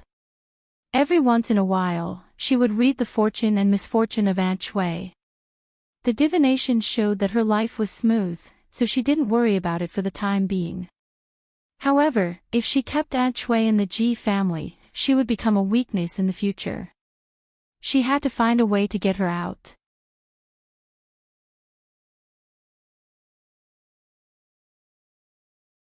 Chapter 201. When Shui Rui said he had business to discuss, Yu Shu thought he was going to talk about opening a restaurant. Unexpectedly, he asked, how long have you been learning Yi? Yu Shu didn't understand what he meant, but she still told him the truth. Actually, it's been 8 months since March of this year. It wasn't that she didn't know, but she had unknowingly lived in ancient times for more than half a year. It was really a blink of an eye. Then what are you good at? 8 months is really short. The children of the Yi Shui clan usually start learning at the age of 6, Shui Rui thought. This was hard to say. Yu Shu thought for a while and answered selectively, I don't dare to say that I'm good at it. I learned the Book of Changes from the first move of Qimen Duanjia, so I'm pretty good at timing and calendar. I've only dabbled in feng shui recently. As for the rest, it's the copper coin divination. Then what method did you use to calculate my horoscope a few days ago? Shui Rui didn't understand. Yu Shu's eyes flashed, and she smiled sheepishly. It's a small divination skill. Her rule of time of calamity was really unimaginable. She used divination to calculate the horoscope, knew and judged disasters, and calculated every possibility. Even if people didn't think she was crazy, they would still think she was guilty of having a treasure. Small skill. Shui Rui thought, this was a disaster that even a great E-master couldn't calculate, but it was predicted by her. If she called it a small skill, wouldn't it be insulting? He knew that Yu Shu was holding back from him, but E-masters valued their knowledge, so he didn't want to pry too much. It was enough for him to know what she was good at. Why are you asking me this? Aren't we talking about serious business? Aren't we talking about serious business? Shui Rui asked. He lowered his head and pondered for a moment, then looked up and asked seriously, Shu, are you considering taking this year's Yen examination? Hey, do you want to take the Great Yen examination? Shui Rui repeated once more, and as he looked at Yu Shu's dazed expression, he explained, in this Grand Yen examination that's held once every 3 years, not counting the top 3 in each subject, anyone who's able to seize 100 RMB will be able to obtain a master-changing moniker, and it will be recorded in the Imperial Astronomer's Register before being issued with official documents. With this changing moniker, everything will be convenient. So many people study the Grand Yen examination just for this changing moniker. I thought you were only proficient in mathematics and didn't know much about EQ, but now it seems that you have a good chance of passing. Why don't you give it a try? Yu Shu was silent. She had already considered this question. She did not participate in this year's DN examination for two reasons. Firstly, it was because of the Ji family. Secondly, it was because she had too many things to do. She had just moved to the capital and did not even have a stable place to stay. She was busy making money to support her family and did not have the time to prepare for the examination. Shui Rui saw that she was silent and guessed her thoughts. He said, I know you want to improve yourself, but instead of self-studying, why don't you try the DN examination? You might not know that every year, the Celestial Commissioner will select a few young and promising teacher to enter the LoveLore Library to study. The LoveLore Library is not just for show. Not only are there teacher personally teaching and answering questions, it also has the richest collection of teacher books in the world. Once you enter, you won't have to worry about not being able to improve. After 3 years of study, I believe that with your diligence and intelligence, you won't have to worry about your future. This kind of opportunity only comes once every 3 years. It's best not to miss it easily. Isn't it too late for you to say this now? The DN examination is not allowed in October. It's almost the 12th month. Even if I want to take the examination, there's no way. Yu Shu played with the broken teacup on the table. Shui Rui must have a way to let her take the examination if he mentioned this to her. You don't have to worry about this. I have a way to help you get a place, as long as you are willing to take the examination. As expected, Shui Rui came prepared. Yu Shu thought about it. She was indeed tempted by Shui Rui's words. Now that she had settled down and had enough money, her only worry was the Ji family. However, that Ji Xingxuan had coincidentally met her and recognized her. There was no point in hiding from them now. Taisha Shuyuan was indeed a good place to go. If she fought hard, she might have a chance. What about you? Yu Shu looked up at Shui Rui. Didn't you say that you wanted me to help you take care of the restaurant's business? Shui Rui shook his head gently. Just take my matter as a backup plan. If you are lucky enough to enter Taisha Shuyuan to study, just pretend that I didn't mention it. If you don't pass the examination, you can still help me. How about that? Yu Shu did not hesitate. She stood up. On her beautiful face, a pair of eyes were bright. Since you've put it this way, wouldn't it be ungrateful of me to refuse? Ha! Shui Rui admired her straightforwardness. She did not have the indecisiveness of a young girl, and instead, she was more decisive than most men. Then it's a deal. I'll go and settle the matters regarding the entrance examination for you tomorrow. Just wait for my good news at home. Yu Shu nodded and rolled up her sleeves. Sit here. Xiao Xiao will be back soon. I'll go cook. When he comes back, I'll ask him to get some wine. I'll thank you then. Shui Rui nodded with a smile and watched her go out. Shui Rui stayed at Yu Shu's house for dinner. At the table, Yu Shu told Jing Qin and Yu Xiaoxiu about her decision to take the Great Yen examination. Both of them were familiar with it because of Xia Mingming. It's good that you've made up your mind. Jing Qin never had any objections to Yu Shu's decisions. He glanced at the man opposite him who was holding a wine glass and smiling warmly. He knew that it was this man who had helped him this time. I'm going to take the exam in 3 years. Yu Xiaoxiu already had the ambition of a young man. He stayed at Baichuan Academy for a while. Because of Academician Song's special care, Yu Shu was willing to spend money to buy him books and pens. She also gave him some pocket money. He was like a fish in water among the children. He was much more confident than he was half a year ago. Then you should study hard now. Yu Shu patted his head. She picked up the wine pot and poured wine for Shui Rui, then filled her own glass. Shui Rui did not stop her from drinking like he did last time.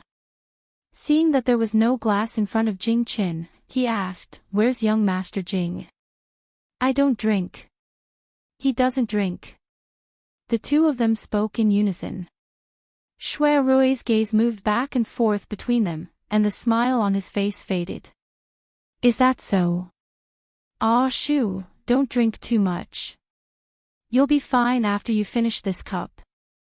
Well, let's eat. This fried chicken giblets is my specialty. It doesn't taste very good, but it's not sold outside." Shui Rui picked up the chopsticks and tasted the meat dish that Yushu pointed out. It was slightly spicy, but it unexpectedly suited his taste. With the small wine, he unconsciously drank 2 more cups. After the meal, Yushu asked Yu Xiaoxiu to clean up the dishes. She took a lantern and sent Shui Rui out. When the two arrived at the entrance of the alley, Shui Rui asked her to stay. "It's inconvenient for you to walk. You should go back." "I'll walk for a while. There's a sedan waiting for me in front." Yushu nodded and raised the lantern to illuminate the way for him. She watched him walk a few steps. Looking at his tall back, she suddenly called out to him. "Brother Chao." When Shui Rui heard this name, he stopped and turned his head. It was night. The dim yellow light from the lantern made the man's face look like it was covered with a layer of mist, making people unable to see him clearly. In her previous life, Yushu could be considered to have seen countless people. But when it came to Shui Rui, she clearly knew him for a long time. She said he was smart, but he liked to pretend to be ignorant. She said he had a good temper, but he wasn't easy to provoke. This kind of person should not get up early without benefits. However, he took care of her many times. It was beyond the level of an old acquaintance. If he said that he didn't want anything else, she wouldn't believe it. This sentence had been bottled up in her heart for many days. She treated him as a friend, so she didn't want to beat around the bush. She blurted out, "Can you tell me, why are you always thinking about me? What is it that you want?" With his hands behind his back, Shui Rui's gaze swept across her delicate and pretty face that was in between that of a young man and a young lady. Finally, his gaze landed on her overly calm eyes. His dark eyes stared straight at her through the fog of light as he asked in a soft voice, "What do you think?" Yushu's eyelids slightly trembled. Being looked at like this by him, she actually felt a little scared. After a moment, her throat seemed to be blocked by something. She looked away and her eyes fell on the road not far away. Her lips moved and she forced out a bitter smile. "If I knew, why would I ask you?" Hee hee. Shui Rui gave a shallow laugh. He shook his head and didn't say anything more. He turned around and walked away. Yushu looked at his gradually disappearing figure and let out a sigh. She stood there for a while, touched her slightly sweaty neck, and turned back to the alley.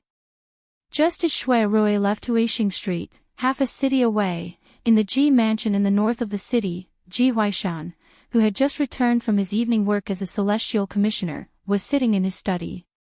He looked up from a scroll of official documents. "Xian, what did you say just now?" The patriarch of the Ji family was an important figure in Yang City. He was famous but never seen in person. He had many children and grandchildren, but he was in his 60s. There was not a single strand of white hair on his head. He had a square face, but there were some wrinkles at the corners of his eyes and mouth.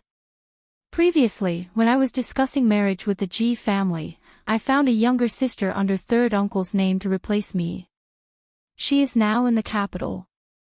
Not long ago, I met her at Dingbo Hall. Grandson suspects that Shifu Qingjing taught her the art of 6 yao lines." When Ji Xingxuan finished speaking, Ji Huaishan's expression changed. "What do you mean?" "Your third uncle's daughter was brought into the family by a concubine.